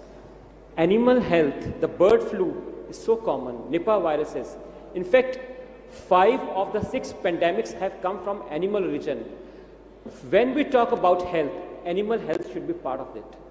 Unfortunately, we always talk about human health, leaving out animal health, which has been responsible for most of the crises, including COVID-19. 5 principles G20 India adopted this year, last year when they were there. And I just wanted to take you through those 5 principles. The first principle is resilient healthcare. Can our health structure stand when earthquake, floods, or any damage happens, or cyclone happens? That's called resistant. And if any damage happens, they become responsive and come back normally. That's resilient infrastructure. We do it for many things, but do it for health services, not only for infrastructure, but even for our health workforce has to be climate resilient. So I will showcase 2 tools. One is patch, which is being used in Philippines, and I'm glad that today Andhra Pradesh is signing MOU for that tool to use. How do you maximize resources when such cyclones can be predicted? And second, on urban health tool, heat tool. Can we predict heat waves and how do we mitigate with them? The second principle is building low carbon health systems to decrease carbon temperatures. Electrification through renewable energy, electrification of ambulances, use of LED light bulbs, or very simple ways. Similarly, decarbonized health centers. Can Andhra Pradesh lead India in doing a decarbonization mapping of its health services like NHS has done? Sir, NHS is targeting NHS hospitals net zero by 2040. Can Andhra take that lead? And we are here to support and work with you on that. Green supply chain, whether it is vaccines, therapeutics, diagnostics, the packaging, can the material be used so that it has less carboniferous? Climate financing. In fact, sir, why I am talking here, because in the name of climate for health, we will get a lot of grant financing. So even if the loans come from World Bank or ADB, interest rates can buy down with this, and it can be actually at 0 interest rates. One very interesting is health insurance. Sir, you are the pioneer of the scheme which has been across India now. I was the deputy CEO of Ayushman Bharat, the PMJY scheme.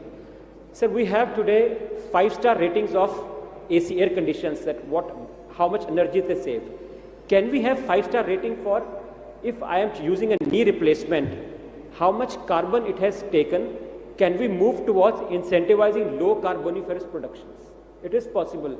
US and Korea are contemplating, can Andhra take the lead and come up with a incentivization mechanism for knee replacement, hip replacement to be less carboniferous? And of course, let's have animal health, not forget animal health should be part of human health when we discuss health pandemic preparedness. Sir, this is the patch tool. Sir, I'm glad today you are signing MOU with them. With this, we map climate data with health data and actually can predict that what cyclones are coming. And this was done in a study in Philippines in one of the counties. And we could predict that when damage is coming, are the kits ready? Are the health workers trained enough? Is there a backup for the vaccines, for the medicines to be stored? Simple thing, when floods happen, do we have 3-store building where we can store ORS so that rehydration can be given when the floods are hit? This has been very successful in Philippines, and I'm glad Andhra is taking that lead today. Similarly, this is a tool of using AI with mapping from climate data to come up with heat maps. 60-meter square heat maps can be generated, and then we can predict in these hours there should be limited activity on those days. We're also coming with the parametric insurance. if there are 3 regular days of heat, women who work in the field will be compensated through an insurance scheme, which is being done through SEWA right now by Swiss Re in a pilot way, but it is being taken globally. Couple of these things where we would like to highlight and come and work with your team here to get them a parametric insurance for heat stresses. This is the 60 hexagonal, sir. So the climate is not only temperature, it's humidity. It's also the base structure of anthropogenic surface area, greenery, water bodies, which can be mapped, and then we can predict what are the urban islands which we need to protect against heat stresses. Finally, one of the best practices I wanted to highlight is Center for Disease Control. Normally it has been done only for vector-borne diseases, but today concept is changing. It's for non-communicable diseases, it's for communicable, and it's also for animal health. The ASEAN CDC, which ADB is supporting, is now the latest one where we talk about one health workforce, which is human health, veterinary doctors, and the paramedics all coming together, which not only bring the solutions but also to the economic researches. So I think we can have one CDC established in Andhra Pradesh, which can actually lead the way and could then become a regional CDC for many other states and in fact for the other countries also. I think I'll pause here for the time. Thank you. One last slide, sir. Climate vulnerable diseases like dengue, chikungunya, TB, these are becoming. So there is a huge catalytic grant capital available from Gates, Temasek, Tahir, Tata Trust. I think Madhav is here. Green Climate Fund. We can channelize that grant financing so that we can have meaningful impact on how do we decrease climate vulnerable diseases, come up with the newer vaccines for dengue. Why should it take 60 years to come for a vaccine for TB when it took 9 months for COVID? Because it's in the third world. But can we use this grant financing along with the multilateral financing from ADB World Bank to channelize resources and end TB, malaria in Andhra Pradesh, in India? One last snippet, sir. The specificity of tuberculin test is only 50%. World over, we have moved towards TrueGen, X-Gene Expert, AI-based X-rays, but still 50% in India are still being used for specificity, which has only 50%, the clinic diagnostics. Can we move to neo-diagnosis for TB, which can eliminate that? That's my last appeal, sir. And the telemedicine is not only increasing access, I think the Principal Secretary showed a wonderful presentation. They're talking about smart health ATMs. In fact, it is also less carboniferous and it decreases huge less when traveling expenditure is not there, people are not going, they get medicines at one pair. Telemedicine, in fact, should be the aim we move forward. And when the Principal Secretary did mention about the futuristic IT tech, sir, I have just one request. Imagine at 2 a.m. in the night, a pregnant mother is having palpitations. What should she do? Can we have a system which sir mentioned? She calls up a call center, they recognize the mobile, they have a Abha ID, they say, hey, what is your happening? Suddenly the triage goes to a nurse. She explains, okay, can you have your BP? Can you take your lime water? Are you able to do? They send an ambulance at home at 2 a.m. in the night. The concerned nearest hospital is informed that a pregnant mother with palpitations is coming. She goes there. If everything is fine, she returns back. There's a continuum of care. Next day morning, a specialist is arranged where at 11 o'clock her appointment is fixed. She goes there, gets medicines and comes back. That is perhaps Swaran Andhra in patient-centric terms, which I think the team is trying and we are here to support that. Thank you.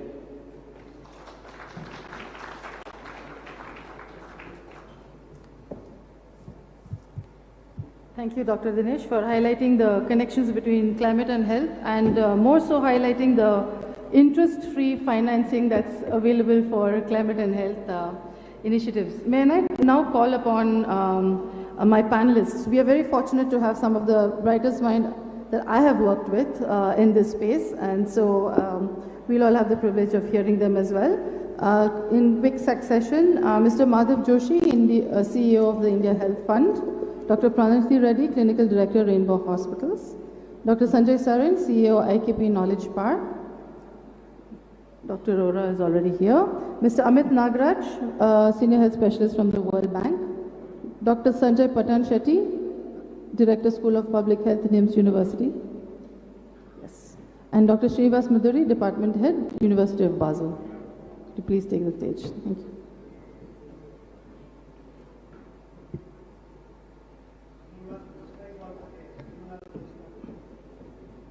Srinivas Khosla, Dr. Srinivas Khosla.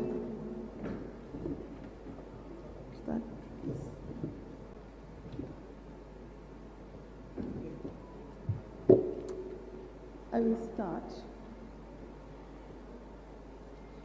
Okay, thank you for being here. This panel is essentially about how can AI and deep tech help us all achieve the goals of Swarna Andhra Vision 2047. And because this is a very large panel, I'm going to stand so I can see all your faces. I'm going to start with you, Dr. Srinivas. The first one, Dr. Srinivas. We have two, okay, for all of you, we have two Dr. Srinivases and two Dr. Sanjays. So this is going to be a fun panel. The first Dr. Srinivas in the green. My question to you is, how do you, please introduce yourself in short, and how do you think AI and deep tech can help Andhra Pradesh reach its Thank you goal? very much for giving this opportunity. Respected CM, Mr. Chandrababu Naidu Garu and other dignitaries. Yeah, AI is definitely the major tool that's going to play a role in healthcare. But the main thing, we need to use the AI, especially in a program called REACH. It should be very effective in the rural effective comprehensive healthcare. Now, this has to play a role based on the sustainable healthcare, a consistable healthcare, a deliverable healthcare, and most important, in a transparency way. Now, how it works exactly is, it should create a blended financing model where the patient needs to be looked upon as a deliverability for care in a possible way where there is no finances involved. For that, we always recommend a model called no cost, low cost, high cost. It's at different levels of organizational aspect based upon the schemes that are available from the government, which should be very much delivered. Now, for that, we need to be able to identify an issue. It could be a micro issue or a macro issue. Now, taking a micro issue, it could be a single focused agenda of a disorder. For an example, we, coming from Hyderabad, the GSR hospital, we deal with a specialized aspect called the Center of Excellency for Craniofacial Anomalies. For the last 30 years, we have delivered care for the state of Andhra Pradesh for more than 40,000 patients. We started this way back in 2001, where we used the Janmabhoomi project, and at that time we had a wonderful secretary, Mr. Parida, where he could identify in the census the incidence of these facial deformities where the children are born without nose, without eyes, without ears, without lips, or some sort of deformity. Then we had an incidence. Now, this was in 2001. But now, if we exploited that same incidence, we have it more than in 5 folds. Now, what exactly we can do is, using this incidence, now going back to reaching to the care at the primary level. Now, using the AI, we already come up to what you call as the predictional outcomes. We have subclassified all these disorders. We know what is the treatment methods that we have to use. And next thing is, by using this model, we can identify the outcome measurement. So the basic problem of the patient is the feel of shame and the fear of scare to go to a hospital. So if you could explain to them, so they go onto the app, which is available with the Anganwadi worker, where we go to the house to house, where they see a child with a defect, where they just scan it, and then they get the picture and they put it into the app, and then it automatically tells you what sort of the defect it is about. Now this defect, how the treatment is done, what is the length of procedure of treatment done, where all it can done, and then the outcome out. So that gives a confidence to the patient to go forward.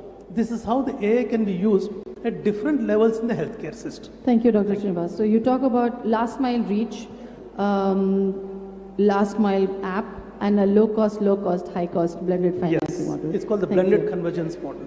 If you could please pass the mic on to the next Dr. Srinivas.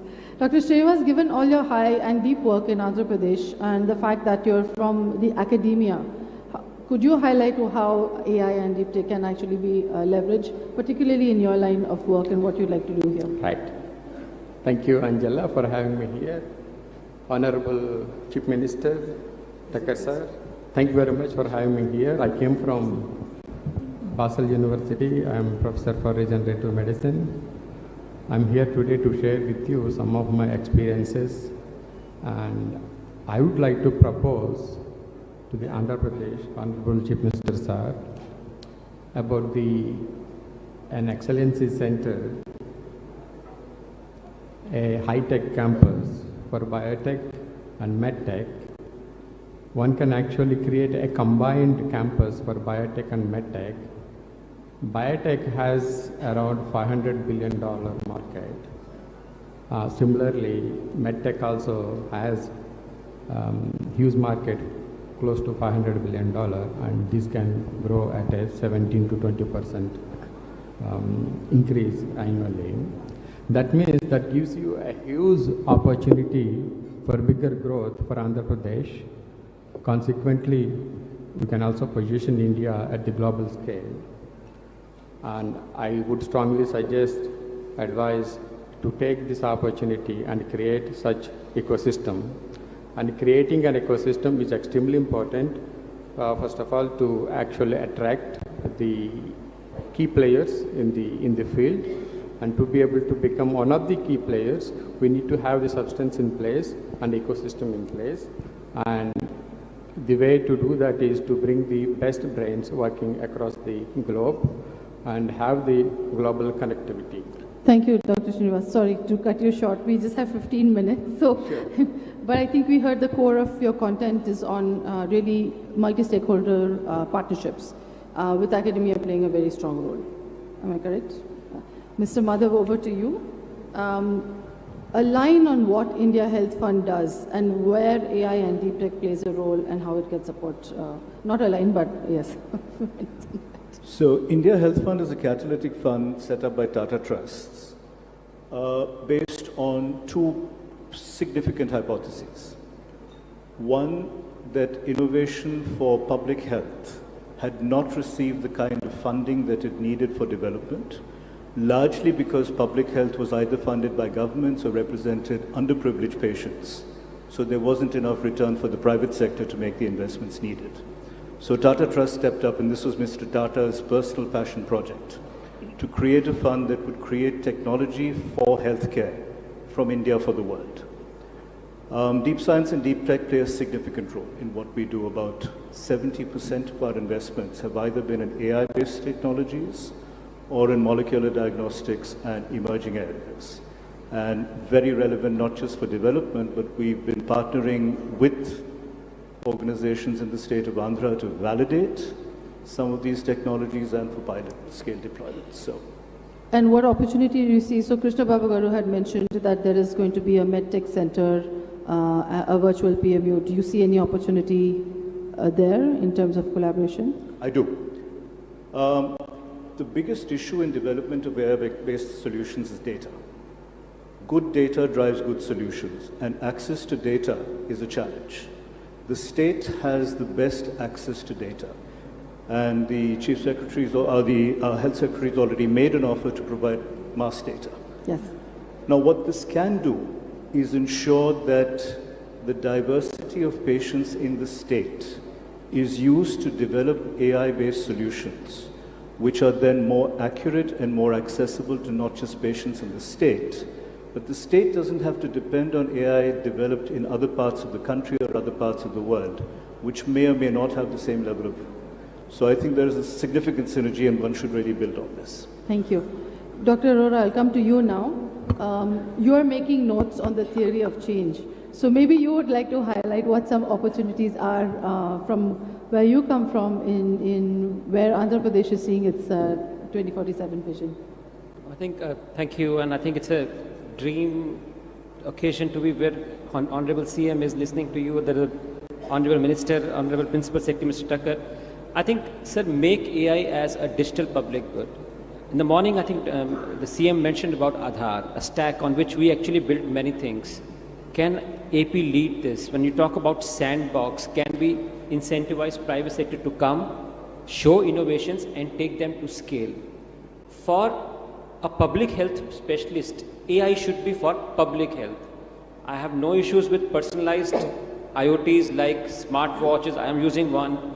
but then it's not for masses to be used immediately. What is required is how do you do surveillance, diagnosis, outbreak, and solutions, including NCDs, on a massive scale, and do preventive diagnosis.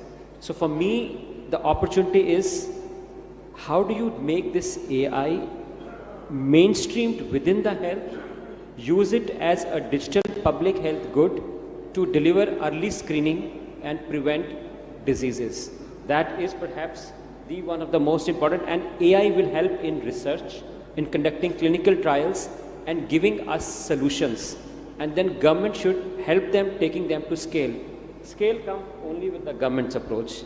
Irrespective of any philanthropy, any multilateral bank, if government adopts it, it goes to a scale. And this is where government can create that differences of impactful intervention. Thank you. Thank you, Dr. Arora. Sanjay, I know you from your earlier avatars, and now very nice to know that you've moved to Hyderabad.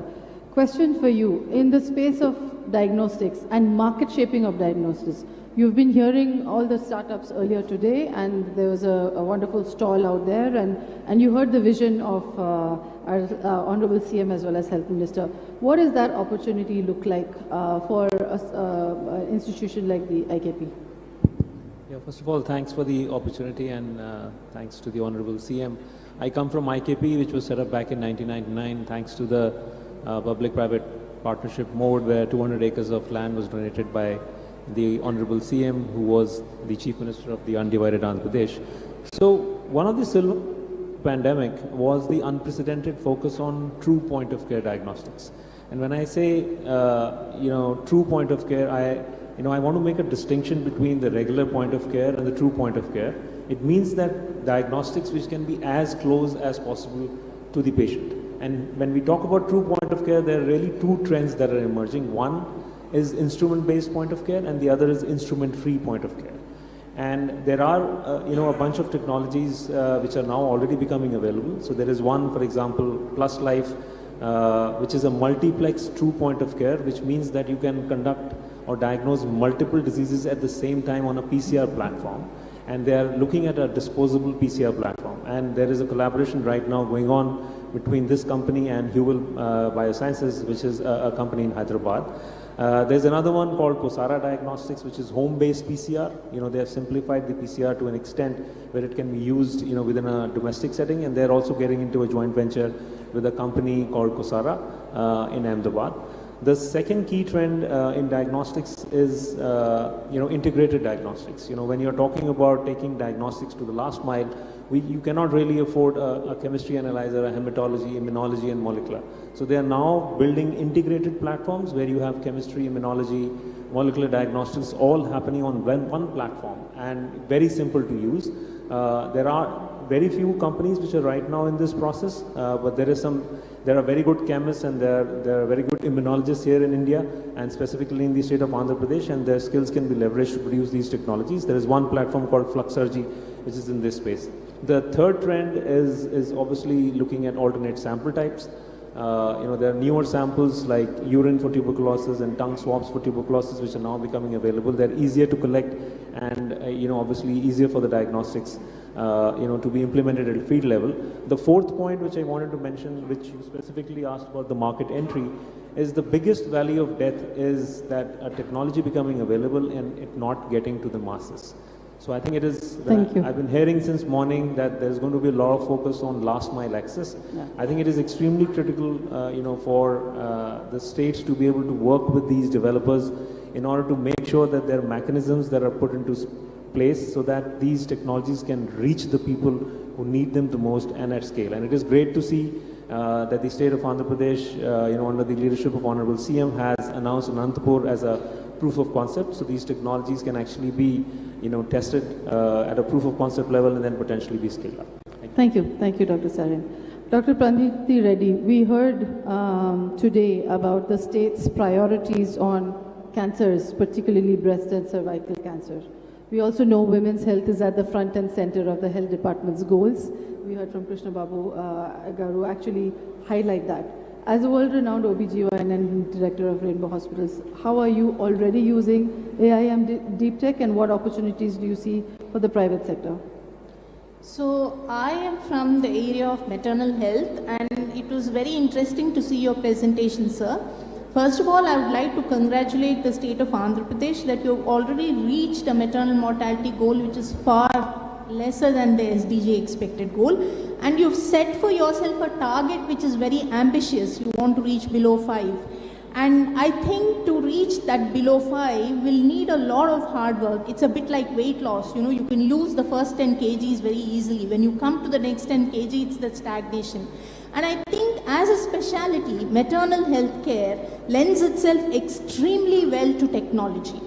It lends itself extremely well to technology because it's a very structured journey that a pregnant woman follows. 95% of the pregnant women go through a very structured journey.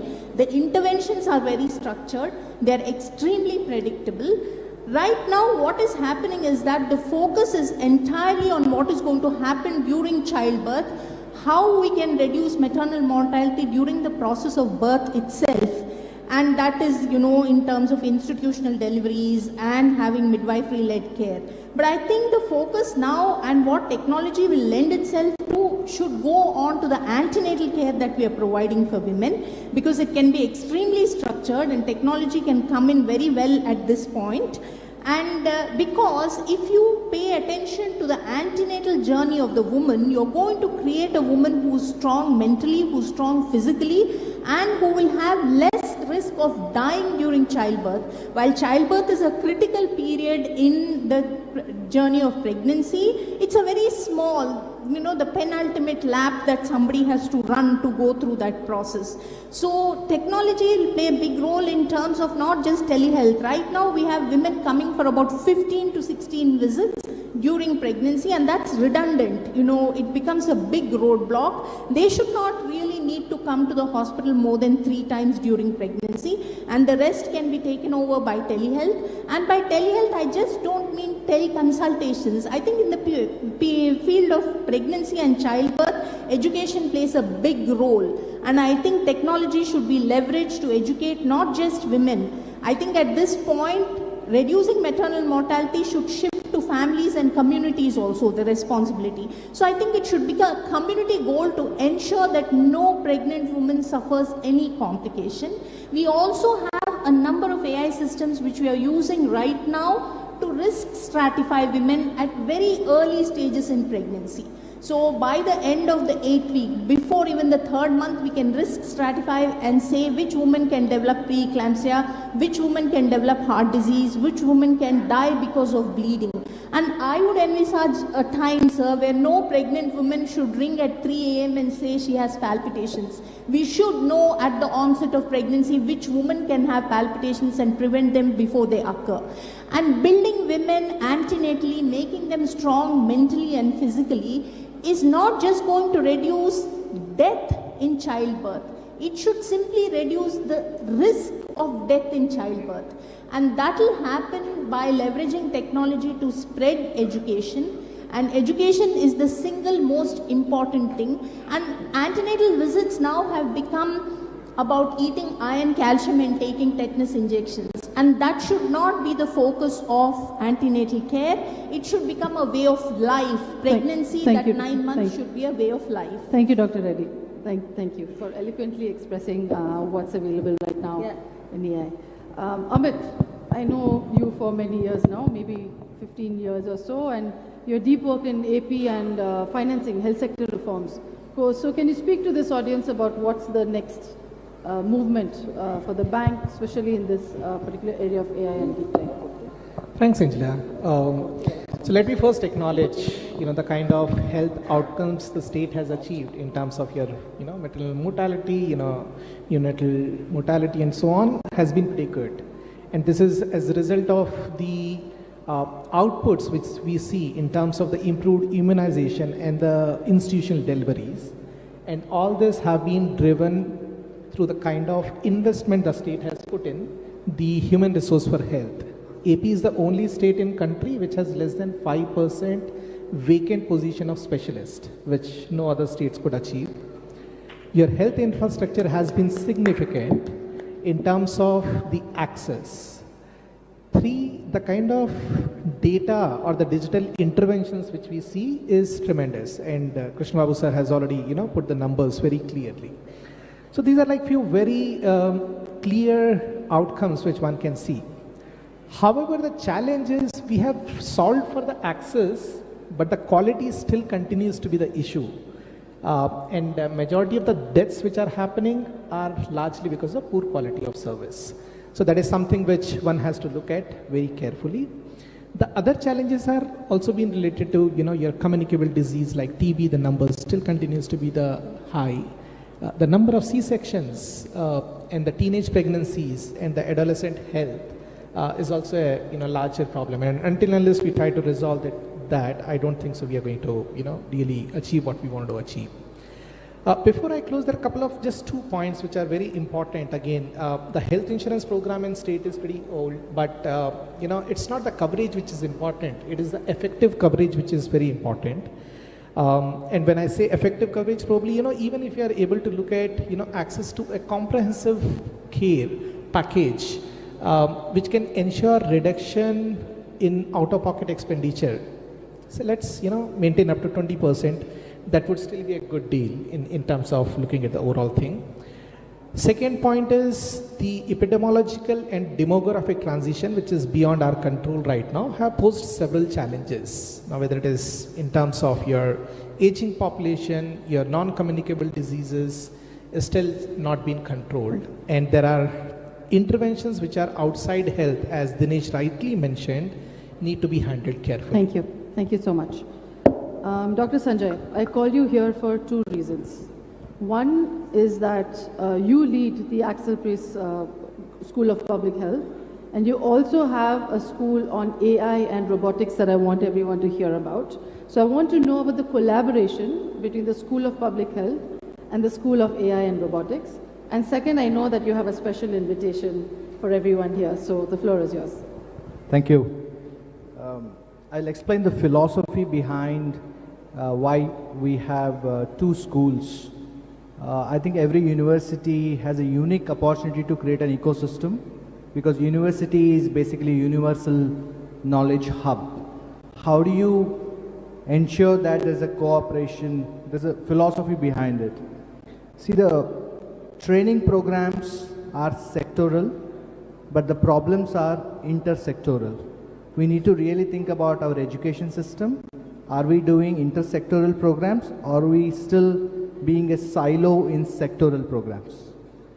Policies are mostly sectoral, but the problems are intersectoral. Then again, policies are national, but the problems are international. So intersectorality in education and research is extremely important. This is the philosophy behind. At NIMS University, we have Institute of AI, Robotics and Cybernetics. In the same campus, we have a medical school and we have a public health. The message here is very clear. When you talk about AI, there's a triangle which influences the way you work on. One is security, the other one is privacy, and the third component is business. So how do you balance this triad becomes extremely important. So one message I have, to the Andhra Pradesh, which is doing extremely good. I'm extremely happy here listening to all the developments. My only request is, if we can invest on primordial prevention more, because by doing this, you are actually intervening before the emergence of risk factors. So we have to deal with unknown unknowns. Right now we are doing good in known knowns, known unknowns, but the future is unknown unknowns. So you need thinkers and implementers in this area. Thank you so much. And what about the special invitation? Yeah, this special request to the Honorable Chief Minister, sir. Sir, NIMS University has taken the lead to host the World Health Summit regional meeting in New Delhi. World Health Summit is happening in Berlin since 2009, but this is the first time in India. It will be hosted at Bharat Mandapam from April 25th to 27th. What I told Berlin team was a very bold statement. I said, you have a history, but we will create a history. Sir, please accept our invitation as guest of honor. I know from the we'll be very happy, sir, with the developments, with the case studies, because the regional initiatives which we start have a global impact. But nowhere, because as Indians, we are very nice people. We don't speak much, but we do a lot. Sir, please accept the invitations. Thank you, sir. Thank you very much, Dr. Sanjay. Before we move on, I'd like to invite Ms. Vinutna, the Assistant Collector of Anantapur, who has actually started using the virtual PMU already to draw some conclusions of her own. So if you could quickly come up to the dais, because we've been told we're really running out of time. Thank you so much.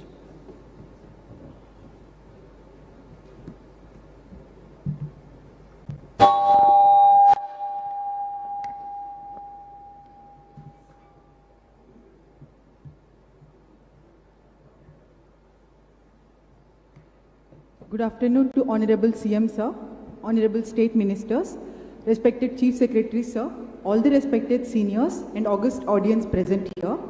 I am Vinutna IAS 2023 batch, Assistant Collector Ananthapuram.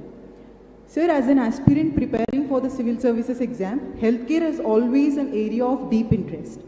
Now, after 7 months of entering into the service, it has become real, and I realized the crucial role healthcare plays in governance. It is a matter of immense pride and with deep gratitude, I stand here today to share with you all the pilot data analysis project we are working on in Kudiru Mandal of our district Ananthapuram, in collaboration with the Swasti team and under the guidance of our district collector, sir. As a part of the vision of our Honorable Chief Minister, sir, in line with the Vikasit Andhra Pradesh 2047 and also Vikasit Ananthapuram 2047, out of several others, 2 of the major targets we have chosen include from 23 per 1 lakh live births of maternal mortality rate as per NFHS 5, we want to bring it down to 0 and reduce the anemia incidence percentage from 57 to less than 1% and intensity level in a targeted manner from severe to moderate to mild. Aligning with these thoughts of the district administration, Swasti team had come to Ananthapuram, coupling with their concepts of precision action for the climate health and virtual PMU, we worked extensively on data and came up with a pilot Swarna Ananthapuramu analytical dashboard.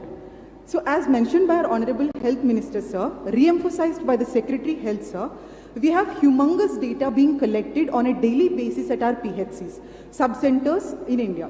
Andhra Pradesh stands first in place in terms of electronic health records data. Swarna Ananthapuram is one such data analytics dashboard platform that aims to put this data to right use for the larger public good.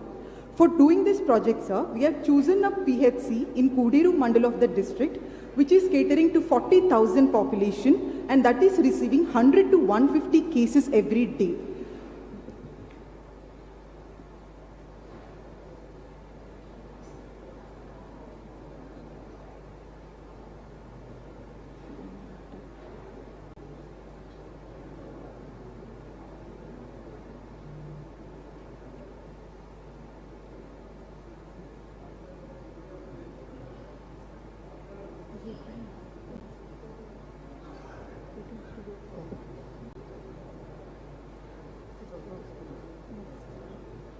So these are the objectives, sir, which we aim to achieve using this platform Swarna Ananthapuram.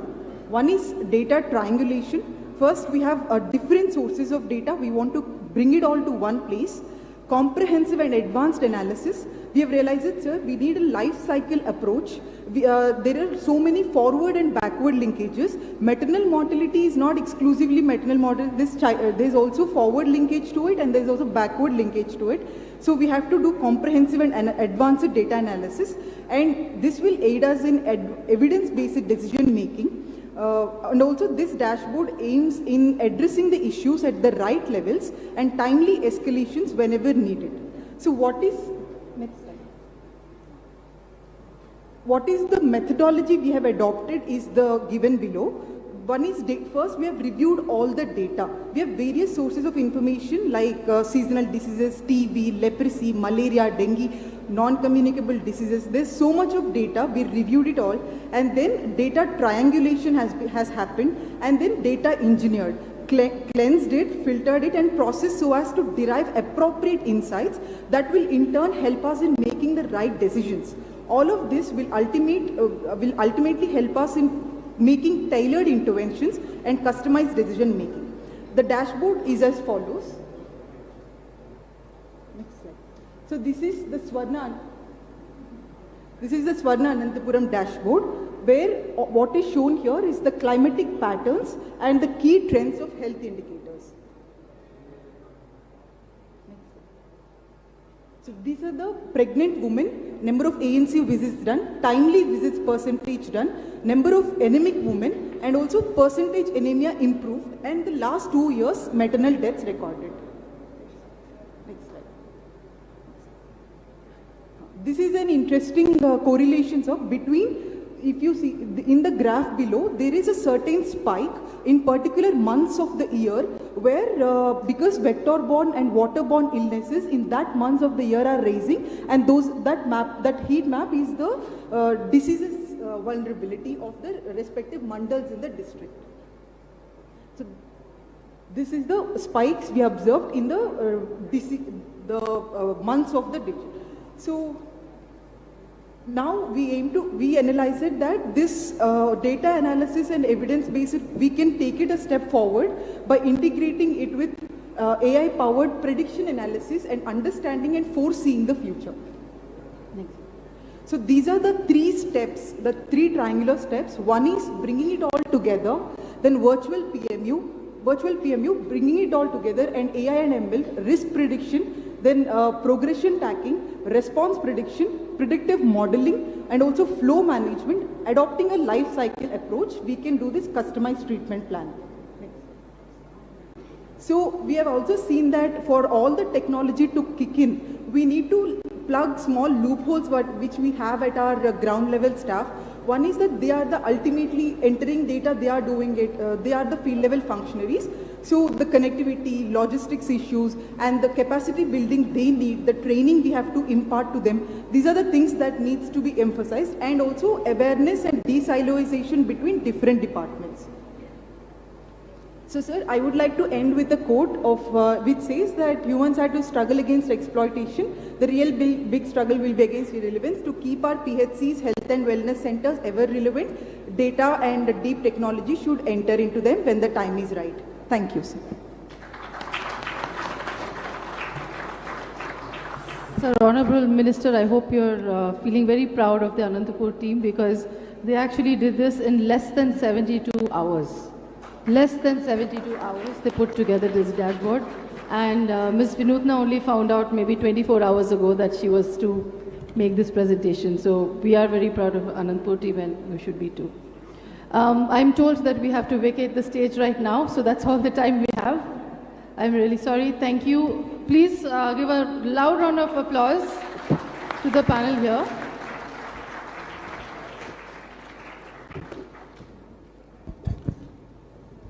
Thank you, Dr. Angela. Thank you very much. And I thank all the panelists. Sorry, if we have more time, a lot of insights would have come, but nevertheless, there is always next time. Thank you very much. Ladies and gentlemen, now we will move into the most exciting session, where Honorable Chief Minister would like to interact with participants, key stakeholders. I am sure it would be very, very interesting session, because I have conducted a couple of them in Hyderabad. So it would be my pleasure to invite him and Thakkar sir onto the dais. Then this session will be moderated by Shiv Kumar, Chief Executive Officer, founder of Swasti. I request him to come onto the dais. And we have 4 students moving around in the audience who have mics. So you can raise your hand and ask them to give you mic. But please be brief. This is not a speech session. Be quick if you want to have a suggestion or ask a question. Then Honorable Chief Minister would definitely like to interact with you.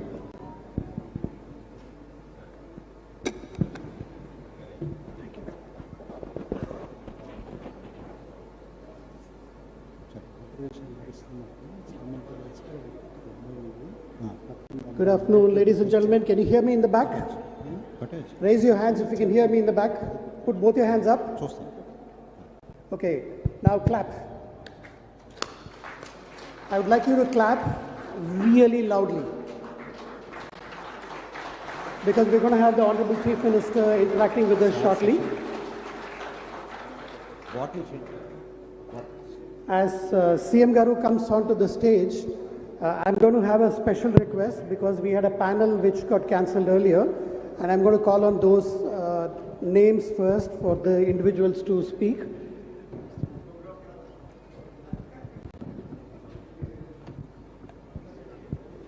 Honorable Chief Minister Chandrababu Naidu Garu and Mr. Thakkar Garu, welcome back to the stage. This is a great opportunity to interact with the audience.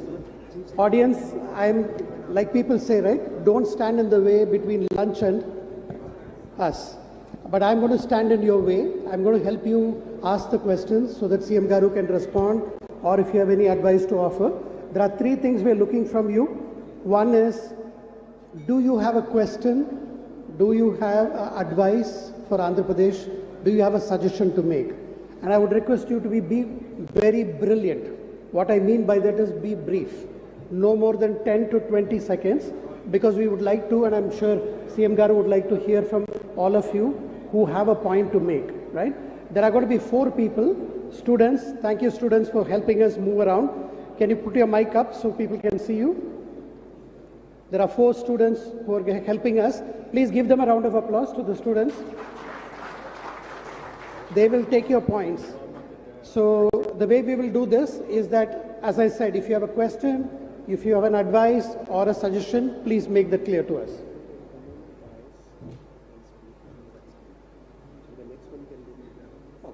Sure. So the way we are going to do this is that mics don't work in the back. For practical purposes, people who would like to make a suggestion or a question, we would like you to line up in the middle. And I'm going to first call on certain people to come to start the discussions first. Mr. Paneerselvam, Chief Executive, Meitei Startup. Sir, we couldn't hear you in the panel, but we would like your views. If you can come forward, please. And can a mic be organized for Mr. Paneerselvam, please? Mr. Ramprasad, thank you. In your back, sir. Yes, please.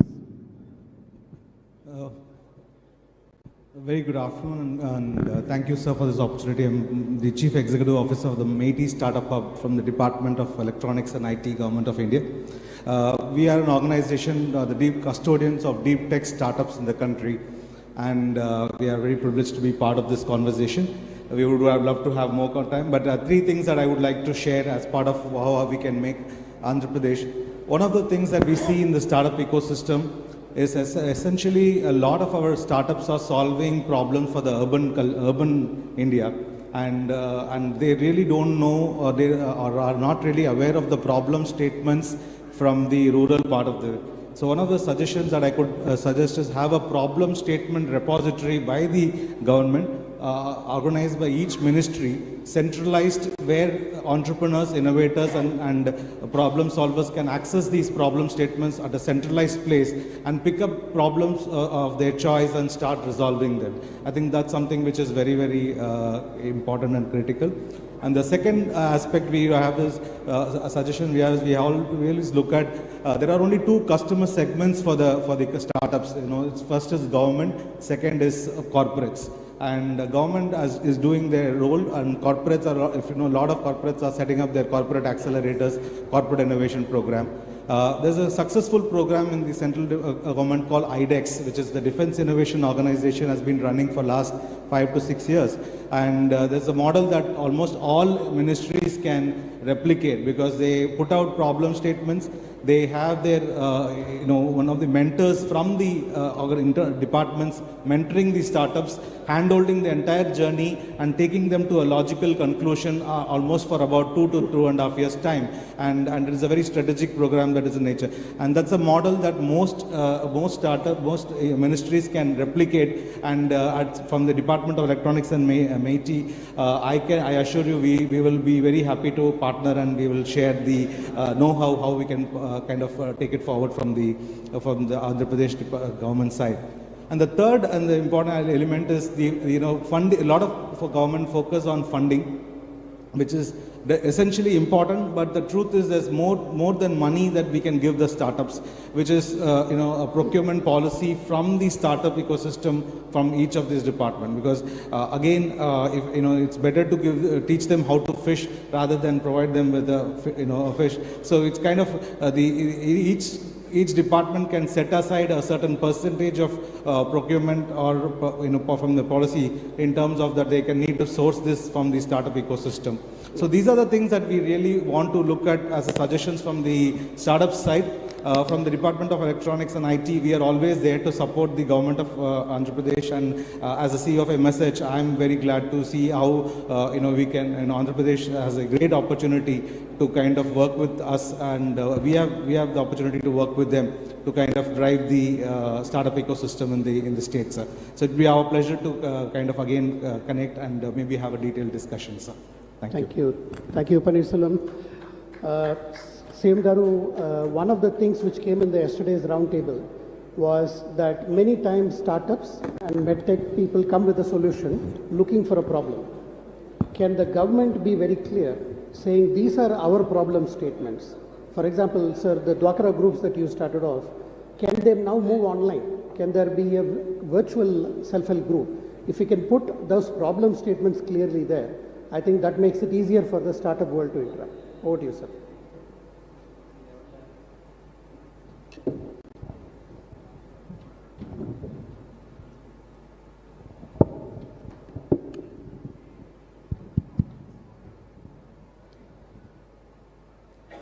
As rightly mentioned by him, as on today, we are having some problems, but we want to create excellent ecosystem. That's why we brought so many policies now. One is innovation hubs. In innovation hubs, we made 5 zones, 5 innovation hubs. For example, Zone 1, Uttarandhra, 3 districts, Srikakulam, Visakhapatnam, Vijayanagaram. Then Zone 2, that is East Godavari, West Godavari, Godavari districts. Zone 3, Guntur, Krishna districts. Zone 4, Prakasam, Nellore, Chittur. 5th zone is Anantapur, Kadapa, Kurnool. 5 zones we have created. We thought this is most viable. Then there will be central hub, that is Amravati, to supervise, to guide them properly, everything. Name also we name Ratan Tata Innovation Hub. Here, as he rightly mentioned, one is a knowledge economy. And also our program is one family, one entrepreneur. This we wanted to make it reality. Then I have to create best organization for this total mentoring, venture capital, and how to identify everything in that regard. So we are also discussing with all of you. Ultimately, I told you morning also, as on today, some of the applications we are using. But so many applications we are not using as on today. Either knowledge economy or so many things. I can say how to encourage them continuously. We want to create 500 crores like that. Innovation hub, corpus fund, how to meet all these things. 5 zones, excellent industries who are all located in that zone. One top industry and also other industries present in their area, we will make it a body. Then academic institutions, these 5 zones, 5 areas we are having excellent academic institutions, we will integrate. Then we will bring venture capital. We need mentors. That is where other ecosystem also, what all necessary, we will do it.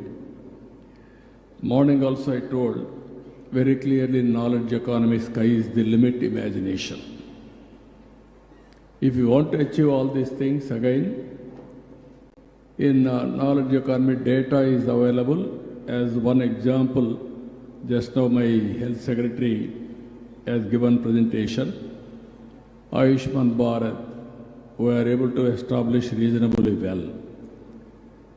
We can make it next level. That means 90%, 95%. Data is available.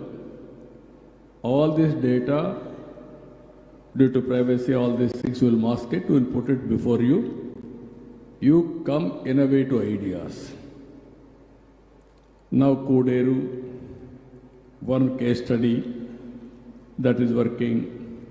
Some people have come with a pregnant lady, how to monitor. That is where our Dr. Rakesh has given a presentation morning. So like that, so many use cases are coming. What I wanted to request here, not only here, by seeing all these things, who are all innovators in the state, who are all innovators in the nation, even global innovators, come back with proper use cases. Even technology always, it should be more cost effective. Be clear. This is where I am telling, even if you come with high cost, low productivity, no result, less results, then it may not be sustainable. That if you can come, morning also, our minister also has told very clearly, we will create an organization. How to hide single window. All your use cases, you can come to that organization. Respective departments, they will coordinate. Your use cases are useful. Straight away they will use it. And at the same time, proof of concept. First they will use it, pilot. Automatically it is very good. Then we will replicate. Then we will give you results. Then proof of concept will establish. Then you can go to national level, international level for your product launching. This is where I am saying from the beginning. Today, not only one thing, what all we are thinking here, somebody already in advanced stage. So many brains are working globally. So early is the best way. Very soon I am hearing all these things from you. Very soon we are going to establish that type of ecosystem in Andhra Pradesh. Then trial and error will work continuously. Ultimate aim is, I wanted to make Andhra Pradesh as a hub for knowledge economy, number 1. Number 2, every family, one entrepreneur. That is our mission. We will work together. And also innovators, I am appealing all of you. Recently we had a drone conference. Nobody visualized the importance of drones. Excellent use cases have come. Even some of the use cases I am shocked to hear, they are from remote area. Imagination, even they didn't have proper educational background also, they are innovating. Even intermediate students. Even Srikakulam remote area, people have come. And also by always one, if you see, all innovations were done not universities, sometimes outside universities. Not best graduates, even illiterates, dropouts. Even Bill Gates also drop out. This is where things are happening. So we'll work together.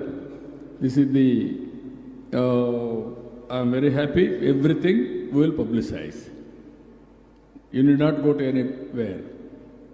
There will be clear portal, committee, use cases, they will talk to you, we will adopt straight away, and then we'll give you proof of concept. We'll do it. Thank you. Thank you, sir. Sir, yesterday we had around 150 people in the room. Tucker sir and Kutumbarao Garu was also interacting. Two problems came up, sir. One is government's ability to transparently procure medtech or any other tech in a way that we get it at the right price. As you rightly said, technology should not be expensive. It should actually reduce cost. So we need a policy and a system which enables procurement by the government to happen smoothly. And one big challenge, sir, given the rate at which the technology is growing, sometimes our capacity to even understand the speed at which it is going may stop our ability to evaluate a technology.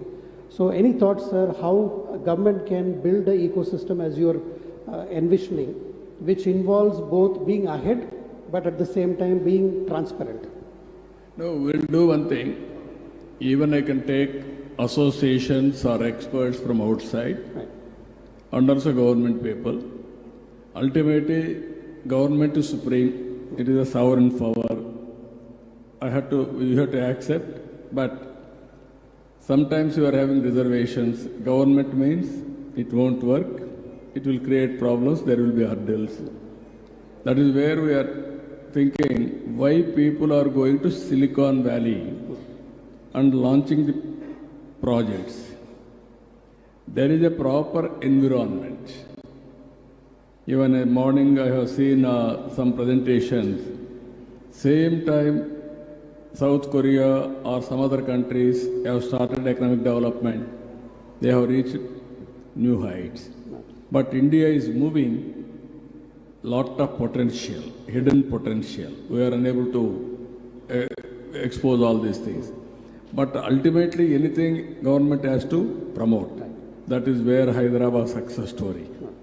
In the initial stage, small problems will be there. We will create a best ecosystem to take forward. I am assuring you, without having any bottleneck, I want to promote entrepreneurs in a big way.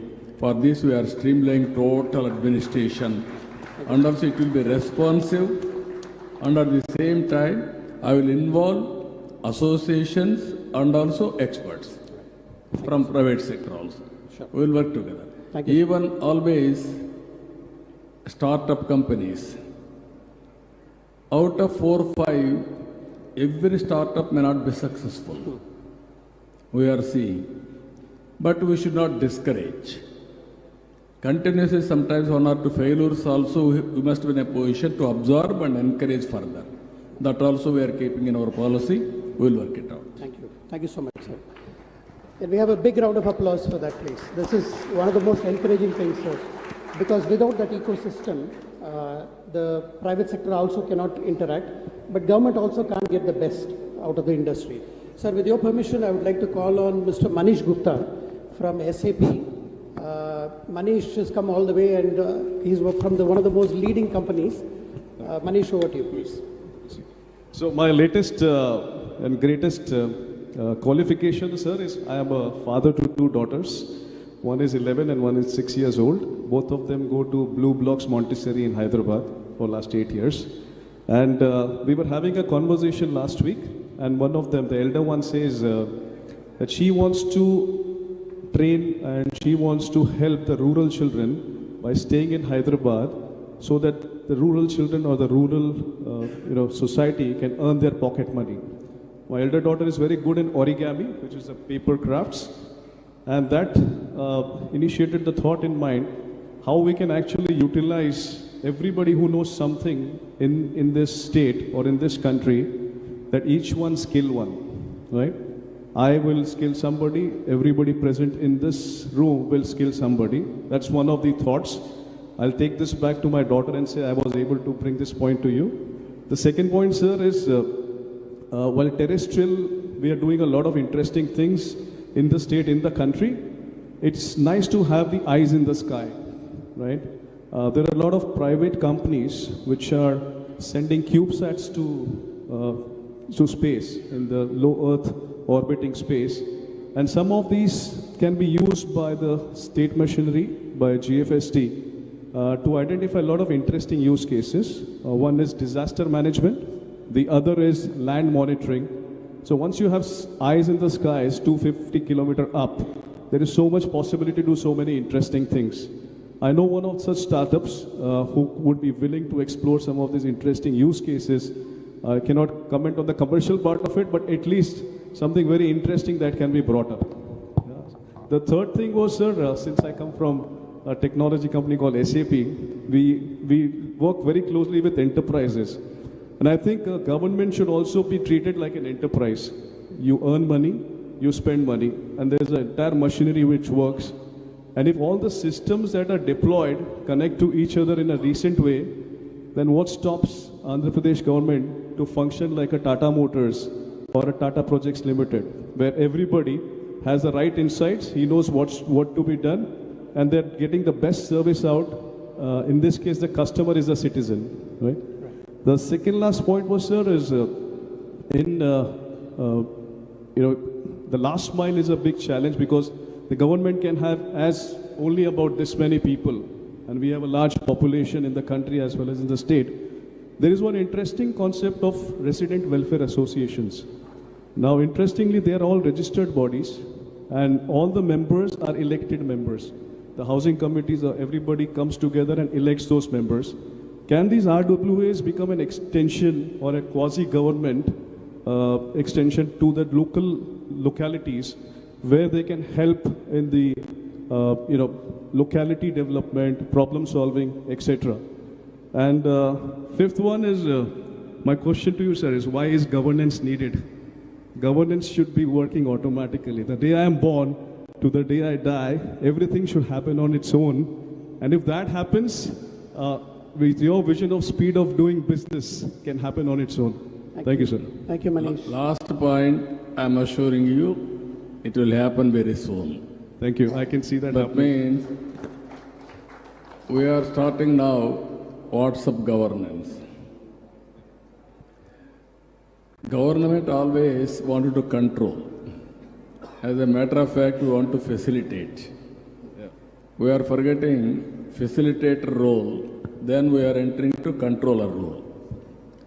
For example, as you rightly mentioned, only human beings born only once and also die once. For these two things, MRO is going to update continuously with his discretion. Yeah. What is the fun? I don't understand. Once he was born, it is noted,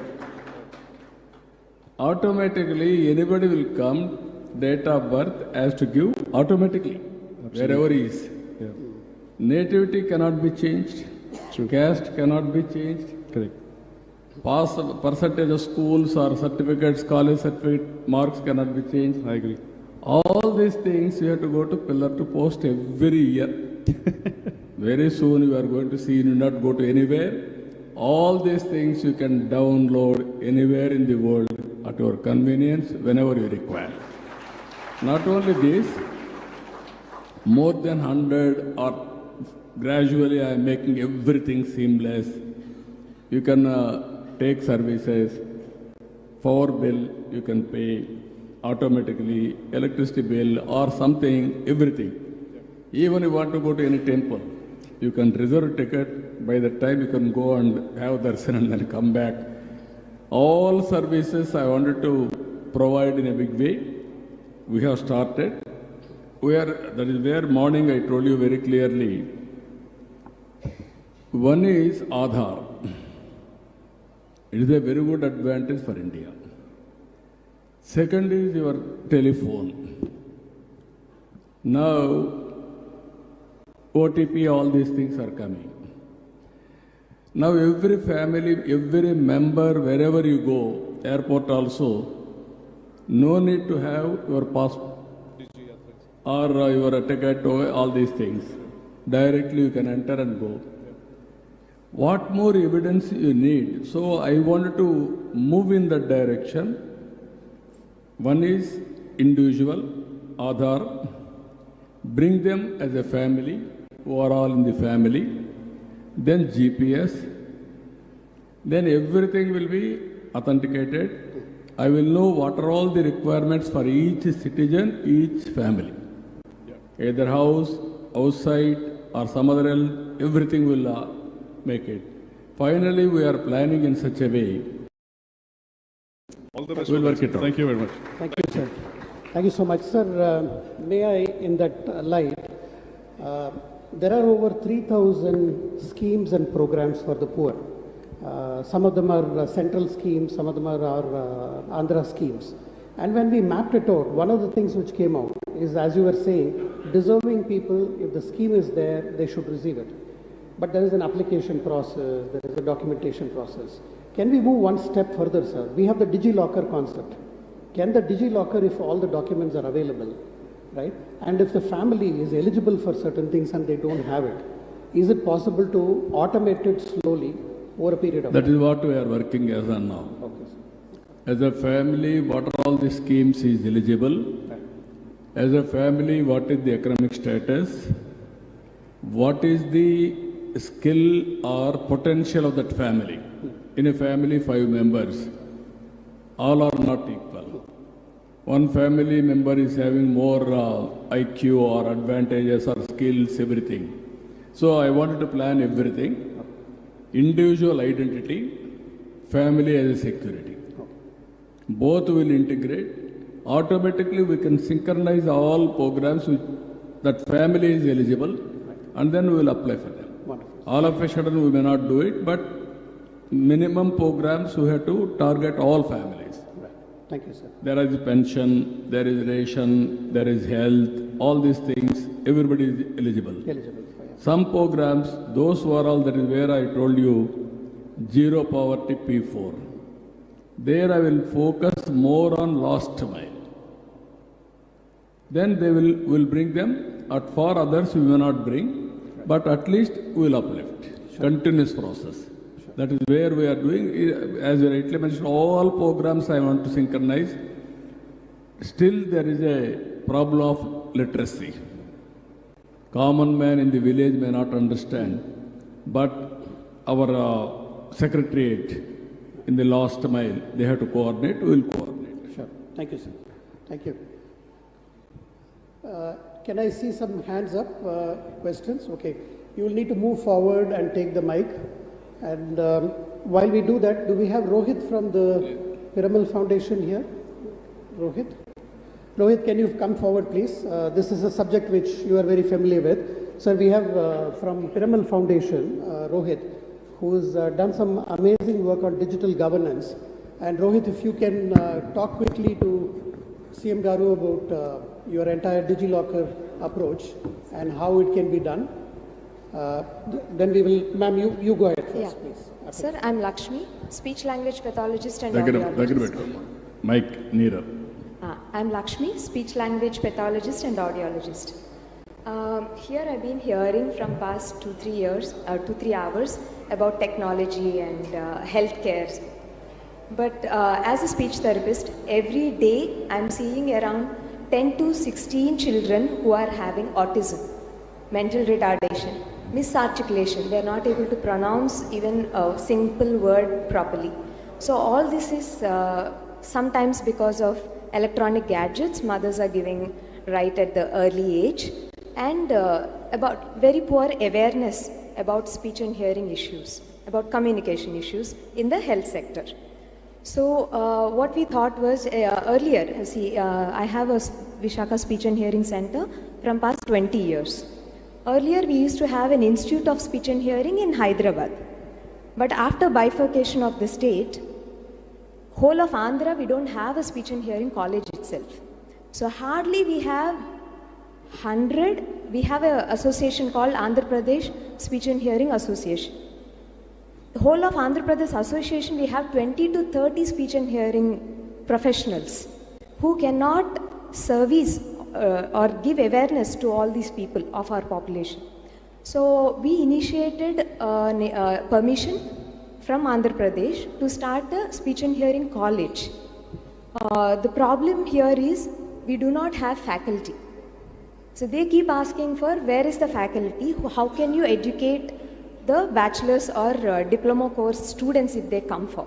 Sure. So we would like to ask, in case if we can have virtual lectures from all over the world, even from Basel University we have people coming here who are pioneers of this speech and hearing communication disorders. Until we have this virtual permission to implement in colleges like us. See, ours is a very small firm. Vishaka Speech and Hearing is hardly 20 years young. To get permission, we have to go to Rehabilitation of Council of India in Delhi. Ma'am? So they have particular steps. You're asked, what is asked for you? Yeah, so what we wanted to ask is their permission they will give only for the faculty. But in case if you can help us with a virtual permission to get lectures from online, then we can have multiple, by 1 year we can have 20 speech and hearing professionals developed in this state. Right. So every year we can develop so many speech and hearing professionals and help our future children who will not have any communication or speech and hearing problems. Thank you, sir. What about our Secretary? Krishnababu Garu? Krishnababu, you will answer. Sir, Elite Council actually, RCI mandates physical lectures, availability of physical lectures, sir. We will just check up, sir, and whether that kind of faculty is available or not. Otherwise, what our suggestion is, we will have one college, yes, both virtual, physical, integration of lectures globally, and also continuously we will train our people. That is one. Second one, Government of India permissions. How to get it single window? Can we get it? Yes. Simple question. RCA has to give NOC, sir. She has already applied. We will follow it up. Not individual case. I'm not bothered about, she brought a problem. Yes. How to make it effective implementation, free for all, but no children in Andhra Pradesh should suffer because of that, lack of infrastructure. How to do it, you tell us. You get We'll work together, sir. You actually. take suggestions and get it done. Yes, I have taken number, sir, her number. So Okay. we'll work together. How many students are there in Andhra Pradesh? Everything. How many children? Yes, sir. Okay. You give the details, we'll get it done. Thank you. Okay. Thank you. Sir, your point is that estimate the total number of children, how many people we need, and solve it at a system level. Done, sir. Sir, I would like to invite Rohit very briefly. I would request all speakers to be very brief. Rohit, if you can share the Digital Bharat Collective work, and if you have any ask from CM, sir. Sure. Thank you, sir. Sir, myself Rohit from Piramal Foundation, and we have an initiative called Digital Bharat Collaborative. Under that, we are committed to strengthen the health system in the states. We have piloted our programs in Bihar and UP in collaboration with the state government, wherein the command and control center at the state level is formed, which was inaugurated by the CMs of the respective states, whereby we could able to really monitor and govern the programs, health program from the state, as well as from the districts with the different district magistrates. We could able to establish the review mechanism over there, and in the block we could able to help to the officials in creating the differential planning for improving the indicators of the health in the block. And finally, with the frontline workers, we've been helping them to really build their capabilities in managing her work.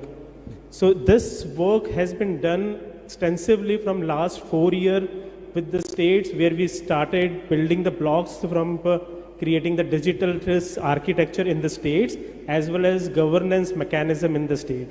I'm hoping that with this learning, if we can able to also come to Andhra Pradesh and can able to contribute also into the development of part. Thank you. So what is your suggestion, ultimately? So, suggestion is that at the state, one of the learning for us was that there is a lot of, as sir was also saying, we have a lot of data, but where is this data all going to? Is this data actually used to drive the programs for better? I think if we can able to at all level able to create the right information to the right person at right time to drive the right decision, we can able to solve this at a better way. And in the state, if we can have this command and control center which can have a surveillance of the facilities. What is your expertise? What is the product you are having on that? Sir, at every level, we can able to help in the creating governance mechanism and deploy the digital solutions. And with the youth, we have almost like 600 fellows working with us in which are between the age group of 20 to 26. They are the one who is doing the change management on the ground. Right. And these are the people who actually passed out from the IITs and good colleges of India, 100 top colleges of India. They actually go and stay in the villages, work with the community, support the system in establishing the change management and deployment and adoption of the programs. So Rohit, if I may help you reframe, sir, I think the work they have done in UP and Bihar is they built multi-level dashboards using government data, and they also mobilize the youth to verify the data, and multi-level governance has become possible, and that's a solution they are willing to offer to Andhra Pradesh. What I am thinking, we are also working everything systematically, all departments, and also I told you, as on today, governments are using data standalone systems. Correct. Because of that, we are having a problem of comparison, all these things. Now I am bringing uniformity. If he is having any ideas how to integrate, we will be very happy to associate with him. Sure. Sure. Even not only Andhra Pradesh, even I am integrating with the Government of India, Ayushman Bharat, APAR, all these things. Right. That data also I am integrating. So that single source of truth, so that decision making will be very easy. Right. Or otherwise, multiple channels again will have a problem. Absolutely. If he is having good ideas, we will sit with you. Even we are using all knowledge available for overall improvement of the society, either health, agriculture, all departments of the matter. Sure. Thank you, sir. And like Krishna Babu Garu is already doing, he is integrating multiple department data for health. Yeah, we will do that. I am telling you, government approach, very clear. As on today, historical information we are having, some of the departments, but stand alone. Pensions, one format, one department. Health is different, or ration is different. Like there are so many departments, so many ways we are using. Right. Now I am bringing one citizen, all services, one family. This is the concept we are working. Historical data we are having. Dynamic data we are collecting through Ayushman Bharat. Every day somebody is going to doctor, he will treat, he will update data. That type of data. Second, through IoT's data or CCTV camera data, or tomorrow drones I am sending that data, every data. By using all these things, then I want to go artificial intelligence and also predictive analytics, finally ML, AL, anything for a matter, then deep technology. Right. Ultimately, I want to provide best solution for the problem without confusing anybody. That is where nowhere in the country as on today, governments have done. First time I am approaching integrating with all the data. Truth is one. The truth, how to bring it, individual, family, on various problems. It may be health, education, skill, agriculture, anything for that matter. All layers we are building. Right. There, if you can come, any ideas, we will be very happy to associate with you. Thank you, sir. Thank you very much, sir. With your permission, somebody has traveled a long way to meet you, son of the soil. Principal Secretary from Meghalaya, Mr. Sampath Kumar is here. I would like to invite him to come on board and share with us his thoughts. He's put a lot of thought about Andhra and what needs to be done. They are doing some work. Thank you, sir. So, sir, first of all, I would like to thank you, sir. In fact, you provide a very inspiring and exemplary leadership for the whole country. In fact, so one thing, sir, I would like to tell about a use case. You asked about use cases. Sir, Meghalaya is a small state, but a very difficult state, sir. So for last over 5 years, we have been working on one model, sir, based on what you said, population management. Sir, maybe I just like, there is a, if you look at, sir, in India, average below 18 years, about 35% of the population, sir. Meghalaya, we have about 49%. So basically what you just said, sir, we have a demographic dividend, but are we actually unleashing that potential of the demographic dividend? So when we look at the indicators, sir, like if you look at, sir, we have 35% stunted population. Stunted population means their brain cognitive capacity is not fully developed. Similarly, we have, look at the data, like class 5 students cannot actually apply the numbers. Class 5 students cannot simply comprehend. So there are almost like 45 to 55% students are not able to achieve that learning outcome. So investing on people is a great idea, sir, what you are saying. So what we did, sir, we created a human development pyramid based on the brain science. So brain science says, sir, in first 5 years, actually we in fact 90% of the brain develops. So in fact, if you see one Harvard Center for Developing Child, the graph, I think maybe you can show it next slide. So what happens, sir? I would like, maybe you can see, this is the kind of a thing, sir, maybe just a slide that we have shown. So this one, sir, the brain capacity, the neuroplasticity we call it, it's very high during the first early childhood development period. And the second opportunity is adolescent development period. So if we invest in during these two periods, we get actually phenomenal results. There is a study done in US, the Perry School project, which shows that, in fact, the Nobel Prize winner, he had proven that for every dollar we invest, we get almost like 17 times return on investment. So investing to do that one, sir, what we did, we formed a human development council headed by the chief minister, sir, and then integrated all the departments and prioritized all our actions towards unleashing that potential.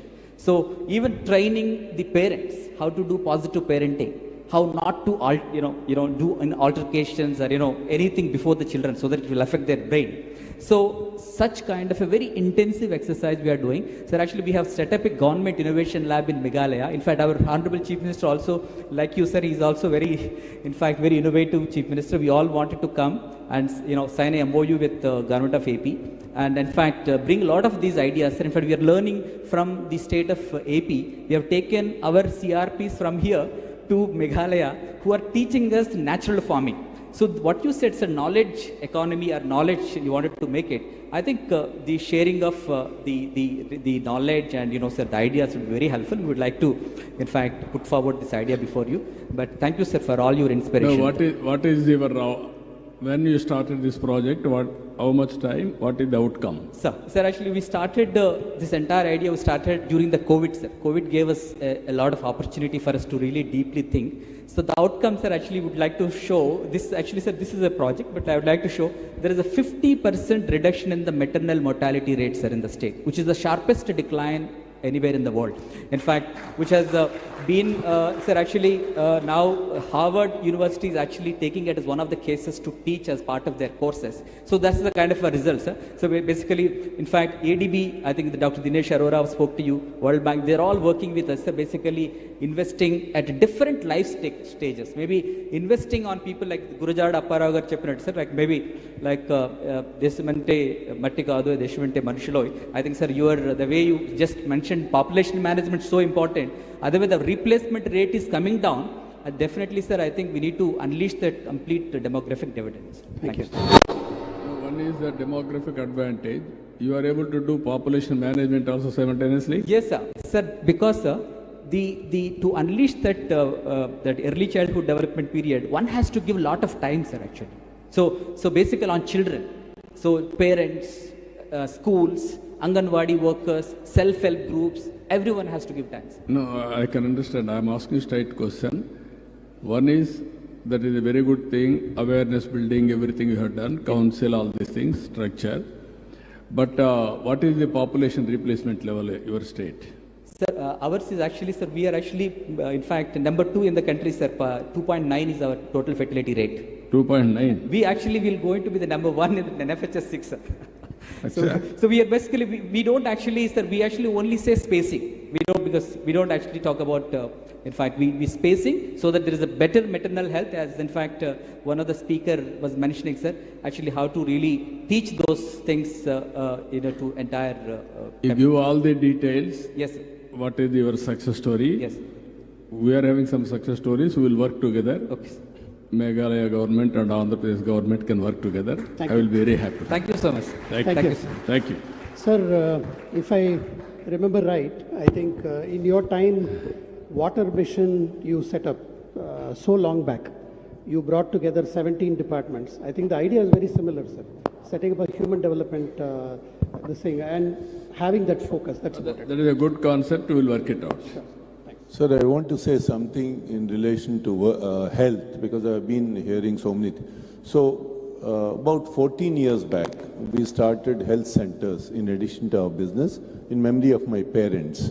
So, we started in all small districts like Srikakulam, Narsipatnam, Gajuwaka, Bhimili, and my village, opposite NTR's village, Nimakuru. So, we are now able to serve every single day 1,800 to 2,000 poor patients, and in a month 50,000, annually 500,000 people. And this is happening for the past 15 years. What do? We have all diagnostic tests, including X-rays, blood tests, ultrasound. There are about 70 doctors working in all these 10 centers, and they are paid less, retired people, ESI, government doctors. Directly we are able to feed into the mouth of each patient. And Jeevandhara Pharmacy giving medicines at 80% discount, cost, charging them 20%.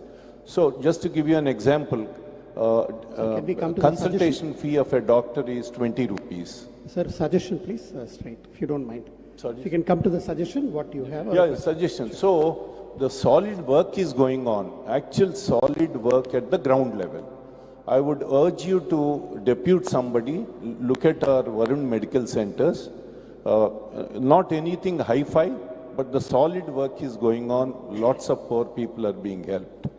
And a lot of people who are sitting here, they all know about it because they have been sending their drivers in. The second thing is, we are running skill development centers, 8 of them. So about 1,000 boys and girls are prepared for denting, painting, air conditioning. So when we have one side unemployment, the other side, there are people are not available with skills. So from that direction, because we employ a lot of people, so we are preparing 1,000 boys and girls. So why don't you have somebody visit our skill development centers and medical centers?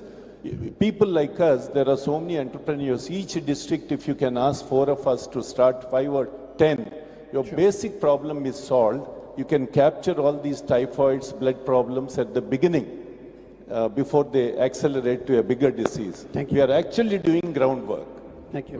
We'll work it out. We'll ask our people know to about it, but you get all the details. We'll encourage others. In skill development also, we'll send our team to study. Yes, ma'am. Congratulations to great Dayas. It's not just sustainable transformation Dayas, but it's a Dayas to extract the intellectual wisdom and wealth from the next generation. And I'm requesting the great Dayas to create virtual and physical governance, research and development, holistic research and development template. Unless we create just major template, the template, like with reference to deep tech, like the AI template, with that the AI template, we can connect sub-AI levels. At the same time, before going to all these dynamic structures and template of the governance, which is connected to virtual and physical dayas of the governance, we need to work especially on environment.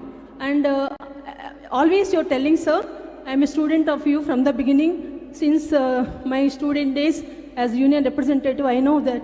So I interacted you. From the beginning, you're also very concerned to environment. So nowadays, in India, what I experienced, I can't walk even a kilometer or half a kilometer on the roads.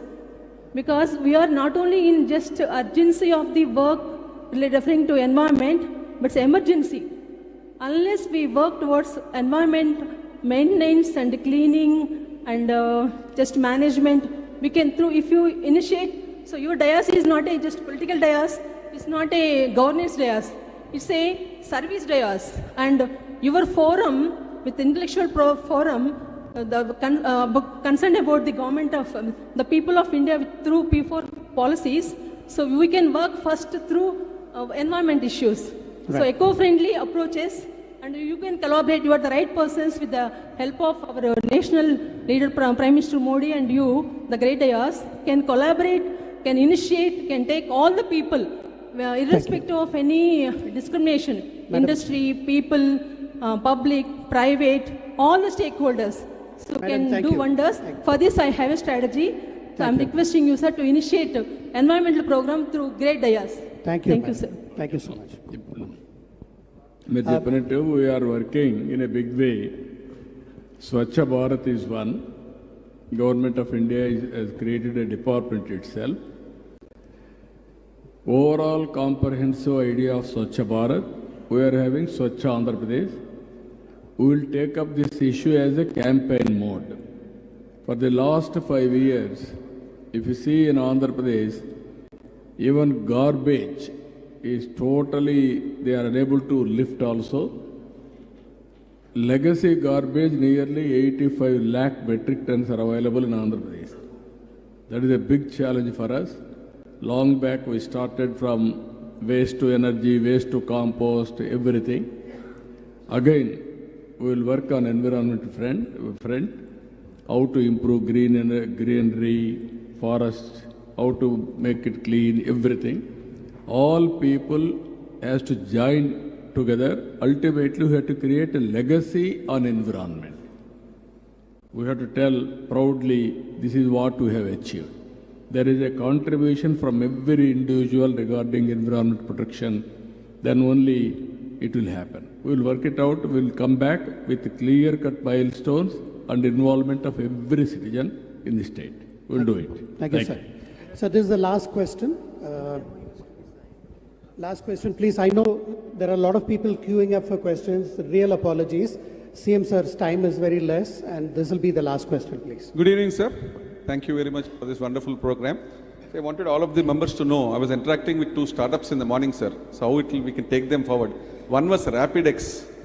I would request, the suggestion would be to make them involved in all the blood banks. What they are doing, sir, if you take a blood sample, when you take blood out, we only test for hemoglobin. 90% of the women are hemoglobin deficient, sir. But this instrument is telling which type of anemia. They're also testing for malaria, and the beauty is they're testing for cancer screening also, sir. And they're not charging, it's only a monthly charge of 5,000. So if we make it, that startup's name is RapidX, they have deployed, yesterday I spoke to them. If we can mandatory for all the blood banks to have that equipment, the advantage would be, sir, everybody donating blood would be screened for blood cancer also, would be screened for malaria also, and for which type of anemia also. All those things are not happening now. So that we will be the first state in the country where a donor will have access to all these facilities free of cost. That is one suggestion, sir. There's another startup from Nipun Sahani, son of Mr. Ajay Sahani. They were testing for viral infections, and their test was costing only 100 rupees compared to a 2,000 or 3,000 rupees, which took 7 days. They're testing in 10 minutes, and they're requested for doing it in KGH. So if we could facilitate these things, I think the outcome of this conference will be directly available to the public. They will really see for themselves how many people are benefiting this great initiative. The last suggestion I have, sir, you were talking about the data available with all the government institutes, government hospitals. Data is gold nowadays, sir. If we can randomize the data and people who are doing research in AI can actually access this data, if there is a platform where they don't need to run anywhere, it is clearly available that they can access this randomized data without the name of the person. That will fetch a lot of revenue. We can monetize this data to earn gold, sir. So they should be, the suggestion is to create a mechanism where randomized data of all the patients is available for research companies where the government can earn money. And the last suggestion, sir, Sir, very last. One last suggestion, sir. The previous government had 17 medical colleges, sir, and you see that infrastructure also is not built. All the medical colleges in Andhra Pradesh, sir, the entire infrastructure is free after 5 p.m., sir. So my request is, instead of starting a new medical college, if you can just appoint new faculty in the evening, we can have double the medical college in every medical college in Andhra Pradesh. Thank you. That's the only suggestion I have. Thank you very much, sir. Okay మా well taken. మీరు చెప్పినట్టు కూడా already start చేశాం. ఈరోజు morning వాళ్ళు ఇచ్చిన చూశాను నేను, సహాని వాళ్ళు కూడా తయారు చేసింది. All use cases which are useful will launch immediately. Then we will see the results. I am assuring you very soon we are going to create a body also, one committee to select all these things. Across the department, single agency will do all these things. That is one. Second one, as you rightly mentioned, all the data, not only monetization for the government. I want to go for startup companies to use this data and create use cases. Again, they can come back, we will use that. Then proof of concept is right with accuracy, we will certify them. Then they can scale it up commercially. Nice. That also will encourage. This is where from the morning I am hearing all of you. Detailed way we are going to check out a program. Already we are having clarity. We will improve further, we will put it for public consumption and public utility. Basing on that, once in 3 months, we will have similar sessions, computation, everything. We will review continuously till we reach reasonable level. Right. That is what I am thinking. We will work it out. Thank you, sir. Anything? Sir, there are a lot of people waiting, sir, but time is less. What is that youngster? What is your suggestion? Carry on. Come.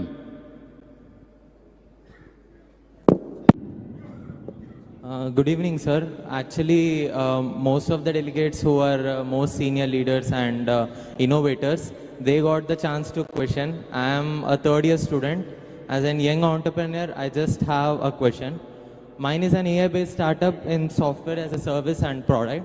We are making augmented reality smart glasses for blind, deaf, and mute, sir. And after seeing your in your assembly where you have spoken, you have shown your ring. So I thought of to get a chance to demonstrate myself here. So I've past 8 months I have been trying in 3 governments, that is Madhya Pradesh, Gujarat and Telangana government, to incubate my own startup, which is not being possible. So with this smart glasses, with the wearable ecosystem, which is being available at low cost, our goal is to give facility which is being given to the richest person. Same facilities need to be given to the poor. So we are delivering it in a low cost. So what is the product? Augmented reality smart glasses for blind, deaf and mute people. So how the Andhra Pradesh government can assist me in incubating my own startup here? Okay, you be in touch with him. We will work it out, but we will structure it. People like you how to go about. That is where I told you tomorrow there will be incubation hub in Visakhapatnam itself. You can go straightly. Then they will handhold, they will guide you, they will mentor you, they will launch you, and then they will take to the logical conclusion. Thank you so much. We'll work it out. Sir, one very last question from my side. In your first term in the undivided Andhra Pradesh, you were worried about malarial deaths and you started reviewing the program very hard. And at that time around 10,000 deaths were there roughly. And it started going down very, very rapidly once you started reviewing the program. But then we also saw data which showed deaths due to unknown reasons going up very strongly. It could well be that they were classifying it as unknown because CM Garu is reviewing it. So one last question to you is that are you worried with the way data, tech and AI trends? Which are the worries for you, which is keeping you up in the night? Just the last question, sir.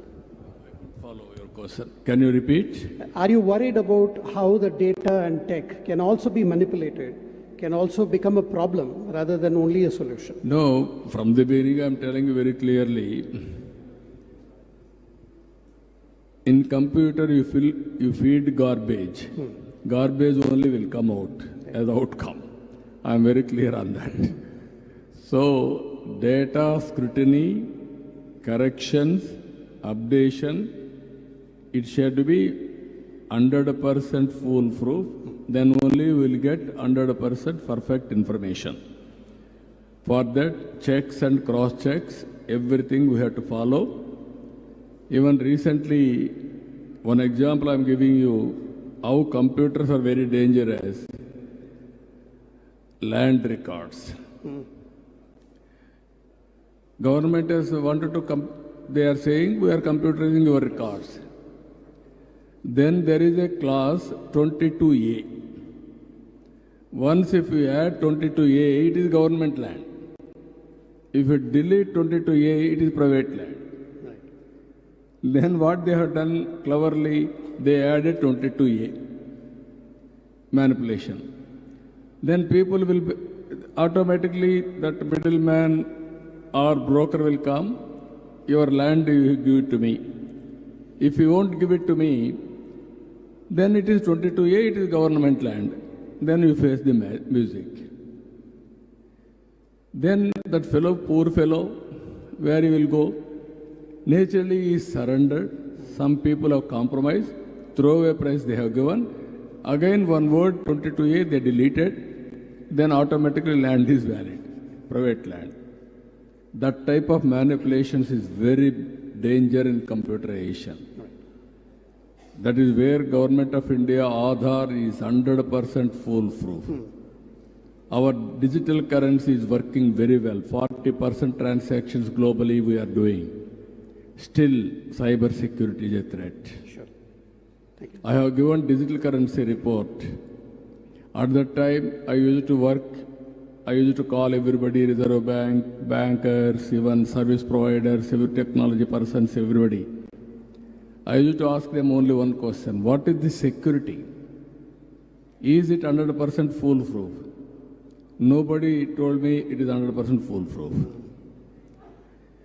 Always technology, some fraudulent fellow is more efficient than you, is more innovator, then you will break your system program. Yeah. That is the biggest danger. But at the same time, governments, regulatory agencies has to be very clear. We have to control. Data, I am assuring you, what we are going to get 100% foolproof data, nobody can tamper. And also, on the basis of that, I want to take decisions. And checks and balances, passwords, everything, what are all the security, we can keep, everything we will keep.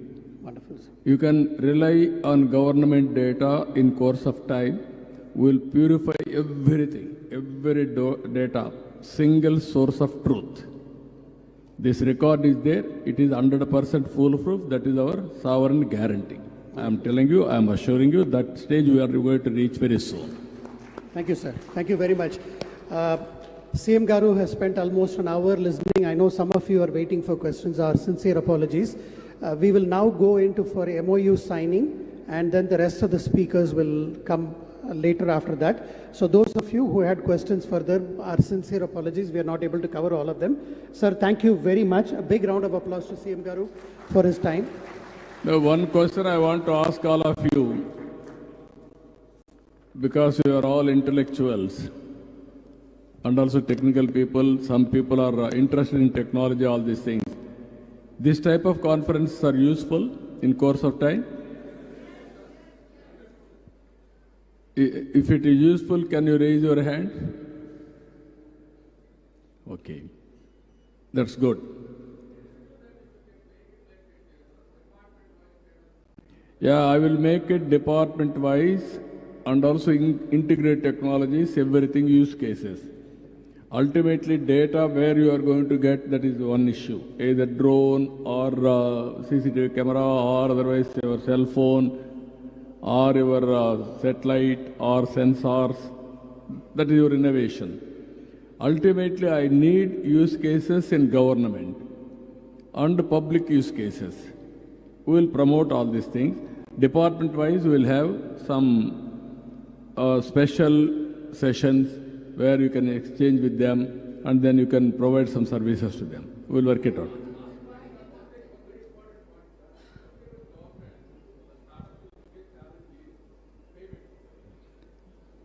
No, that is again, it is a legacy problem. We are overcoming all legacy. Even I am working one more thing.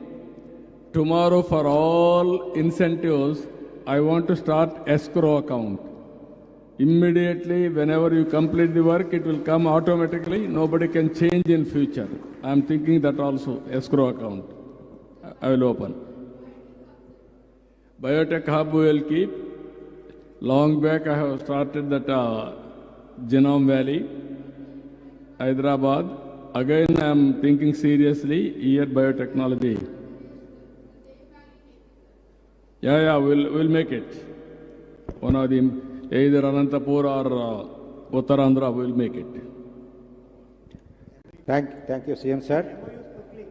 Now quickly, I request Honorable CM sir and CS sir to be on the dais.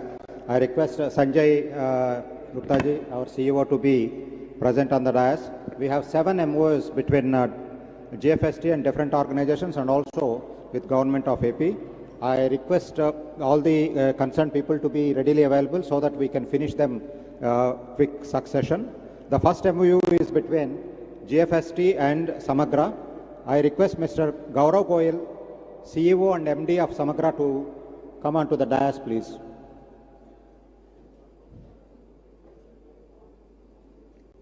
So these MOUs are basically for project monitoring, institutional support and studies.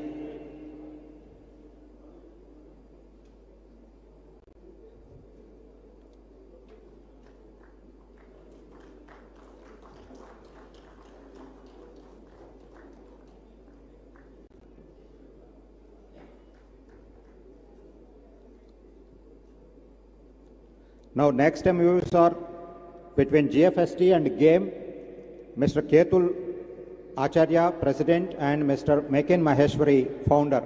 I request both of them to be quickly come onto the dais, please.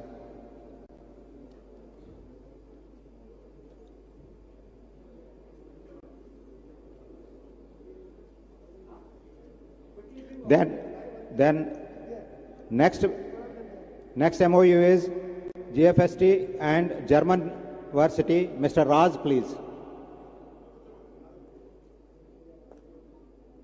Mr. Raz. Mr. Raz from German University. Yes. नाम पढ़ने के बाद दे दो. नाम पढ़ने के बाद.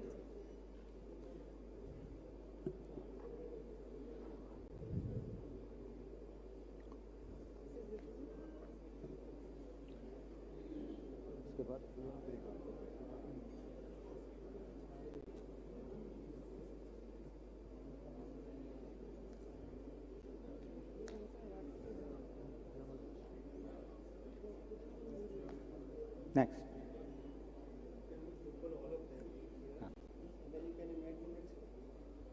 Doing it, sir. He is talking. German.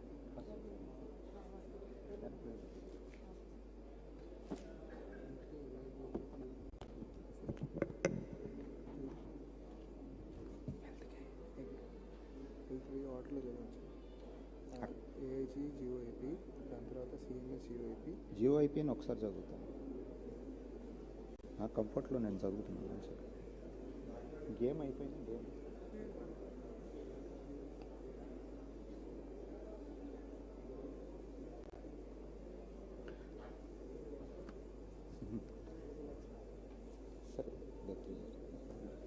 GSR, Fluent Great, GOIP is there. Be there interactive. So with German University, request Mr. Raj to be on the dais quickly, please.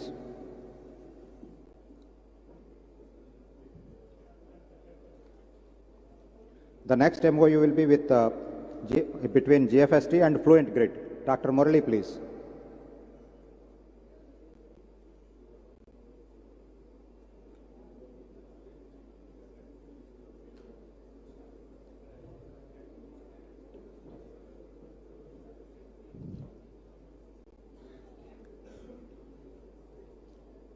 Next MOU between JFST and GSR, Dr. Srinivas Gosala.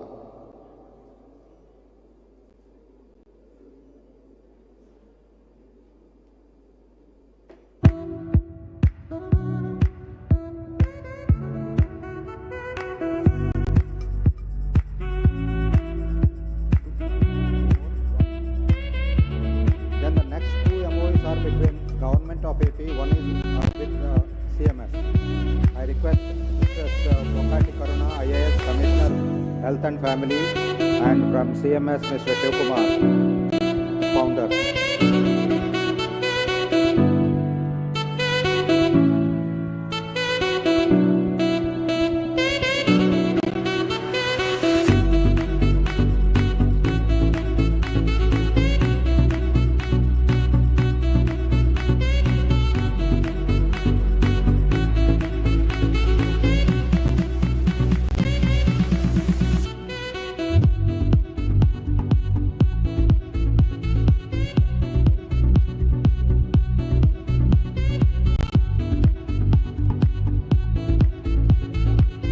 Anyone from AIG Hospitals, please?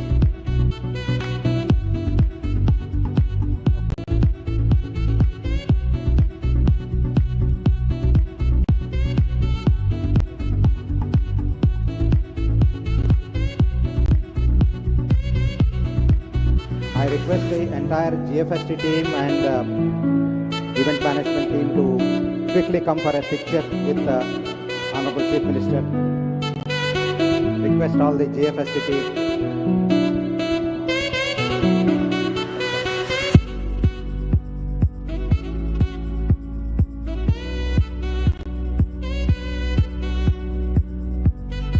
Ramnath Garu, Samsara Garu, Raju, Adil. Please quickly come.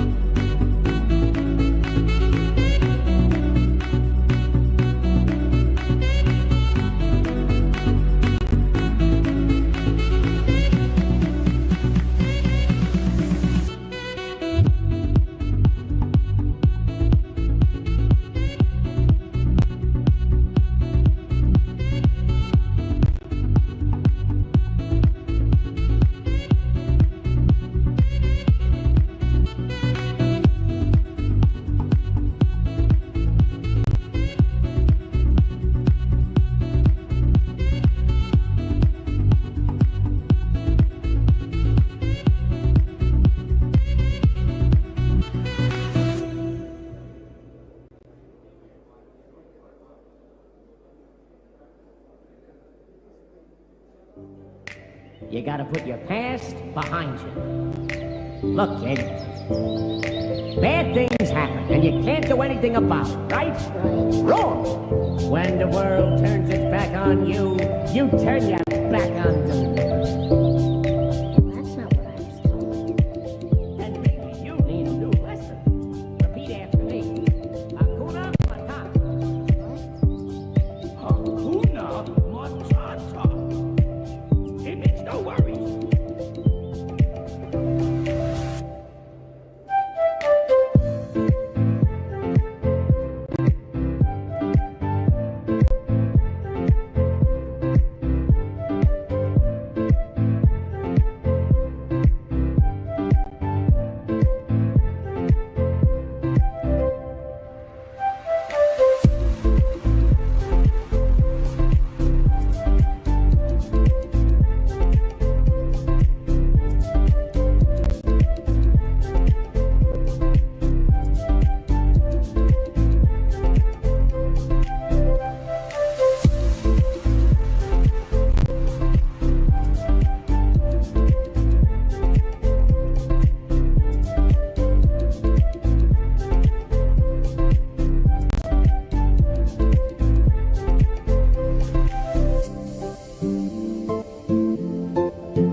of GFST.